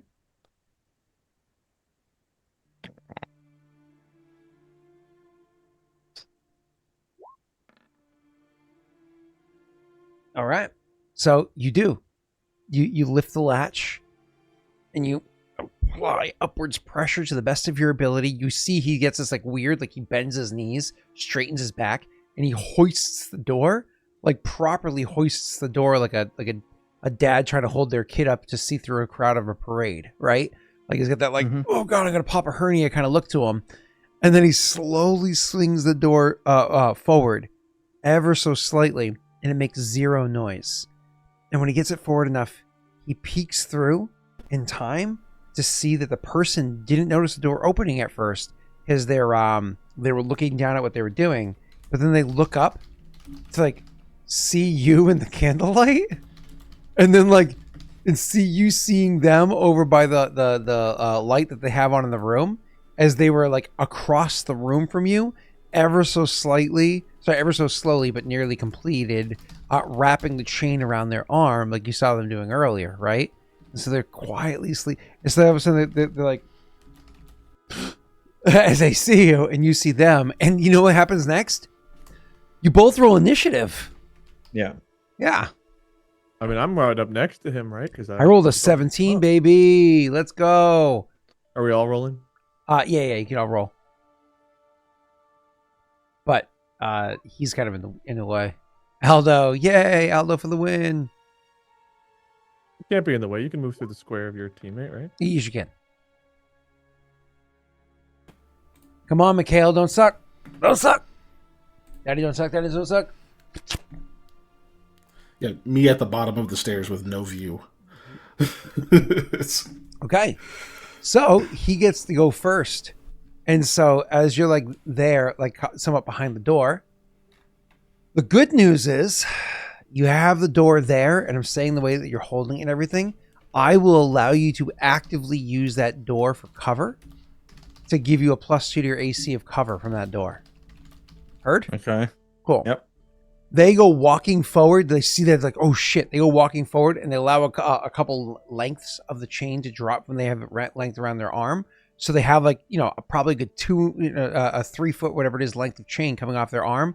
And they come walking forward, and with all their might, like swinging their arm, their chest, everything, just like the whole torso, just swinging and whip this chain at you as hard as they can to like smash against you, and pull the door back to try to guard you, like giving you a current +2 AC. Let me make my attack roll, and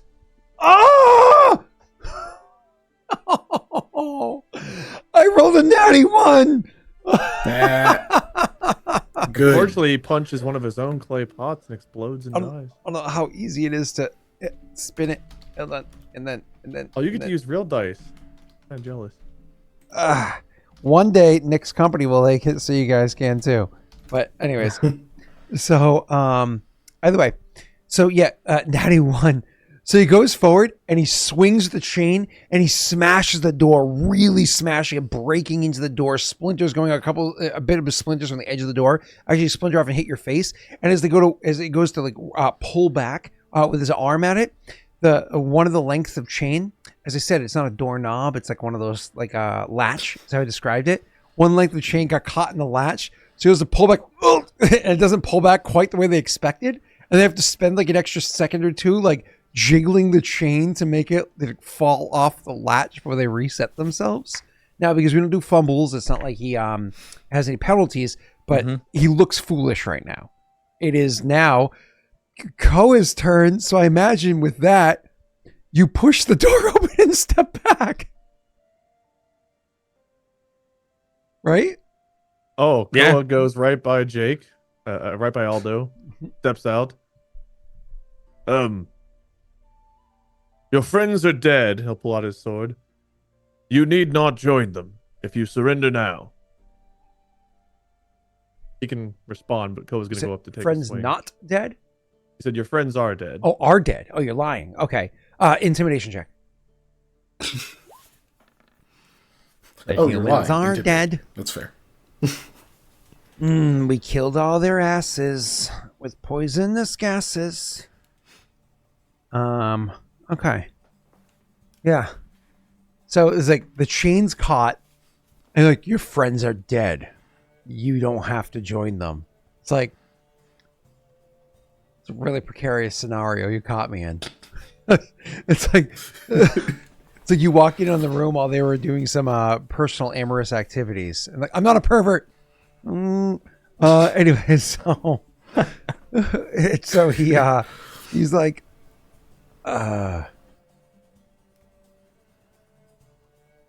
yeah. You saw the wire? Oh, yes. Dispatched of it pretty easily. Oh, better than stepping over it, I guess. He says, and fuck. Great, excellent. Come on up, boys. Watch your step. I'll go up. He'll just kind of like Have to lean do anything back, good. still holding his sword, and allow like kind of like you two or Aldo to take the lead. Yeah, as soon as Quite pleased Mikhail, with the himself last. now. So you guys come up. He sees Aldo come in. Whatever. He saw Aldo first. He saw you. You know, you're imposing to a degree, and then he sees Mikhail come up, and he takes 3 steps back. Try nothing funny, and he won't blow you up. I mean, yeah. It's kind of interesting that you decided to lash out right when we got here. But, here we are still. Yeah, so this guy's obviously scared of Mikhail, so Aldo would just give him the nod, more or less like, you take the lead. So, as my friend Koa said, it's just you now, and we'd kind of like to keep it that way. Don't really have to get any more blood on our hands. Can we see your forearms? Magician thing. Just show him. He holds up his arms. He's got a chain wrapped around one and a sleeve on the other one. No, I need to see the skin. Seem like you don't know what we're looking for. Pulls up the sleeve on one. There's nothing there. There's still a chain wrapped around the other one. So starts slowly ching ching ching ching ching ching ching ching ching, like you're taking the chain off. Go ahead and get disarmed. and then holds up and there's nothing there. Cool. Walk over and like snag the chain. Could have used this earlier. Too bad. Yeah. So, do you know anyone who usually has a lash, like a whiplash, tattooed on those forearms? Nods and says, Ooh. Yeah, I know someone with a lash. Did you say who? Did we already meet him? Yeah. He just goes, did we already meet him? You talking about what's his name? Gargalith. Gargalith, Gargalith. whatever. Gargalith, yeah. Yeah, Gargalith. Gargalith has one, yeah. Anyone else? Ashtara has one. Yeah, Anyone else? We know of those two. He like looks over at Koa and goes, "Why is it getting easier to? Everyone else is giving us information easier than Casper." You say that? Yeah. Koa will shrug. He You say didn't say anybody how else? his friends died. He so. says, not that I know of. Ashtar in town right now? Unfortunately not, no. Over in Harid? Yeah. Too bad. We'll have to give her her due next. Whoa. What are you talking about? Well, we're taking over. Wait, hold on. What do you mean taking over? What do these lashes mean? I'll look to the other two, like, to see if they want to give him anything or not. So you just seen them, you're not really sure what they're about. Yeah. No, I've seen them. I know Ashtara. We see each other. Sure you do. So, the lashes mark the folks who are. Does Willie know about currently... this? Do you say that? Yeah. He goes, no, but I guess it doesn't matter anymore, huh? Willie's dead, so it's easier. Yeah. At least he didn't lose his head like Gargalith did. Now, how did Willie Not die? in the same way. Hogtied. You don't want to know how Willie died. Yeah, that's how it started. He shakes his head. Anyway, Hey, what do we call you? Your magic took him down. I'm just Willie was weak. Well, weak Willie. yeah. They haven't quite convinced us you're any better yet. I mean, he took the brunt of that spell. You still got tired. But you still have time. Just to fill in the blank there, the people with the lashes are currently the ones in charge of the whole operation where what you call cargo gets moved to those places, those cages. Ah. I knew she was close to Gargalith. I just didn't realize that they worked together. I thought old friends, maybe former lovers, but Yeah. Anyway, what else do you know about those people? Who gives you jobs other than Casper and other than Gargalith? How many times have you done this kind of work? oh, loads. I don't just work with this crew. This crew's pathetic. Yeah. Oh, they were, yeah. Who's the Great, though. least pathetic crew here in Haudh-Gwenn? There's a few different crews, depending on what kind of sponsorship you get. You hear knocking at the door.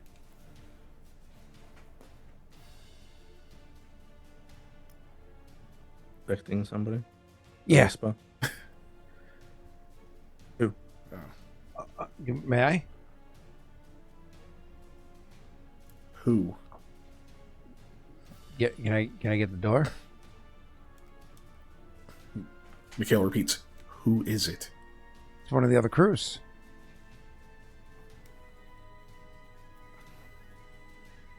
You know what? Maybe he should let him in. Keep that sword at his back, though. Yeah, step aside. Ready the relatively nasty spell, Always. You don't want this one. I think he knows. Actually looks a little bit concerned about that one. Great. Well, I think he knows. He doesn't. But if Aldo Invite wants them to in. open the door, He's like, I have to open the door. Yeah, and open the door and invite them in. Oh, okay. He goes over and to open the You door. have a sword at your back. Need I remind you? To open the door, he actually goes to the side of the door and he grabs some lockpicks that are like hung up to the side of the door. And he's like, one second. And he scrapes the door a little bit. Can you guys do me a favor? Roll me a sense motive check.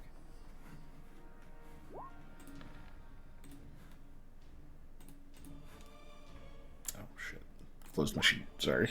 Good. Close it again.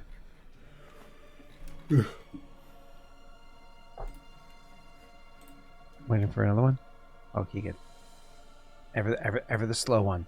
So he starts picking the lock, and eventually he's like, "Hold on." Eventually, he does pick the lock. Oh, damn it! Yeah. Fuck! Damn it! I was trying not to react. Damn it! Fuck! So he's trying to pick the lock, and it's one of these things where he's picking. He probably actually is struggling from what you understood from what Casper told you beforehand, but he kicks the door almost accidentally as he's adjusting, but then you notice, like, I don't know, he ends up kicking the door 2 or 3 times, but it feels deliberate to the point where he finally trips the lock and he's going to open the door, but you just get this suspicion, like they're showing up here. You just swear he was, like, I don't know, giving them some sort of a sign. You swear he was giving them some sort of a signal, Mikhail. And he's like already now about to open the door? Yeah. So. The lock's tripped, and then he like kicks that door that one last time, like taps it one last time. Like the same exact way he did the other 2 times. It's just too conspicuous. And so that now the door is unlocked and he's about to open it. I will push my hand against it to keep it closed. Like step forward and like put your hand against it hard. And I put like my dagger like under his arm, like under his armpit, Yep. and whisper, "The damn thing's stuck, isn't it?" Do you say the door is stuck? Yeah, I say the damn thing is stuck, isn't it? And like motion for him to repeat that. Basically telling him to tell them it's stuck. No, I understand. I'm just trying to decide what I want to do. I think it's intimidation. Do I assist? Not as good at that, but that's okay. I'll actually let him have a +4 on this one, 2 because he's genuinely afraid of the magic, and then 2 because you're right there with the big sword. Yeah, I'd already clicked it, so That's fine. Mental math. A 17. You can see like there's a moment where like he's thinking about not saying the words. I assume you repeat it because you hear. I just press the dagger into him. Everything good in there? The damn thing's stuck. Yeah? How stuck? How many times did you have to hit it? I had to hit it 3 times. And they're like, oh, okay. Need us to come around back? He looks at you. Do we need to sense motive 3 times? He's no, I can't. I won't say Assuming 'cause there's a door. We came through the yes. Oh, I nod. Yeah. Come around back. That's probably better. Can't get this one open. And to answer your question, Wade, Mikhail definitely knew what 3 times meant. Mm-hmm. So, do I hear them like people walk off? Yeah. You hear a little bit of walking off. Yeah. Then, he keeps the dagger pressed underneath the dude's arm, and he's pissed off, so he's kind of like gesturing slightly, and he goes, "That fucker told them how many of us there were. That's why you kicked, and that's why you said that. You tried some funny shit." Oh, that was a mistake. Once we dispatch of them, you're going to wish you were Willie or Gargolith. Oh. Fuck it, just kill him. We got to get out of here before they show up. You actually gestured to do it? His eyes widens. I'm seeing if he reacts other than the eyes widening. He was going to say something, and then you say that, and it's because it's like his eyes widen. But does Koa immediately jump into action, or does Koa freeze? Koa freezes for a moment because this is like he's like, "Fuck! I was another natural one. Are you fucking kidding me?" It was an easy sense motive because Koa froze, and he's just like, because he himself is yeah. So because it doesn't make any sense. Kill him, says the mage who he's afraid of with the magic he's afraid of with the dagger in the armpit. Tells somebody else to do it. clearly it's somebody who doesn't have the balls to get it done, and then him freezing clearly doesn't have the balls to do it. So it's one of those like he sees it's a cat. This group here is a bunch of castrato, right? Like, and he's Poe 100% hesitates because just like executing some guy defenseless is not really his thing. No, and he should he should, but he doesn't. Mikhail notices the freeze, so he like holds his hand up as if he stopped you, and she's like, "Oh, you were saying?" Like, keeps his elbow against the door. I already told them that what happened before I came here. I was coming back to get some of my shit. They know the protocol. If they're going around back, they know exactly what to do. Which is? Not gonna like it. Neither are you, unless you answer my questions directly and quickly. You know, it's just like, nope. And you can see, like, you still have the thing to his armpit, but he kind of, like, leans slightly to the side, like, to the wall. Koa rests the tip of his sword on the guy's foot. Yep. And starts to, like, lean on it. Not to actually push it in, but, like, he's going to if the guy doesn't just answer the question. That's fair. That's fair. He's like, they're going to throw a torch in the basement. Open the front door. Yeah. You say that? Yeah. I think. It's open. Well, yeah, he did trip the lock, but you didn't actually open it. Would the lock still be open? Just trying to think of old locks. It would be. You'd have to actively relock it. Mm-hmm. It wouldn't just like auto relock itself. It would have to actively turn the gear back. Will reach up and grab the lock picks that he's got lying up there too. Oh, they're in his hand still. He didn't put them back. He didn't have time to. Oh, then he'll take them out of his hand. Yeah. So take him out of his hand. He'll toss him to Aldo. Yeah. Well, so if you go to take him out of his hand, he'll flinch back from that. And like, hey. That wasn't a request. He nods. He's like, I understand. He takes them out of his hands. So you go again through the door, right? CMB. I will stab him. Yeah. CMB. What is it? Yeah. I can't see. I'm blind. 13. 13. Okay. So you will get them from him, but it's not a quick, smooth grab from him. It's one of those things where you're like, no, give it, and you try to take it, and if he like turns slightly, like the door, and like you slam him, but he slams up half against the door, half on the wall next to it, right? So he's like still blocking from and then finally you pry it from his hands, but not before you hear, "We're in the hole!" down below. I'm out that door. Yeah. We're all out that door. All I've been focused on since I heard it. I'm out that door. Get out of the way. And so, like I said, like he was clearly wrestling to try to keep you guys locked in there as long as possible. But obviously, your character is the first one to go. So, Jake, I know you're focused on this. Would you care about the door, or would you say fuck it and run and jump out a window? Can I not get out the door? I'm not saying that. I'm asking which one you would do. The door's open. The windows could be locked.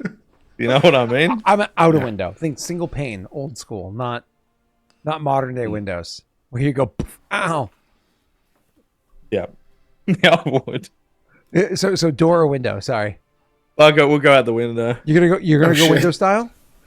Yep. Okay. Window style has a perk to it because it's fat. Because you're like fuck it, you can get out of there faster. You have a reflex save with a +6. Okay. Okay, temp 6.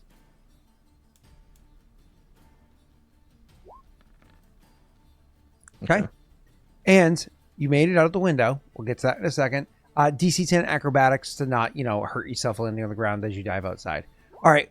The one to go out the door first would probably the one to go out the door first. Roll a D4 for me, sir. The one to go out the door first would likely be Mikhail because you were wrestling with him for the key, right? Mikhail, you can make a reflex save with a +2. Ah, neat. Poor Wade, the only injured one. The one who had the blood cleaned off his body just to keep leaking it onto his clothing.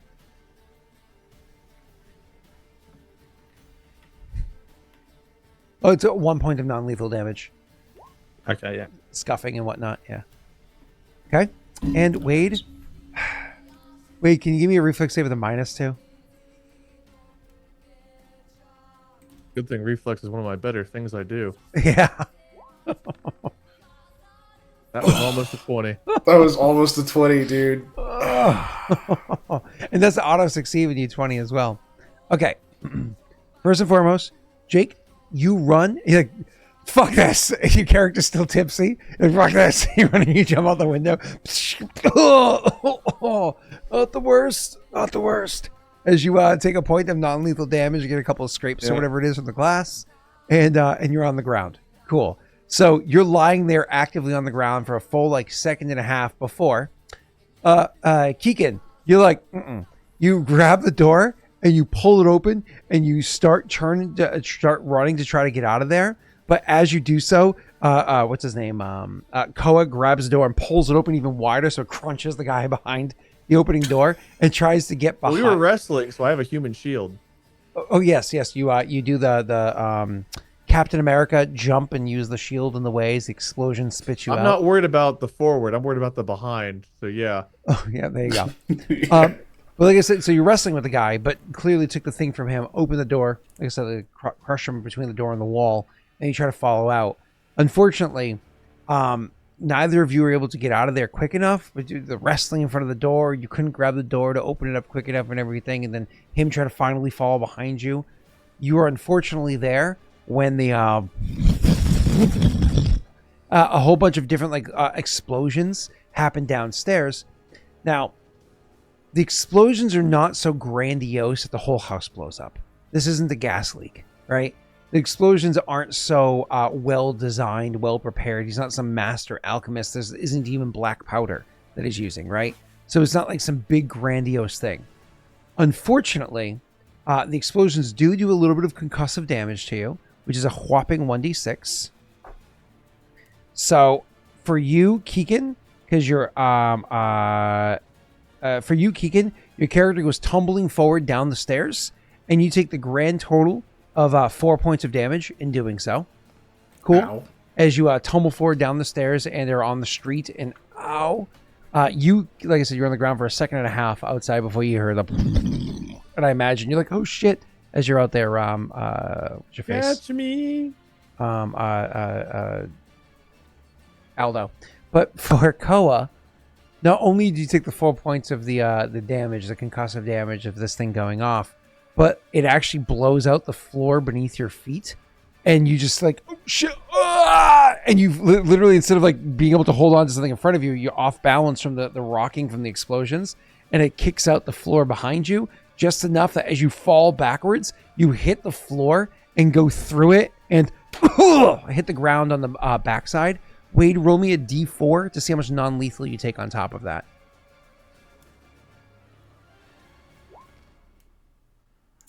Oh, did you knock you've yourself taken 4, out? 8.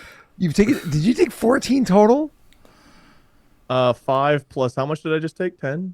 5 plus 8 total. But you took 5 earlier from the weapon. So is that 15 total? How much did I just take from 4 from the explosion, 4 from falling. So that should lead, 13, yeah. Out of? Yeah. 14. Oh, okay. So you're still conscious. That's good. And if you don't take damage, you can rest. 4 of those will heal over the next 4 hours. But, oh boy. So now you're on the ground in the basement. And the basement is rocked. It's not like I didn't even fall out of the house. I'm still in the fucking house. You fell back inward and through the floor and into the basement. So the basement is rocked. Again, it's not utterly destroyed, so on and so forth, but it is messed up enough that the floorboards above you are kind of weak and might start dropping things. Some shelves or whatnot that are in here might start collapsing into it. The whole area down here is kind of a dangerous scenario. I think this guy, Messi, was hoping that it'd be a bigger explosion than what it ended up being, but this is what he got. So I'm about to roll his reflex save. I rolled a 7. So he also took 4 points of damage. What I got. So he also fell down. Would have fallen down adjacent to you. I want who is that in chat? What's your name? Lanchi, can you go ahead and do exclamation point D4 enter? exclamation point D4 enter. Just that. Press enter. So it's exclamation point D4. To see how much damage they take on the way down. But yeah, they also took the 4 points of the concussive damage, and they also fall down right by you. And Joey, 4 points of damage. Jesus, Joey, roll me a D100. If you roll under a 5, so it's a 4% chance, he lands on top of Wade. He was behind me. How would he land on top of me? So because you fell back into the house, and he was already in the house, but you're good because you were right by the front door. Both of you guys were right by the front door, but you're good. So you both hit the ground. That 8 points of damage total. He's knocked out cold. He's clean out cold next to you on the ground. Like probably fell onto a chair down there, broke the chair, and is just like crumpled and unconscious. What does Koa do immediately? I think he takes the health potion. Just lying on the ground, just kind of like...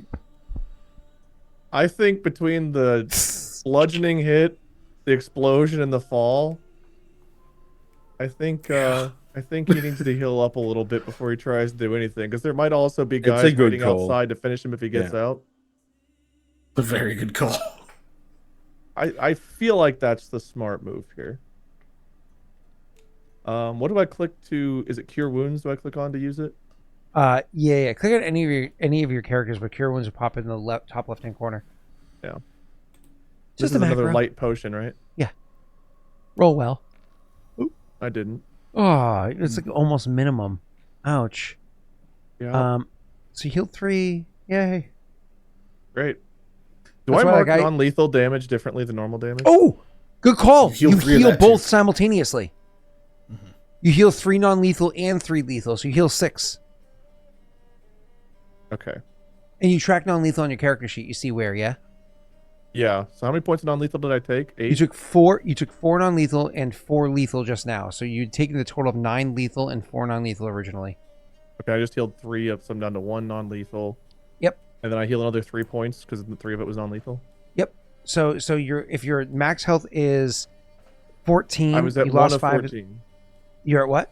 I was at 1 of 14 with 4 non-lethal and... Yep, so you should be at 7 of 14 now. Okay, with 1 non-lethal left to heal. Yep. So you're feeling significantly better after cracking that potion. So it was a shitty potion. That's why the guy gave it to you cheap. It was a shitty potion, but it did a job. And I imagine you're drinking that and then slowly getting up. We're gonna pause on you, Aldo. What does he immediately do? Does he like get up and run, or what's his plan? The explosion's already happened. The explosion's happening right now, if you will. Oh, okay. I mean, as it's happening, you'd see it probably just like covers his head. Yeah. Waits a second. Nothing happens. Oh, one ceramic tile falls off the ceiling and smashes like dangerously close to your... Dangerously close. Thank but God you're it didn't okay. hit you. It doesn't hit you. I'm gonna get up. Where's Mikhail? Has he managed to get outside? So you get up and you look around, and it's nice of you to actually look for Mikhail. He's crumpled at the bottom of the stairs, rolling over in pain and starting to get up himself. Just, rolling to his knees. I'm gonna walk over and I'm just gonna say Koa as I look through the doorway. Did you go back over to the door and like look in, like Koa? Koa, you had just. He says that more to Mikhail, but it's out loud. Yeah. So Koa, I imagine you can hear it at the moment after drinking your potion, but he's muffled. In the basement of the house, next to a bunch of burning and explosions. No burning, and and things are cracking and breaking. So yeah, maybe you don't hear it. Okay, I'm cool with it. I'm going to assume if he's being quiet, like if he just is quietly Koa to Mikhail, I don't hear it right now. Cause I'm fine with it. Yeah. Mikhail kind of like, can I react? Slaps his face a little bit. Yeah.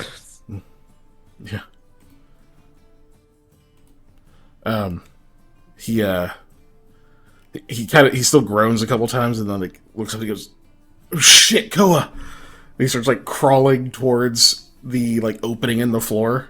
Well, to the stairs, right? To look up the stairs to look down. Yeah. Yeah. Yep. And so you go and you look. Do you like look down and call out Koa? Yeah. If I don't see him, I'll holler for him. You've already finished your potion at this point, and you're already starting to feel a little bit better. Yep, down here. Forgot my keys. Oh, thank the gods. Are you all right? Don't thank him yet. There's still the people that did it. Doubtful. But yes. How far down is that? Is that chain around anywhere? I have with it. What's his face? Yeah. I grabbed it. Oh, you have it. Okay. Mm-hmm. That's what I was asking. How far down is it? I mean, 8 feet. How tall is a basement? You know, plus like the little like 8 feet down. 10-foot ceiling kind of house, 8-foot ceiling kind of house. Yeah, it's probably about 8 feet down because basements don't tend to be particularly tall, right? So it's probably 8 feet down from your elevated point there, Geekin. So if he stood up, he could reach up and you can grab him. Okay. So yeah, we should be able to help you out if you can get over here. I'm looking out for anyone that makes their way around to kind of check out, the situation or anything like that. Yeah, so you're just looking for people that might be interested? Yeah, as in like I'm looking for the people that did it coming back around this way. Oh, sure, yeah. So you're just like playing lookout to be careful for a second. Yeah. Gotcha. Yeah. So you more or less like make sure you don't go up the stairs and a hand to your hilt or whatever it is, and you're just like looking around to see if anybody shows up. Nobody seems to be showing up. Yeah. If you can hurry, go ahead and do that. He like reaches down to. Yeah, he'll take your hand and try to. Do I need to roll to get up? It's technically a climb check, but like he's assisting you on this, so it's a DC 10, and you get a +2 from him. Can you even fail that? Yes. Oh, okay. Very easily. I just did. And he did. does. Is that with the +2? Well, at least it's not my +2. What do you mean? Can I've got not a by +2 on a DC 10? What do you mean? Can I fail? I didn't know what your modifier was because if you had 1 rank, you would already have a +4 plus your strength is 2, so you'd have a +6. If we give you a +2, that's a +8. So you'd have to roll 2 or higher, which you did. I've gotten so many skill points to spend. Yeah, I put them all in climb. So, anyways, so your character, you more or less, Mikhail, you try to brace yourself to hold, but he ends up pulling you down, and you end up losing your hold up, because he ends up making you lose your footing, and you can't properly help him the way you wanted to. He has to maybe he should pull something over to climb on, to step on before coming up, or maybe you need Aldo to help you. We can't just try again. You know what? There's a body down here I can drag and use to get a few more inches, about 6 inches. Yeah, that could probably help. Or there's like a chair that's intact or something. I'll take a quick look to see if there's anything other than a body to use to stand on that's not blown up. Hold on. Anything you want to use other than a body, or just anything you can use other than a body? He mentioned it, and Koa, though he's upset right now, There are other things around that you could use, like a small barrel or something like that. He'll grab a barrel. He just mentioned other things because they might be taller, not because he cares about. Yeah. The person. He'll grab the barrel and he'll grab the body and try to hand him the body first. Sure, strength check on that one. For technically for Keegan, you're strong enough to hoist him up enough, but I might go over and help him with this one. So you're gonna abandon the task.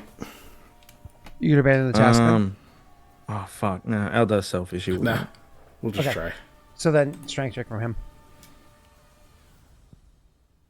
You're good, Willie. Yeah. You don't have to roll. You're strong enough. You have a 14, I think.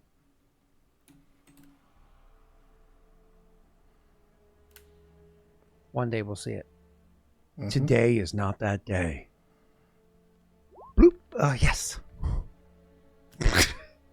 You got it? He's like, you got it? Yeah. You got it? Yeah.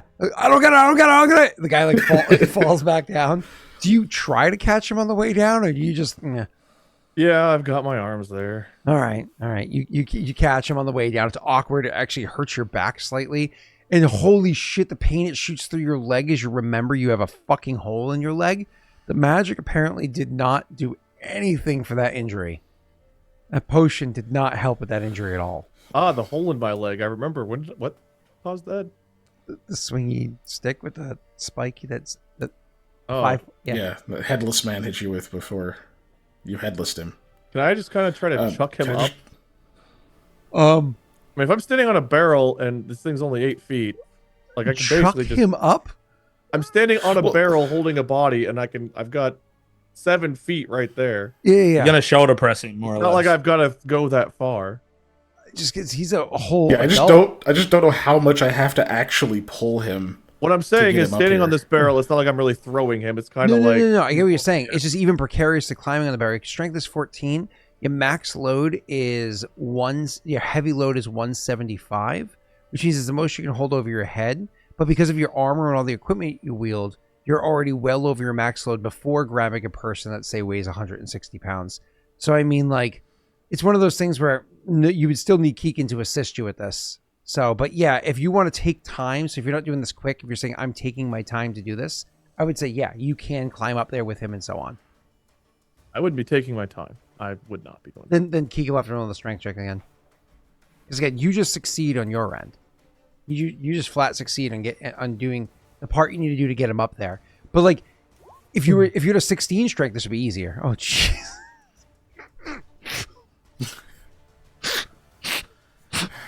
I'm pissed. I have now, average and I'm strength, angry, but and I want to can't get out of this fucking basement. pull God, this douchebag over the lip of a fucking staircase. I mean, I'm it's going a to 160-pound dude, dead weight. That's not. I'm not. easy to move. I don't have to lift 160 pounds to pull him over the edge of a staircase with another guy hoisting him. Is White Wolf still here? We have a fireman in the house. You know.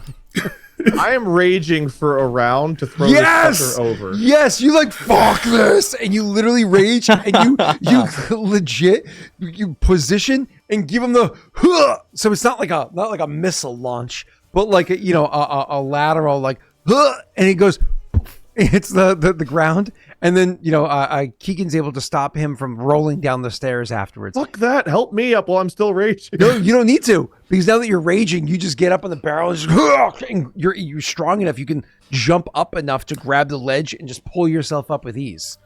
Yeah. Okay, so Your strength is Mikhail 18. thinks You're now Koa's at mad the him. peak of human strength. You know what's up? Mikhail thinks Koa's mad at him, so he is I mean, no I just longer in the blown up into a building. basement and asked for your help, and you fucking dropped the body twice after saying you had it. So that's reasonable, right? Little. Like, so yeah, Koa when is you taking get the up there, worst he of has gotten everything. outside. Koa is getting the gist that whenever we go on jobs together, Koa gets the worst of it. Whether it's walking through murder vines or being blown up, hit with a fucking spike stick, you know. So seeing that happen, I guess, and seeing you jump out, even Aldo, like, he's gonna say something that he waits a second as Koa's like, he can see how angry he is, and he kind of almost says, in a hushed tone, he's like, "We should get this guy back to the ruins." Sorry, People Koa, are looking out their windows because of like it was an explosion. Yeah, and a lot of people are. So if you like try to bring them to the ruins, there'd be a lot of these people aren't the heroes that pulled them out of the den. It's these. No, it's fine because I'm gonna yell out, "Quick! We need to get him to the chantry." We're trying.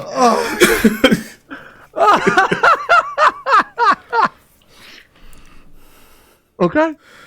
Koa looks very tired. His anger kind of dissipates. He looks very tired for a few moments. His strength drops from 18 to like a 12 or 10. 12. All right, let's go to the chantry. Yeah. I am not feeling great today. Right, the chantry. I'll get him. He like fails to pick him up the first time. Takes a moment, or 12 seconds, and then tries again. I can just drag him. Technically, I can lift 200 pounds off the ground. Yes. I hate you. Yes. I was trying to argue this, and Scott kept making me roll 2s and 3s, okay? Well, remember, What is your your character is strength, fully 18? equipped, so a lot of your load is already being taken. What equip? Yeah, he's losing. I have 28 pounds of stuff on me. There you go. So You said he weighed 160. That's only 180. but there's a difference between a solid amount of weight and dead weight of a floppy corpse. Well, not a corpse, so you know what I'm saying. I know that, but I am salty. Okay, Yeah, can I be salty? You are welcome to be salty. Hi, I'm Koa salty. Attila, and I've almost died a couple of times today. I'm also salty. You're not allowed salty to be because I salty. couldn't help. You drank a sweet healing potion. It counteracted the saltiness. You are now neutral. If that's God I hear, I'll murder you next. But if he can, Koa will, or not Koa, I forgot my character. Mikhail will carry what's his face, so Koa doesn't have to. I have a degree of good news for you. Him yelling out, "Let's go to the Chantry." Even whether Koa believes it, it works because literally the shortest way to the Chantry from here is through the ruins. It's like the shortcut to get there. Perfect. So it's like it's actually the best way to get there. So yeah, start heading north through the ruins. And it's not even the way you came out before. It's actually an entirely different way in or out than you've used thus far. So back in you go. Quick, we gotta take it to the Chantry. Come on, guys. Come on, pick him up. We gotta go. Immediately into a cage. Anyways, cool. So you're grab them and are able to bring them all the way there and get back to the place. Yep. Okay. He goes into a cage and we lock it. Oh, with who? How many cages are there? Can I just check to see if this key opens the whatever you called them, those manacles? The fetters, yeah. Yep. Yeah. So you go over. You're like, oh, hold up. Let me check this first. It does. Yeah, I figured it would. I didn't want to do it before because I wanted to leave him, but this guy just tried to blow us up. So when he comes to, he's definitely going to be manacled as I remanacled that guy. Oh, that's funny. That's funny. So hold on. We could just put him on him now. So do you leave him on Willie? That's what I'm doing. Get a break. I'm putting them on him now while he's unconscious, and he wakes up that So way. we take him off Willie. So we're gonna free Willie's Willie. like, thank you. Almost missed it. Oh wait. Oh, so good. Wow. Chat, you were going to just let us miss that. We needed Wade to save us. Holy shit. Oh god. Okay. Don't kill me. You all need me here. Willie is Clearly. Willie is very happy to be like Willie's enjoying the open air. He's unfettered. Your Willie's unfettered. Flop around freely. Willie can flop around Yeah. freely. Yeah. He's an unfettered Willie now. He's still in a cage. Okay. So you let Willie go, and he's like, "Thank you. Did my information help?" I'm not paying any attention to Willie right now. Koa puts out. I guess there was no fire. Koa just looking. I don't know what the fuck he looks like after that, but probably not good. Oh yes, quite. Things went swimmingly. Good. Yeah. I guess we'll put new guy in with... Yeah, who do we put him in with? Do we put him with Willie? Oh, 100%. Yeah. I feel like we put him with Willie, yeah. Yeah, we do. By the way, did you know that well, he claims to be sleeping with your red-haired friend. What? What Just he thought you said. should know. I mean, we don't believe him, right? I mean, look at him. But that's what he says. Is the cage locked? Yeah. Yes. He starts kicking him. We didn't do it.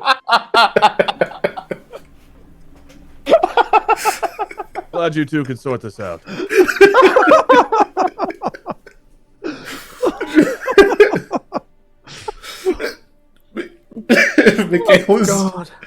Mikhail's full on fucking oh my god, what's like Gene Wilder, Willy Wonka, just no, please stop. Like, not trying to stop him at all. Hi, readers. Anyways, so he says, so do you guys try to stop him or no? No, I don't. Make messy, and you'll see a world of pure invigoration. Aldo just does say to the He doesn't guy, have he's like, shoes on either, does he? He says, if you kill him, you'll be back in them, though. The thought of the sock makes him gag a little in his throat, and his foot freezes mid like pull back, like it's like pulled back, get ready to, it like freezes, and then just shivers, and his foot comes down slowly, and you can see he kind of like backs up and kind of gets into like a fetal position, like sitting down on the floor, just happy to be able to have some control of his own body. But definitely, like, a lot has happened. The horror he's gone through, the pain he's been in, the way he's been chained up for so long, then kicking this guy, and the he rage, almost the knows sadness. 2% of what he's put the people through at this point. Oh, sure. I'm not trying to make this person sympathetic. Wow, I'm saying, I'm God explaining sympathizing why. with slavers. Yeah, yeah. That doesn't mean you put them into it themselves. But yes. I do want to look over to Casper, who's been watching all of this. I want to say to him, I say, and I use just my normal voice, and I say, Casper, this guy says your crew's a joke. He says he runs with other crews who are way more experienced, and I tend to believe that fact as he attempted to have whoever he met with when he ran away before blow us up. Tell me, what do you know of this guy? We got him from another crew. Why? Needed to add to ours so we can get jobs done. You know, he like I said, he knows a little bit of that the mixing thing. And so He called you a joke. He said your crew's a joke. You're the worst one he runs with, blah blah blah. I mean, I could get angry, but what helps that gonna do for me right now? I'm still Maybe just you'd be trying to more help. willing to give us more information. Yeah, I think we're gonna have to bunk here. I say to the two of them, and as soon as this guy comes around, we're gonna have to find out whether he knows, and we just skip all this other stuff with Casper here. Koa looks down. He has at the hole in intimate his leg. relations with Walnut. I can't remember her first name. And Shara. Sure. And he seems to have been on many a job. He may know what we need to know. Yeah, he was quick to give our name up, too. Didn't take him 10 years to remember. Well, I mean, Meta.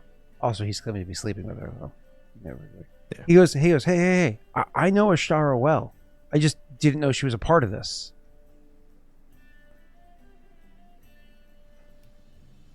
Well, that's neither here nor there now at the moment. I guess we just gotta wait till what's his name?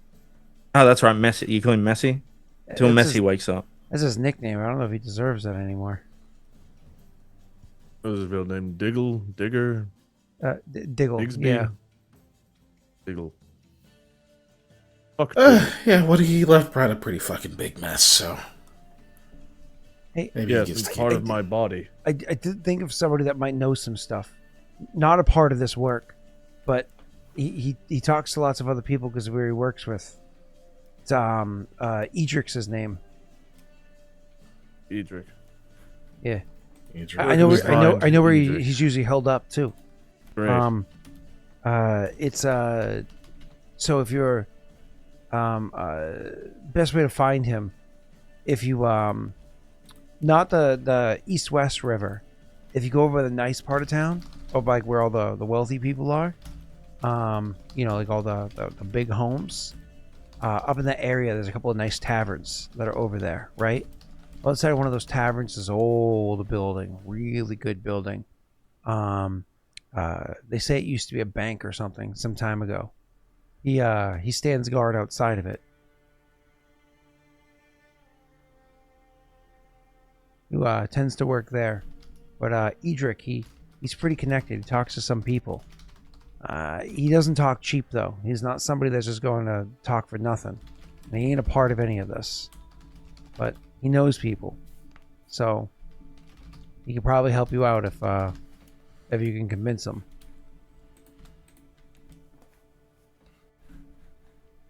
Well, I think we need to bunk in for the night. I don't think having you go around to the other crews is going to be beneficial now that this guy has exposed everything anyway. So if he doesn't know anything, maybe Edric's closest lead. If not, we may have to go to Harrod. But we're running out of time. Yeah. He shrugs and says, I told you. I can find out where it is this all happens. What am I going to do? Run? Yes. Why Where? wouldn't you? Where am I going to run? Anywhere, another crew. Another Anywhere town. that we're not. Listen, just he like looks so exhausted. He's like, just hear me out on this one. Let me explain why I can't run. Right? Like, even if you weren't going to hunt me, let's say you're not going to. Let's say it's not worth your time.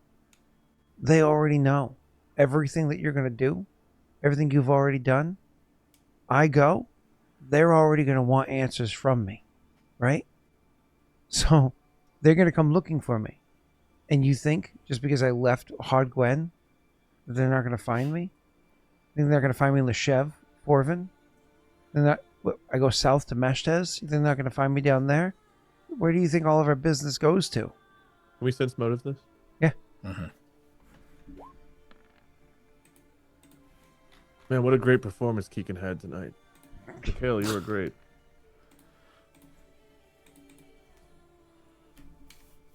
Mikhail, you got this, right? Yeesh. I'm God. waiting for it. Maybe. I've got faith. Maybe. Here it comes. Here it comes. Nope. My computer's tired too, apparently. There it is. Hey! That's good. Because the other two are like, I'm not convinced. But actually Mikhail's like, makes a good point. They would hunt him down. How far could he possibly get? I mean, maybe they don't get him today. Maybe they don't get him in a month. But they will get him. And whatever they do to him will be way worse than what we're bluffing will do to him. Because like all you guys are really going to do is like verbally torture him a little bit and then send him to some authorities, right? So, granted, he doesn't know that. Yeah. Continue. He says, you raise a good point. And look, I guess the fact that you tried to withhold from us and then eventually cracked shows that this was not an easy decision for you. Yeah, I think he's pretty screwed. Either way, we're not going to let you out while we rest, so... And we do have to rest. Yeah. Well, if you... I mean... Yeah, I see what you're saying. Because if you're afraid to come back and stab you. Or something. I've already been stabbed and blown up tonight. I'm good to sleep on it. We just can't take any risks right now. Well, I mean, I'm only going to press just a little bit, but I hear your point. If you want me to help getting out there before all the word gets out there, it's going to be more likely to help. But if word gets out there that there's stuff happening, everything might go underground. If you want to take the risk, if you think that he's being sincere, he's going to be able to do the most tonight.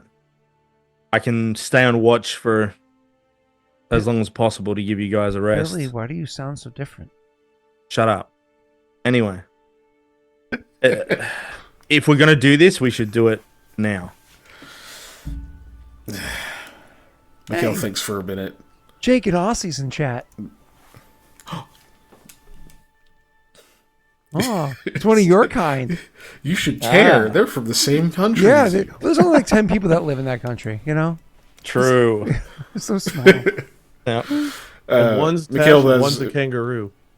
Oh, shit. Yeah, that's true. There's a couple of wallabies. I A thought lot there of was more than camels, one I hear, in kangaroo. Central Australia. A lot of camels. Is that really? Or is that camel toe? I'm not sure. No? I'm gonna go unlock the cage. Yeah, Mikhail's gonna go let out Casper. Okay. He immediately that's goes... just No. So you unlock the cage, and like he actually like looks at you cautiously. And then he goes to take a step forward, to like take a step out of the cage, and then immediately pulls his foot back and stares at Koa.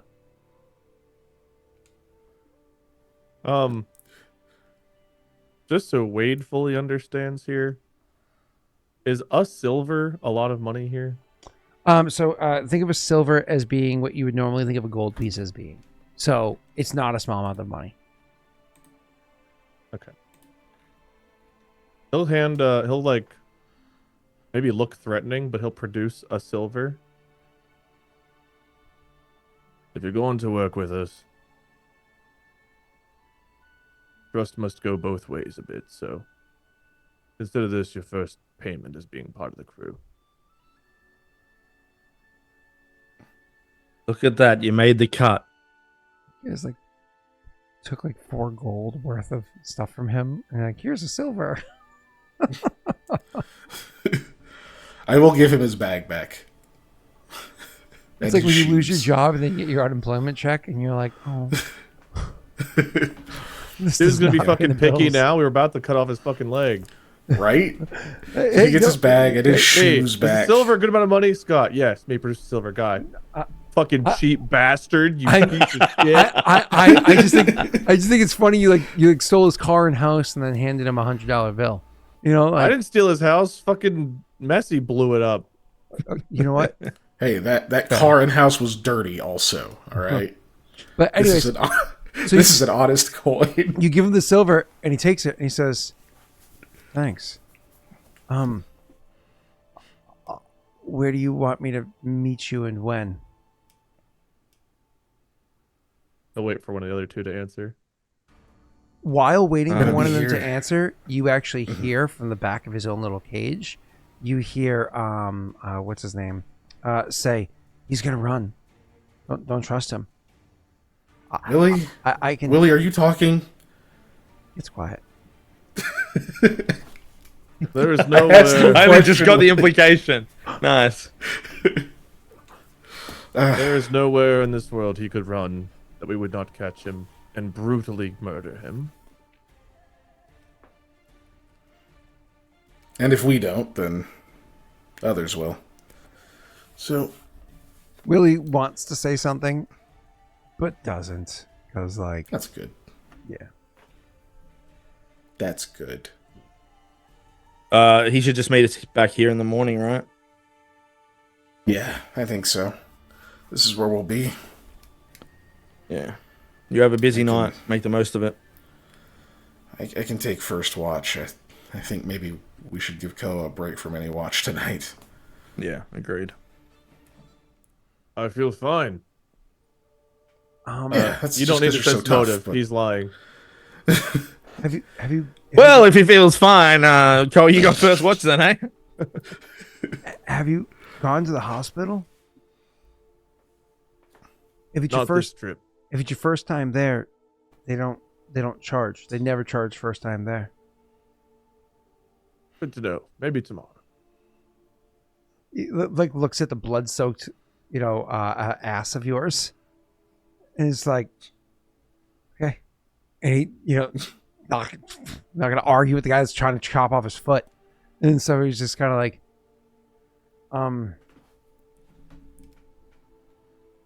you're probably gonna say no, but the people I'm gonna talk to, they're not the most trustworthy, and some of them may have already caught wind. Probably be best if I had a ability to defend myself.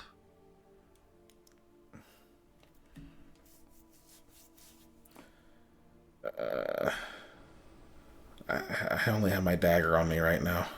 What did this We guy have have? we have their weapons. He had a dagger. Mm-hmm. I'm pretty sure. Mm-hmm. Oh yeah. They're not hard to come by in a city. May as well just give it to him. You pick one up probably somewhere in the ruins anyway. Yeah. When I gave him his bag back, I did mean I give him his stuff back. Like, I don't keep any of it. All of it? What all do we? Well, not the Believe so. keys. Not the keys, yeah. Okay. Other than Oh, that. that's right. Yeah. Everything else. Yeah, that makes sense. Well, not the candles. You used some. I mean, I think I used. Those are gone.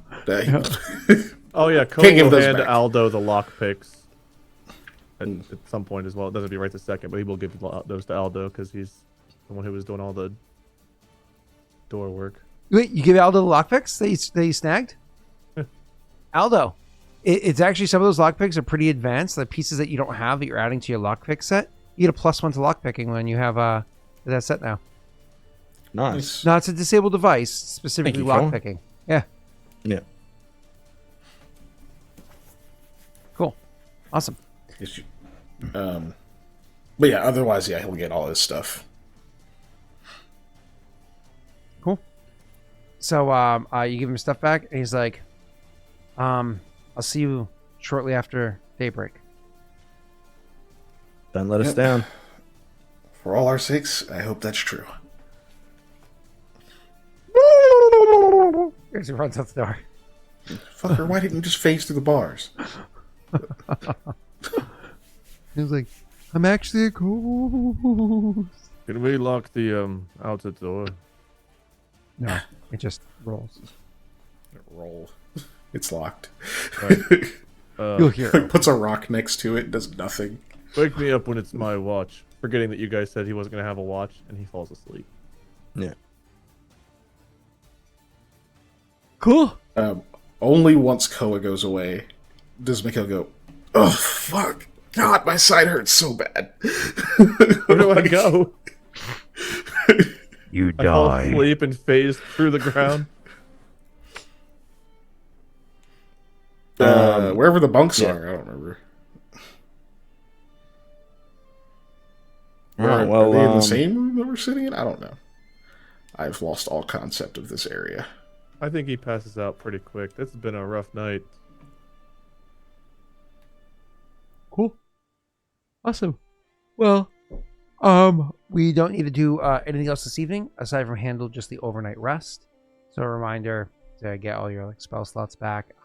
If you're injured, you heal 1 health point. If you have non-lethal damage, that also goes away. And that is everything. So I'd go from 7 to 9. 7 of 9. Back to where I started after getting my leg caved in. Yep. Is that nice? Man, if I'm not fatigued or nearly dead, it's not a session. Welcome. Actually, I was fatigued twice today. But you're doing heroes work. Scott, when do I get a +1 to like fucking stamina or something? Hold on. You were fatigued specifically from using a class feature. I didn't fatigue you. I You was fatigued twice You- today. You fatigued you. I was fatigued twice today. It's like saying my foot hurt, but you stubbed your toe. My foot hurt. That is a fact. Am I wrong? Anyways. I took damage. I should have like a +10 to my endurance at this point. Right. Hi. Skill. Cool. Spells returned. Heal the 1 hit point. Yeah. Mikhail does not take that injury well, but he will not complain or show any of it when Koa's around. Koa has a hole in his leg. What blew happened up to and fell Koa? down a flight of, not even a flight of stairs. The floor was just gone. Yeah. Oh, Yeah. He will not complain around Koa. man, thank God for that last hit point, right? Yeah. Apparently, if you had been unconscious down there, you'd have just died. Like, it's impossible to have lifted you out of there. That's just not going to happen. Yeah, you really got to not skip arm day. I have average strength. It's 10. It's an average Not person. seen it yet. Clearly. Got this body? Yeah. Drops it on Koa. You got this body? Yes. You sure this time? Yes. Drops it on Koa. Walk it. I was like, Karma would say that body would hit me and kill me. I'm trying to think of somebody with Fucking knock me down the stairs. with an average strength build of a person. And I'm like, Messi looks like an average strength build of person. I don't know if I could see Messi grabbing a person that weighs 180 pounds and have 40 pounds of equiment on them. It's like 220 Messi's pounds. average strength for a 5'5". I have 20 pounds of Messi is equipment short, on me. but I don't know if he's 5'5" short. But he's like 5'7" short. He's like almost shorter than Rena. You can't be average strength of an average dude if you're not even like close to average height. Rena's 5'6", so I think Messi is 5'7". Because he's ever so like if she puts on heels, she's taller than him. Yeah. So I mean, Mikhail is 5'7", but he also has there you 12 go. dex and There you 12 go. con. He's Mikhail in better is shape than Messi. Messi. That Mikhail- explains the 2 drops. 12 dex, 12 con. Wait, so I do have an 8 wisdom, but I would argue Messi's is lower. Not even Messi can handle Messi. Oh shit! Oh no! Oh, that's awesome. Oof. Oh. Who named him Messi? Who is the motherfucker in chat? I don't know. It was forever ago now. You know, because I accepted that. Eventually, there's going to be a Keegan. There's going to be a Wade. There's going to be a Jake. Wasn't Wade the guy who fucking bear traps children in The Witcher? Yes, but I wasn't going to do that in this campaign. This one's serious. Oh, you weren't gonna have a Wade bear trap children. That's great. No. Oh, Chad, if there's ever someone who keeps children in bikes, you know what to name them. You right? Yeah, no, we won't name them weird stuff. This one's serious. I don't think you actually bear trap children, though. Gargalith. We're so serious. Yeah, absolutely. Yeah, Diggle. Messy Diggle. So serious. Definitely doesn't put a clown nose on anything. Gargalith is definitely the craziest name we have. It really. It sounds like a fucking like. I don't even know. A character off of like, Gargoyles or something. Aldo's like Billy persona, like saying Messy. Like it's like, okay, that's one of those like scumbag names of the Thieves Guild. Sure, Messy. It fits in. Yeah, it's a nickname. Gargalith. But his real name being Gargalith is wild. His parents had some expectations of him. I don't know what they were, but they definitely expected something that he's probably not. Unfortunately, his last name is Smith. It's like when parents name their kid Thor or something. Like, you're really setting them up for disappointment. That's a lot to live up to. I had a coworker, Aphrodite, and it was one of those. It was like, oh man, yeah, that was an expectation set there. So yeah, expectations people know. Like, obviously names have their own but like no one always knows those. They don't matter that much. Yeah. Exactly. But exactly. You name somebody like Goku, it's like, well, we kind of know who that is. That's that's gonna be kind of tough. Know who that is? I would. That's a lesson. But then there's also like, without going too deep to the point of becoming offensive, people use religious names all the time, and it's like that's also setting somebody up right there. It kind of it can be. Yeah, it's like, oh really? You're gonna name them? That's why I call myself lowercase G God. Oh, okay. Oh, nice. Yeah, So that's humble. I won't lie. We were looking at a lot of O middle names for Gwendolyn, so her initials could have been GOD, because I had so many jokes lined up, especially for Brittany's. Brittany's mother does not like when people like use the Lord's name in vain or anything like that. So I wanted to be like, listen, I'm just the father of God. I had so many jokes lined up just to tweak that, and unfortunately we didn't do it. Yeah. We all make mistakes. I know a lot of people that would not have liked that. I'd have thought it was funny. Yeah. I mean, I'm obviously openly atheist, and they think I'm a bad influence on their daughter, who is, I don't know if I would define Brittany as atheist. I don't know if she defined it. Definitely agnostic. Definitely. Why are we still on screen? What are you doing? Oh, I'm sorry. We were just talking. Are we into the session? Are we good? Oh, no, we're done. You want to say goodbyes? Yeah. Oh, no. Tractable. Unnatural ones. Jake does nothing. Scott, he has the YouTube channel in this. That's it. Actually, have a good night, everyone. Unnatural _ones. 1S, yeah. He showed it when he turned his camera off earlier, and it popped up. It was there. Yeah. I have advertising. What did I say? Yes, thank you, Scott. You told me a thing. I appreciate it. But now no one can see it because we're on the thanks for watching, I believe. We are. But, all right, cool. Oh, that means they can't hear us.